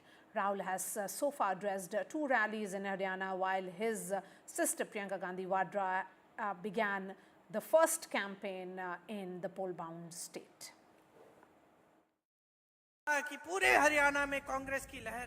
Priyanka Gandhi leading Congress's charge in Haryana as the countdown to polling day sets in. The brother-sister duo did 3 rallies through the day, starting from Narayangarh and ending in Kurukshetra. From farmers, jawans to sportspersons, Priyanka accused the BJP of insulting the people of the state, urging voters to throw out those who talk of changing the constitution. Another highlight was the presence of both Bhupinder Hooda and Kumari Selja on stage with Rahul and Priyanka. The message was clear: no rift within the Congress. Selja जी ने कहा कि यहाँ कांग्रेस की लहर है।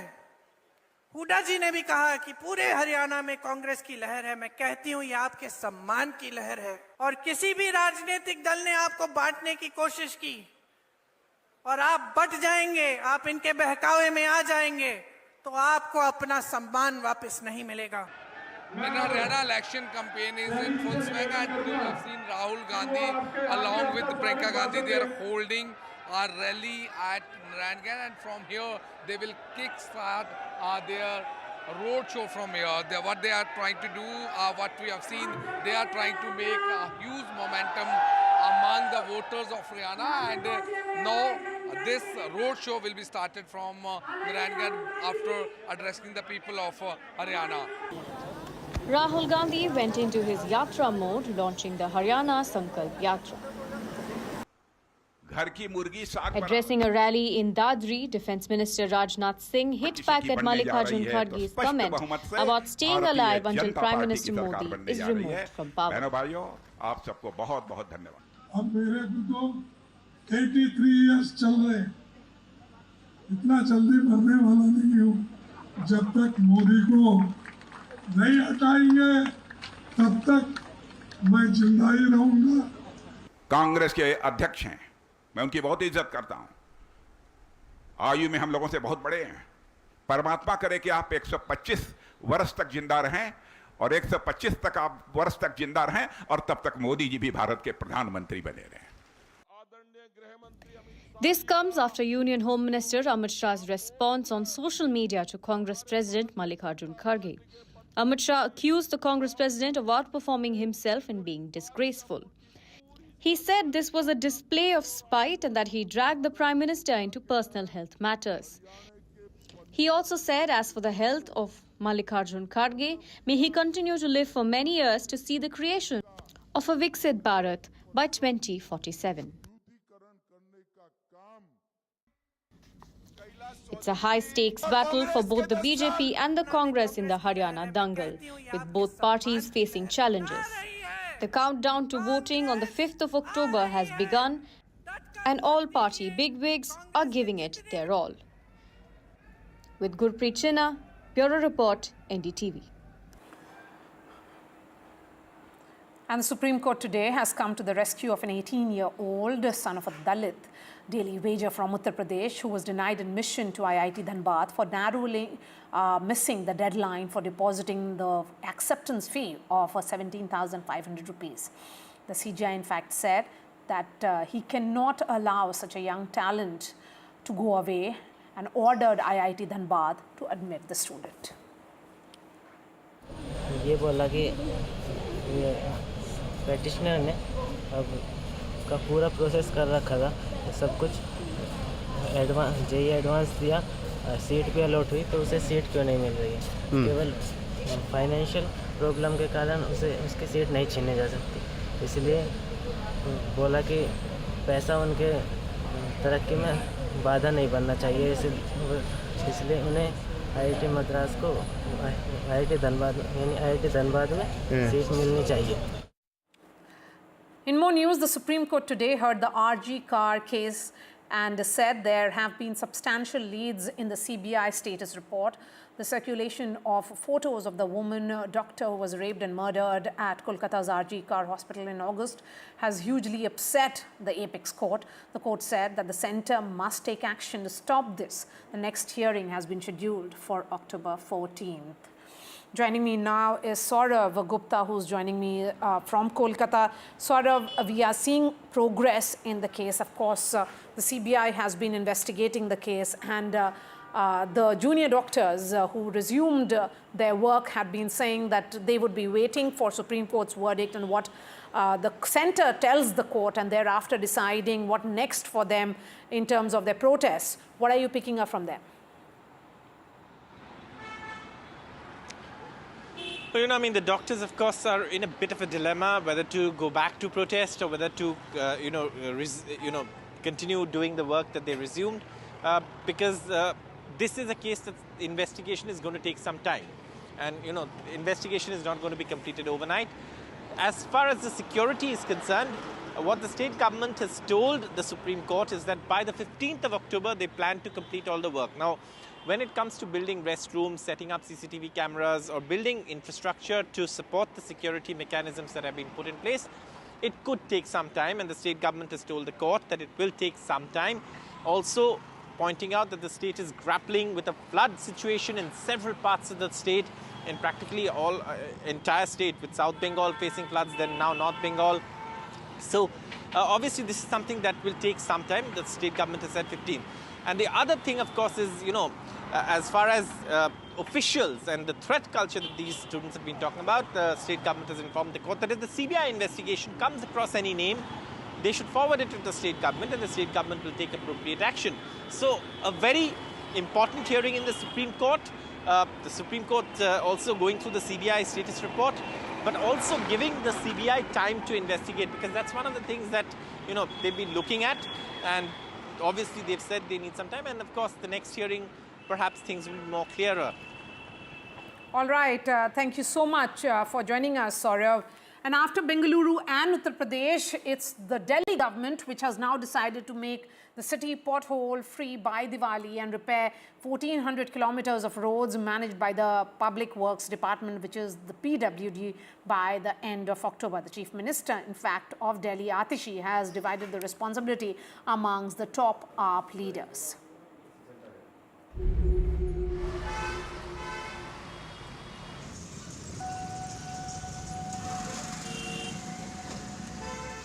With the monsoon season gone, Delhi government has cracked the whip on the National Capital's Public Works Department to make Delhi pothole free before Diwali.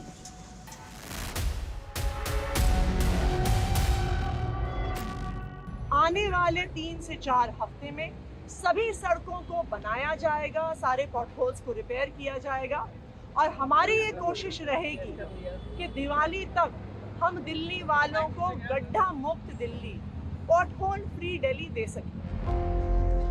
Aam Aadmi Party leaders took to the streets of Delhi this morning to inspect the condition of roads. While Saurabh Bharadwaj is responsible for inspecting East Delhi roads, Gopal Rai is looking at Northeast Delhi, and Kailash Gehlot will be responsible for Southwest and Outer Delhi. According to PWD, which maintains 1400 kilometers of arterial and main roads, there are over 2000 potholes in the national capital. So, can this be done on the ground within a month? Commuters and RWA representatives don't think so. ज़्यादा बारिश के बाद गड्ढे बने हैं। Metro का काम चल रहा है, उसके रिगार्डिंग जब भी आप देखो आपको ऐसा ही रोड मिलेगा। और मुझे नहीं लगता अगर ठीक भी कर देते हैं, इनके पास बजट आता होगा, बट ये ठीक करते हैं, but again and again same condition मिल। दिल्ली सरकार काम ही नहीं कर पा रही है, कैसे काम कर पाएगी? हमें तो दिख नहीं रहा। देखो दिवाली भी कोई दूर तो है नहीं, देखते हैं एक और महीने में कोई बहुत बड़ी चीज़ तो हो नहीं जाएगी। जो चीज़ इतने सालों में नहीं हुई, एक महीने में क्या होगा? Situation here has been going on for the last 1 year. It's a sheer nightmare for commuters and residents living here in East Delhi's Patparganj. See, if they have the will, they can do everything. But the problem is, do they have the will? Are they willing to do the work for the public, for the masses, for the community who vote them? Water logging is there, air pollution is the severest most in these areas. ठीक है, traffic jam, congestion, ये potholes, ये सड़कों की हालत आपके सामने है. They say that machines are there to clean the road. See, is the person who is sweeping the road, dust उड़ रही है हर तरफ. तो क्या वो सिर्फ दिखावा है, सिर्फ मेन रोड्स के लिए है जो मशीनें चलती हैं आपकी? BJP slammed the Aam Aadmi Party government, accusing the party for waking up only when the assembly polls are around the corner. आतिशी जी का आज सड़क पे आना उन्होंने ये सिद्ध कर दिया है कि अरविंद केजरीवाल बिल्कुल नकारा मुख्यमंत्री थे, क्योंकि अरविंद केजरीवाल तो मुख्यमंत्री रहते सड़कों पे आए नहीं।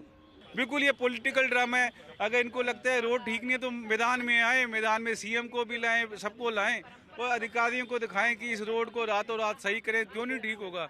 Where is the road, you may ask? There are many such pothole-ridden, crater-like roads across Delhi, and what is more important to ask is that whether or not the roads after repair sustain the repair work or not and remain healthy, good condition roads to drive around or not. With Sushil Rathi, Kamal Kant, Kanan Patra and Shreya Ghosh, this is Tanushka Datta for NDTV. And the Maharashtra government has declared cow as Rajya Mata, and this decision was taken in the cabinet meeting.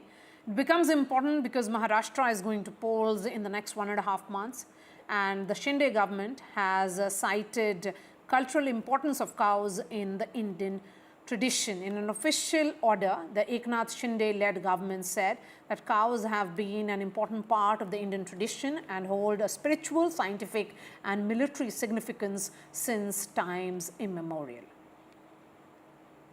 आज के मंत्रिमंडल बैठक में अनेक निर्णय सरकार ने लिए हुए हैं। उसमें राज्य माता मतलब राज्य पशु, राज्य पक्षी ऐसी जो पहचान है, वैसी पहचान हमारे गौ माता को दी हुई है। ये कई लोगों की मांग थी, स्वामी हमारे शंकराचार्य जी की भी मांग थी, कई संतों की मांग थी, और आज पूरी करने में हमें सफलता मिली है। और इसलिए राज्य माता गौ माता के रूप में यहाँ पर पहचानी जाएगी, और निश्चित रूप से इसे हर प्रतिदिन उस एक गाय के प्रति, देशी गाय के प्रति 50 रुपए का अनुदान देने का भी निर्णय लिया है। गौशालाओं को अनुदान देने का निर्णय लिया है। गौ वंश की रक्षा करना ये मतलब हमारा फर्ज है। We are putting out all the stories on ndtv.com. That's all from me. Thanks so much for watching.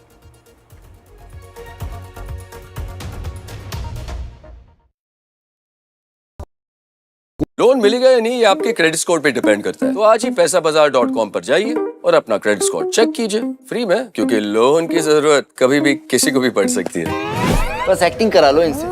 पैसाबाजार.com, credit score check, आदत अच्छी है। I don't care for no songs and proses. I don't care for no sweet boys with roses.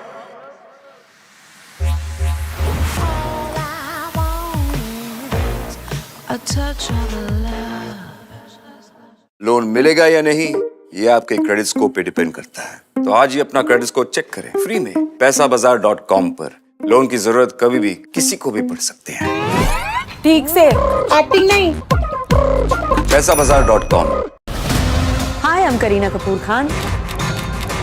When it comes to news, NDTV stands for trust, for integrity, for truth, for news that matters. Watch NDTV and don't forget to watch The Buckingham Murders अपने नजदीकी सिनेमाघरों में। कैसे मारा? Loan मिलेगा या नहीं ये आपके क्रेडिट स्कोर पर डिपेंड करता है। आज ही जाइए पैसाबाजार.com पर और अपना क्रेडिट स्कोर चेक कीजिए फ्री में, क्योंकि लोन की जरूरत किसी को भी कभी भी पड़ सकती है। चल एक्टिंग तोड़ भेल बनो। पैसाबाजार.com। For every news from every part of the country, download कीजिए NDTV ऐप। सिर्फ एक ऐप जो आपको बताता है क्या हो रहा है in the world of business, politics, sports and entertainment. देखना ना भूलें हमारी movie युद्रा in the theatre. Read all about Yudra on the NDTV app. So download now. New day, new show, a new experience. Start your day with the news, not views. We bring you stories that matter and impact your life. News that informs and keeps you ahead. From Maximum City, Mumbai, to the seat of power, Delhi, NDTV brings you the best breakfast show. Breakfast news on NDTV, 8 a.m. every day.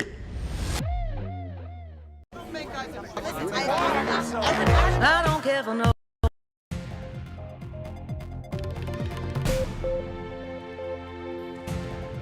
This is the last word, and I'm Maria Shakil.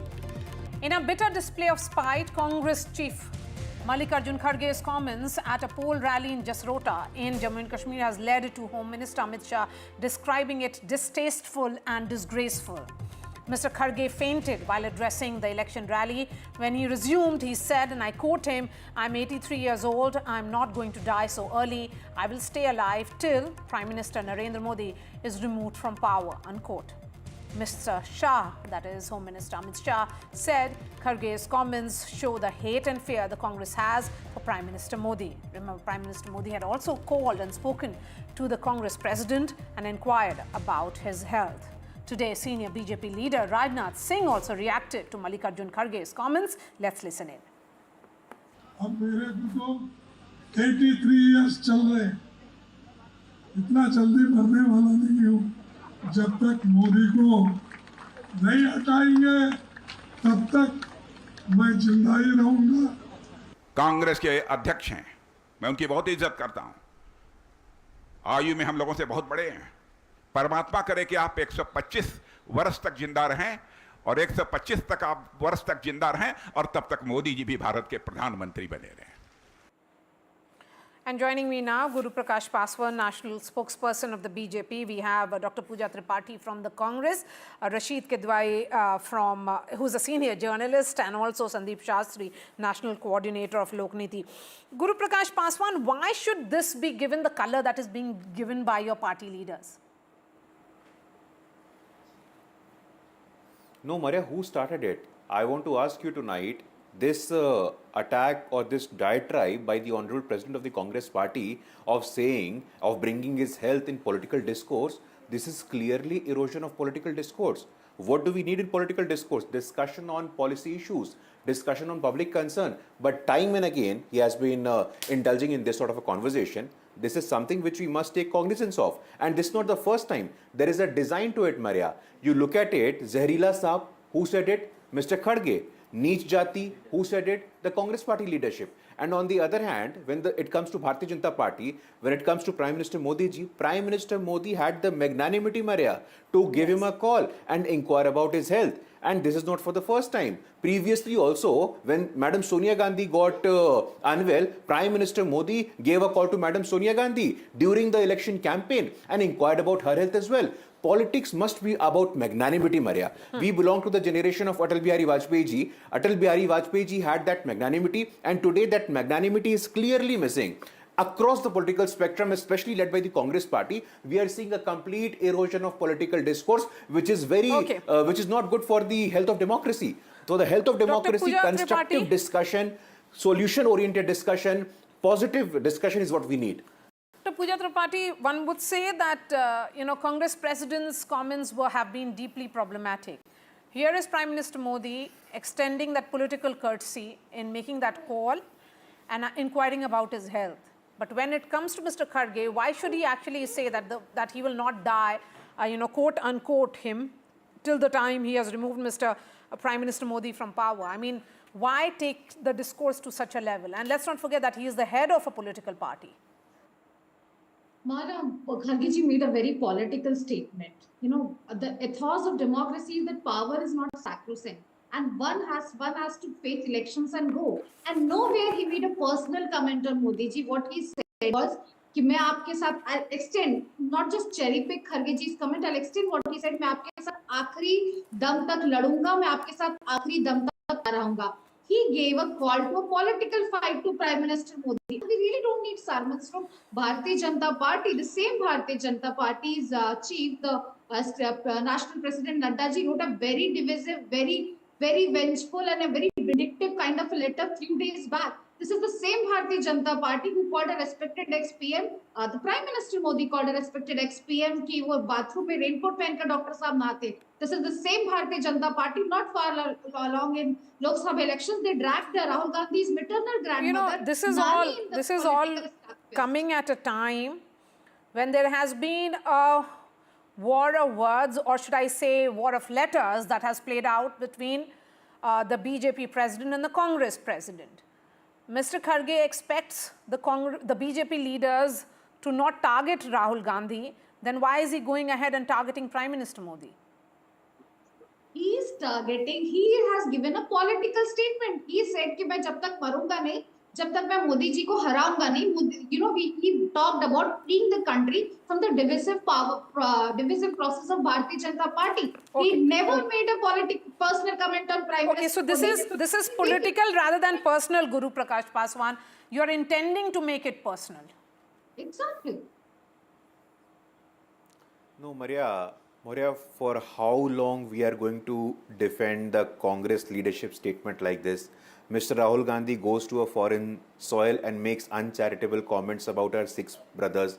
Mr. Rahul Gandhi goes on a foreign soil and makes a claim that we are going to end reservation, which for people like us, it's a constitutional blessing, which has happened to us for our generation. And Mr. Rahul Gandhi goes to foreign soil and questions the unity and integrity of our country. Foreign ministers of Congress party. So the question is not about what about Maria. I can give you 15 such examples. Marja Modi, Modi teri khabar khudegi. It was Congress member of parliaments. It was Congress senior leadership. The question again, I say with a lot of conviction, Maria, it is not about political whataboutery and it is not about political statement making. It is about having a constructive, public policy oriented, a solution oriented debate in political discourse, which exactly is your topic tonight. We need some active political discourse which is rich. What we see in West today, can we not import that sort of idea? But the biggest opposition party of India, the leader of the opposition party, you know, in fact, makes Guru, such uncharitable comment in West, what is playing out Maria. at present,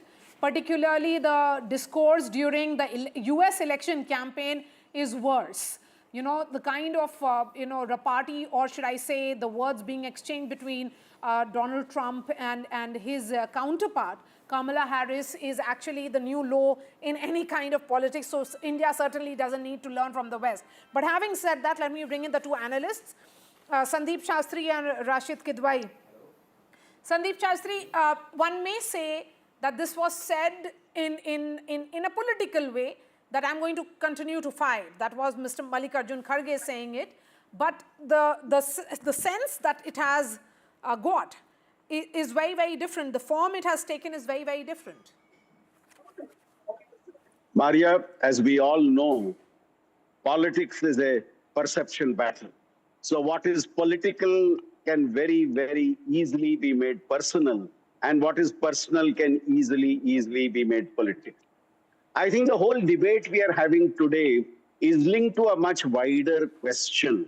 And the question being, across the political class, has the quality of debate fallen?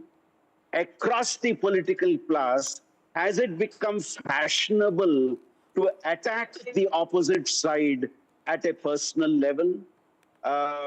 Paswan ji made that very, very right point that debate should be on policy alternatives, debate should be on priorities, debate should be on questions of strategy. But how often do we actually see that across the political spectrum? Across the political spectrum, the debates have become personal, the challenges have become personal, the innuendos have become personal, and therefore I see this happening across the board, and we need to have a political consensus across the board that such things should not happen. Because one such challenge leads to another such challenge. So if the BJP spokesperson quotes 40, 50 instances, the other side will quote another 40, 50 instances, and we are having a dialogue with where the other side is totally deaf to what we are saying, and we are only making our point and the other side is making its point. So I think somewhere in the broader discourse, somewhere we need to raise the quality of that discourse and not allow it to become personal. And I agree with you, Maria, the West is no lamp for us to look at in terms of examples and in terms of the way we should take this forward. Yes, absolutely. And, Rashid Kidwai, we often, keep talking about language, discourse, particularly during elections. And these are election times, but it's not a national election. There are 2 states which are going to polls. But the level of discourse is equally low. The problem here is that here are 2 leaders who have exchanged letters saying that please tell your party men to mind the language, but what we are seeing is perhaps, political is becoming personal here. So, Maria, political decency is not, one-way street. It takes both sides, and look at the kind of discourse we have as you're, showing the top leaders, and you look at the party spokespersons. They're sticking to it. The Congress representative as well as the BJP representative, they are not saying that what is being done is wrong. They are indulging in whataboutery. So there is a very clear, Maria, trust deficit between political parties. They are prepared to believe worse things. If Mr. Amit Shah really, strongly feels that what Mr. Kharge said is wrong, he should have reined in, Mr. Bittu when he was making a comment, atrocious remarks against Rahul Gandhi, or somebody should have taken a lead. But if you go on criticizing one another, then it's it's not going to serve. Maria, we have seen in, if you look at Atal Bihari Vajpayee, Rajiv Gandhi relationship, you look at Sonia Gandhi, Lal Krishna Advani relationship, when they were the two other sides, but and Atal Bihari Vajpayee, there was a lot of warmth was there. Advani ji would send, Sindhi Khichdi, curry to Sonia Gandhi's house. Sonia Gandhi, would she read any book that she found it was readable, she would gift it to Mr. Advani. So a lot of things were there. It took 10 years for Maria to us to see that, the sort of, leader of opposition or the main opposition leader shaking hand with Prime Minister or Prime Minister doing that. So therefore, Rashid, I think it's nothing to do with election. One gesture which actually, was significant, and we should see more of that, be it the birthday wishes, which is often shared by Prime Minister Modi to his political counterparts, which we see. Also, what Mr. Nadda did when he participated in the condolence for late Sitaram Yechuri. Do you think politics has to be redefined by such courtesies and such gestures which are very, very important? Absolutely, Maria, and this is our culture.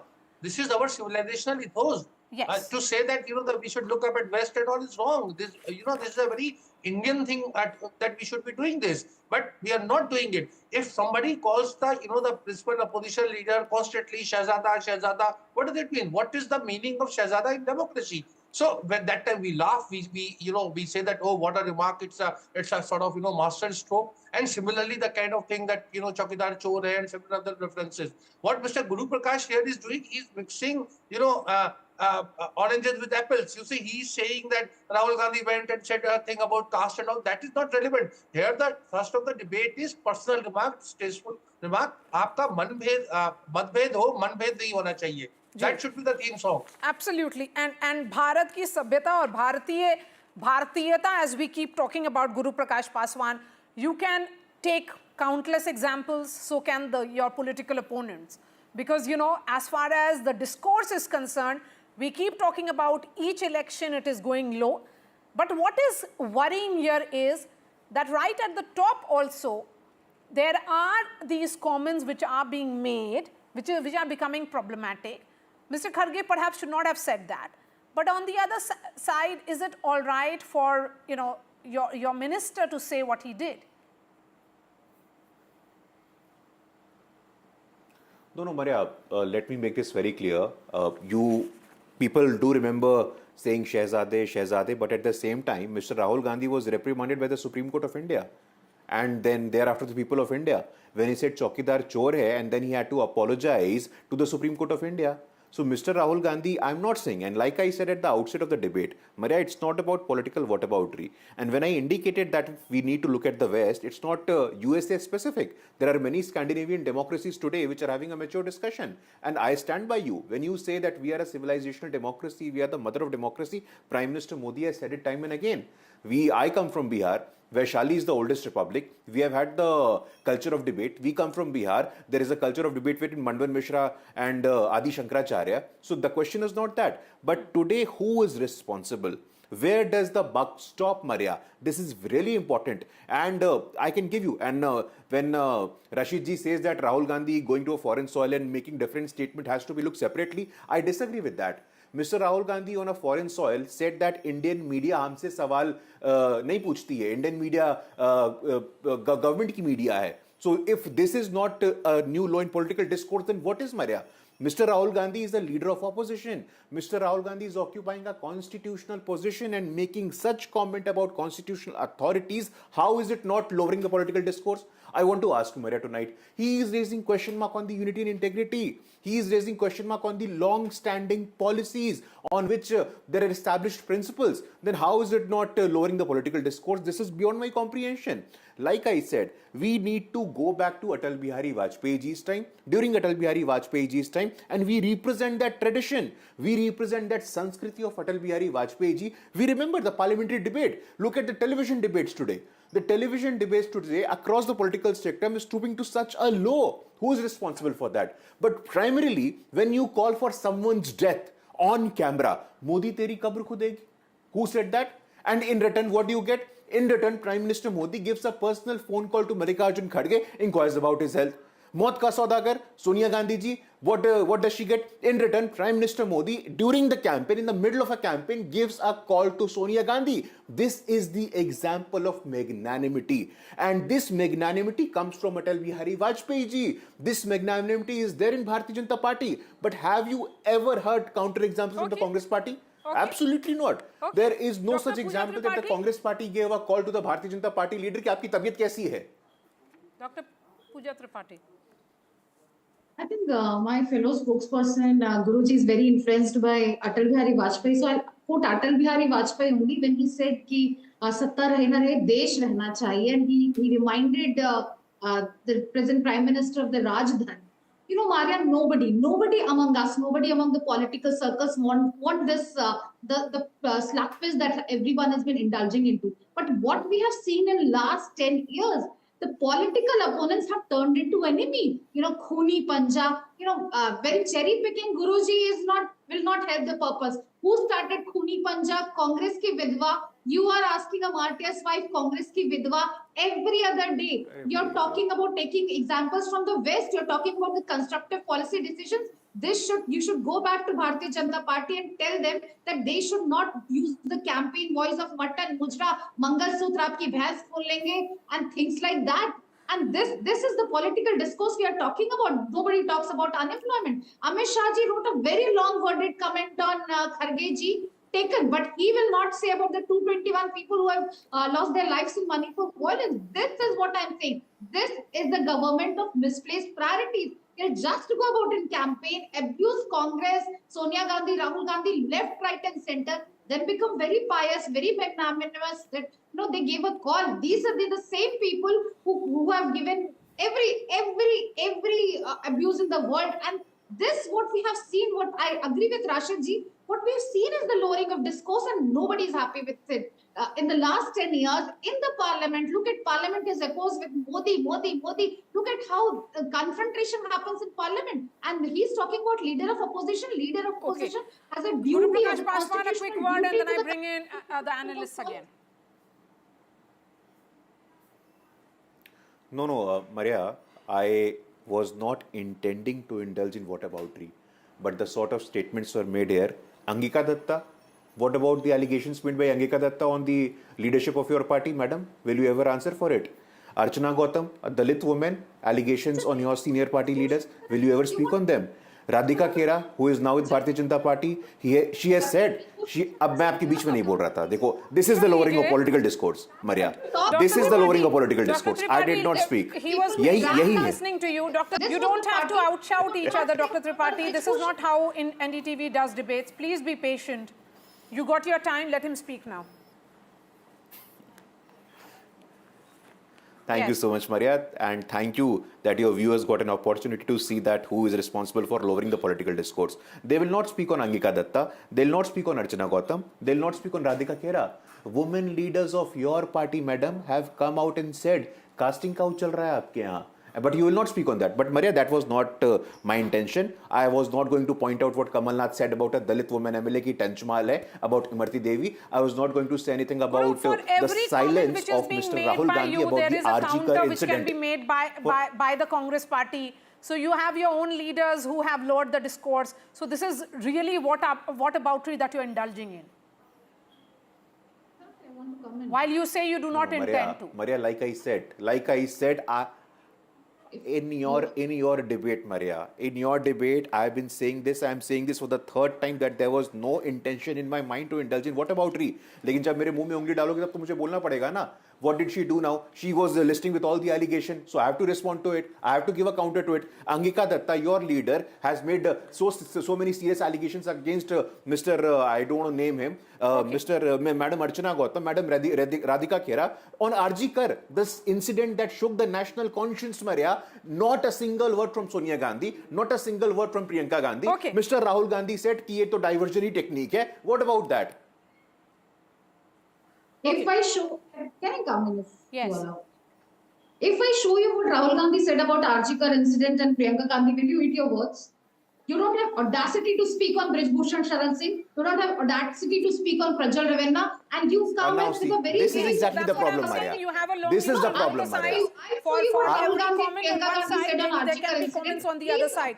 But Professor Sandeep Shastri, the question here is that there is the great degree of bitterness which we are seeing in the political discourse. Of course, one may say that there is nothing new in it. It has been there since times immemorial. But somebody has to take the lead to clean up of what is being seen as a bringing down of this political discourse. Maria, the present carnival of bitterness has to be replaced by a carnival of trust and hope. That is what this country needs. We don't need a, you said that and I said that, and if I said that, you said that. Now, where does that take us? If, as the Mahatma of the nation said, you're going to have an eye for an eye and a tooth for a tooth, you will be left with a blind and toothless society. Now, I think somewhere that carnival of trust, the carnival of hope, the carnival of being magnanimous, the carnival of understanding that there is an alternative perspective, that is what this country needs. Today, it is not about criticism. It is about the way you criticize. Today, it is not about attacking an opponent. It's about the way you attack an opponent. And as I said this, I am not singling out anybody. I'm saying this is part of the overall discourse. And I'm not for a moment saying who started, who continued. I'm saying, can everybody stop? Can everybody come together and create a new way in which we deal with our opponent? And not consider our opponent as an enemy whom we have to paint in a very black color, because then alone do I look lily white. This, I think, is the wrong approach that is being adopted. Rashid, do you think it's, though it's desirable, it's the best case situation, but it has become almost utopian now? Absolutely, Maria, because there is no trust. They don't respect each other. And you and me, as political reporter, have seen this. See, Mr. Paswan can go on saying that they're following Atal Bihari Vajpayee legacy and all, but it's not true. During Narasimha Rao's time, Mr. Atal Bihari Vajpayee, who was in opposition, was sent to at the UN to defend India's position on Kashmir. And similarly, Sonia Gandhi was sent at the UN AIDS conference by Atal Bihari Vajpayee when she was leader of opposition. Have we seen in 10 years any opposition representative being sent in any important foreign delegation by during numerous visits of Prime Minister or otherwise at any international forum?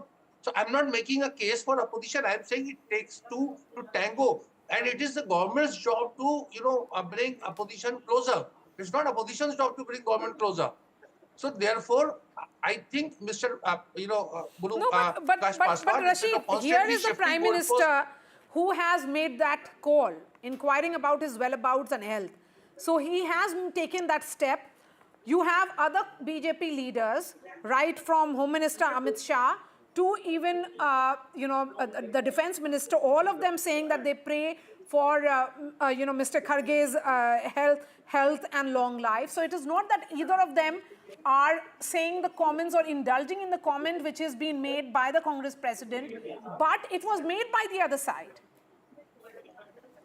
Yeah, Maria, it is, we also know, and it is very nice of senior leaders, Prime Minister, Defence Minister, Home Minister to be making such a gesture, but we also know it's a very cynical way of looking at it, and as a journalist I'm taking a liberty. This is also aimed at at a larger constituency.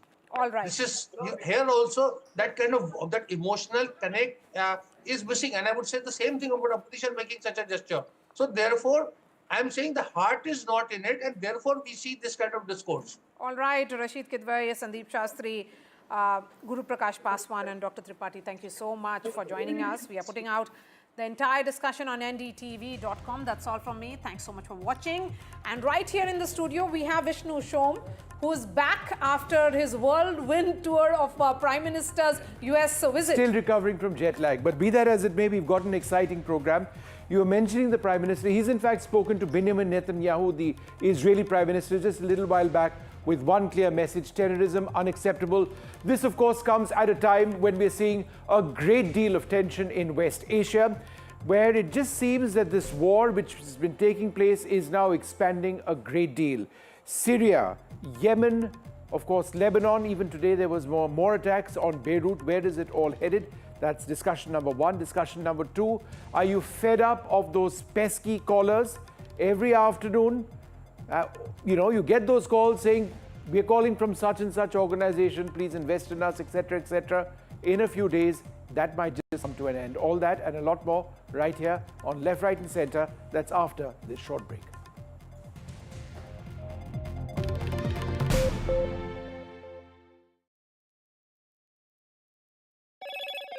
Hello, Moto. Motorola Razr 50 Ultra comes with Google Gemini.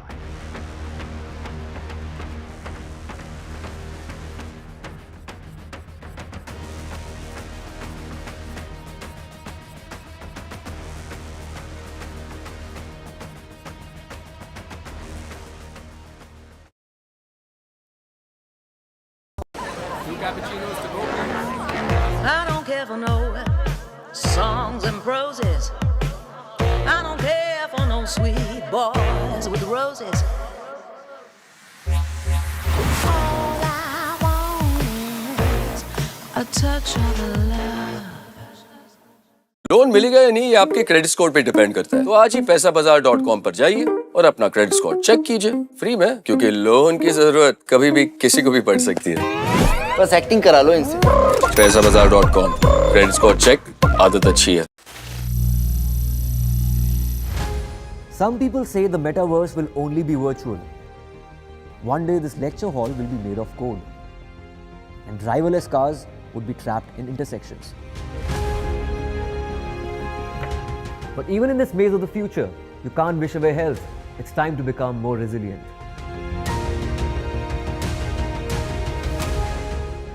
10 years of Banega Swasth India, we have grown and achieved so many milestones.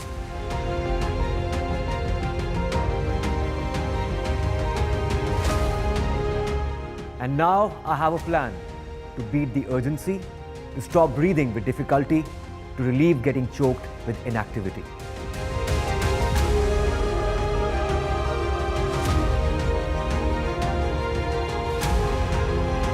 energize our government, our environment, our society, and ourselves. Everyone, everywhere, every day.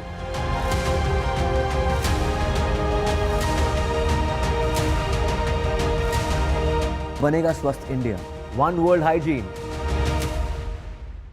Loan मिलेगा या नहीं ये आपके credit score पे depend करता है। तो आज ही अपना क्रेडिट स्कोर चेक करें फ्री में पैसाबाजार.com पर। लोन की जरूरत कभी भी किसी को भी पड़ सकती है। ठीक से एक्टिंग नहीं। पैसाबाजार.com। Election sunrise is on the proverbial paradise. Jammu and Kashmir gets set to vote in assembly elections after a gap of 10 years. For the BJP, it's a referendum on Article 370. For the Congress and regional parties, it's a battle for survival. An election that will go down in the history. Watch the most comprehensive, the most nuanced, and the most power-packed coverage only on NDTV. Hi, I'm Kareena Kapoor Khan. When it comes to news, NDTV stands for trust, for integrity, for truth, for news that matters. Watch NDTV and don't forget to watch The Battle for Murders अपने नजदीकी cinema घरों में। कैसे मारा? Loan मिलेगा या नहीं ये आपके क्रेडिट स्कोर पर डिपेंड करता है। आज ही जाइए पैसाबाजार.com पर और अपना क्रेडिट स्कोर चेक कीजिए फ्री में, क्योंकि लोन की जरूरत किसी को भी कभी भी पड़ सकती है। चल एक्टिंग तोड़ भेल बनो। पैसाबाजार.com। For every news from every part of the country, download कीजिए NDTV ऐप। सिर्फ एक ऐप जो आपको बताता है क्या हो रहा है in the world of business, politics, sports and entertainment. देखना ना भूलें हमारी movie Yudhra in the theatre. Read all about Yutra on the NDTV app. So download now. New day, new show, a new experience. Start your day with the news, not views. We bring you stories that matter And impact your life.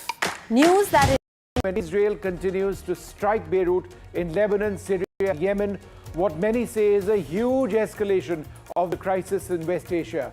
Israel seems bent on the elimination of the Hezbollah, the terror group supported by Iran. But while the top leadership of the group has indeed been eliminated, is there a second or third tier leadership that may take charge?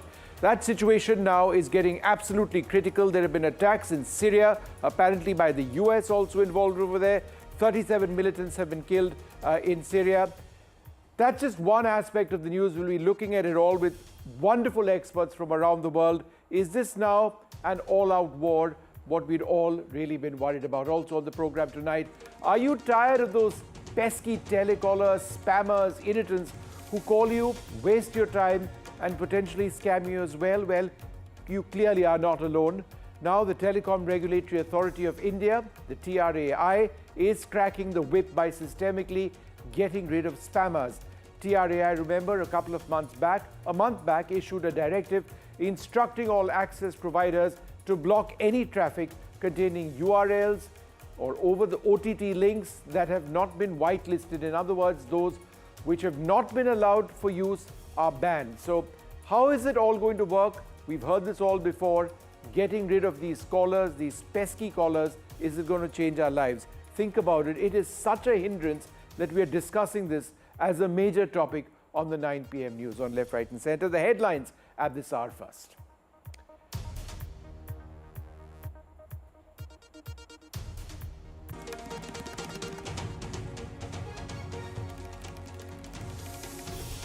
The ED books Karnataka Chief Minister Siddaramaiah in the alleged Mysuru Urban Development Authority land scam. The case was filed after the Enforcement Directorate took note of an FIR filed by the orders of the Lokayukt.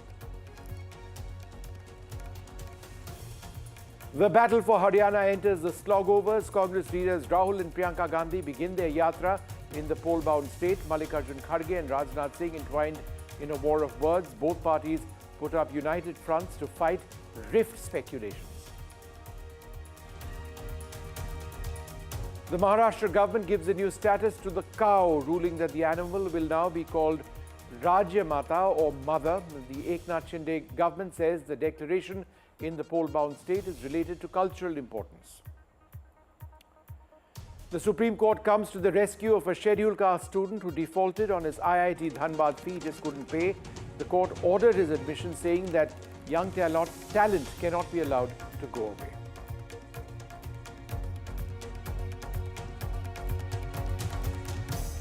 Well, terrorism has no place in our world is what the Prime Minister Narendra Modi told the Israeli Prime Minister Benjamin Netanyahu a short while back. This comes at a time when the situation in West Asia appears to be escalating. That situation increasingly getting out of hand. I'm going to go through what the Prime Minister said. He said he spoke to Prime Minister Netanyahu about recent developments in West Asia. Terrorism has no place in our world. It's crucial to prevent regional escalation and ensure the safe release of all hostages. India is committed to supporting efforts for an early restoration of peace and stability.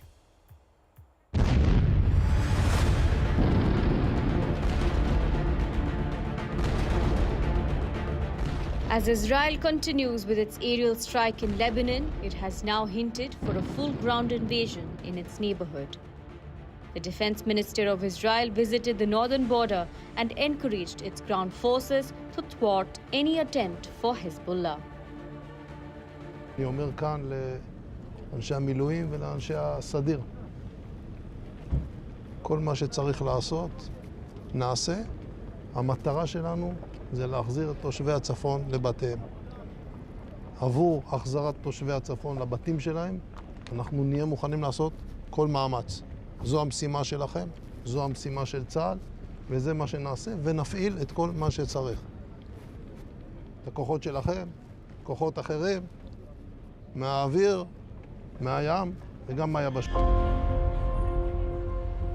Meanwhile, Hezbollah, which has suffered maximum damage in the last 1 week, besides the assassination of Hassan Nasrallah, chose its deputy chief, Sheikh Qasim, to address its supporters.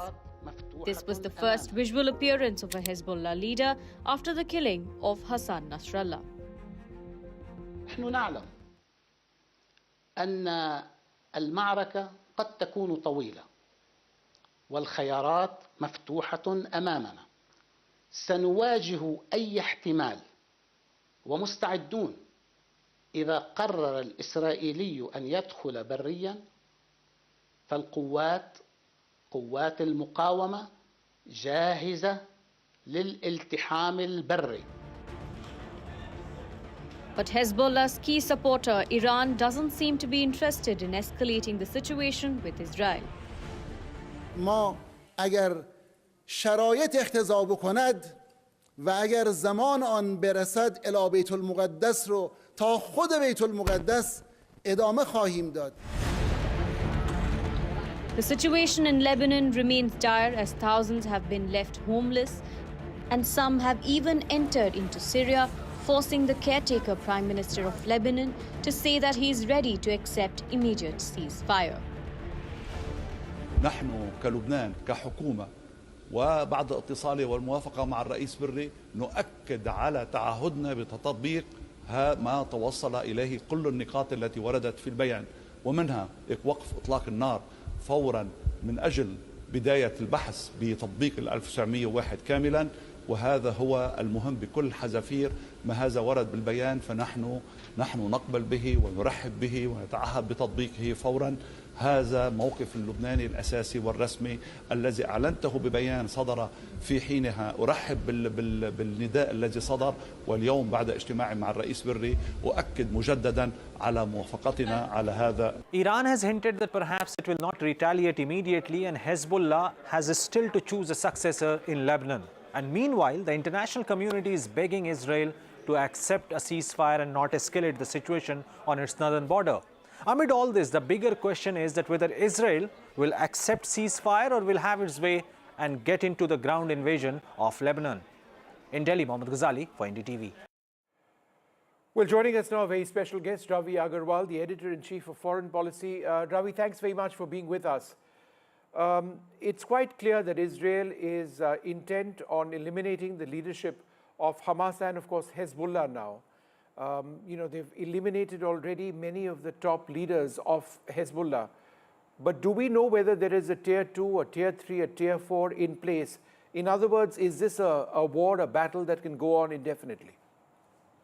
It certainly can. I mean, Israel has been trying to take out any form of leadership of Hamas and Hezbollah since October 7 of last year now. They've been going for whatever they can get. I think in the last couple of weeks, the main reason we've seen the escalations we've seen is the fact that Israel had, as we now know, bombs ready to go on pagers and walkie-talkies of key Hezbollah militia fighters.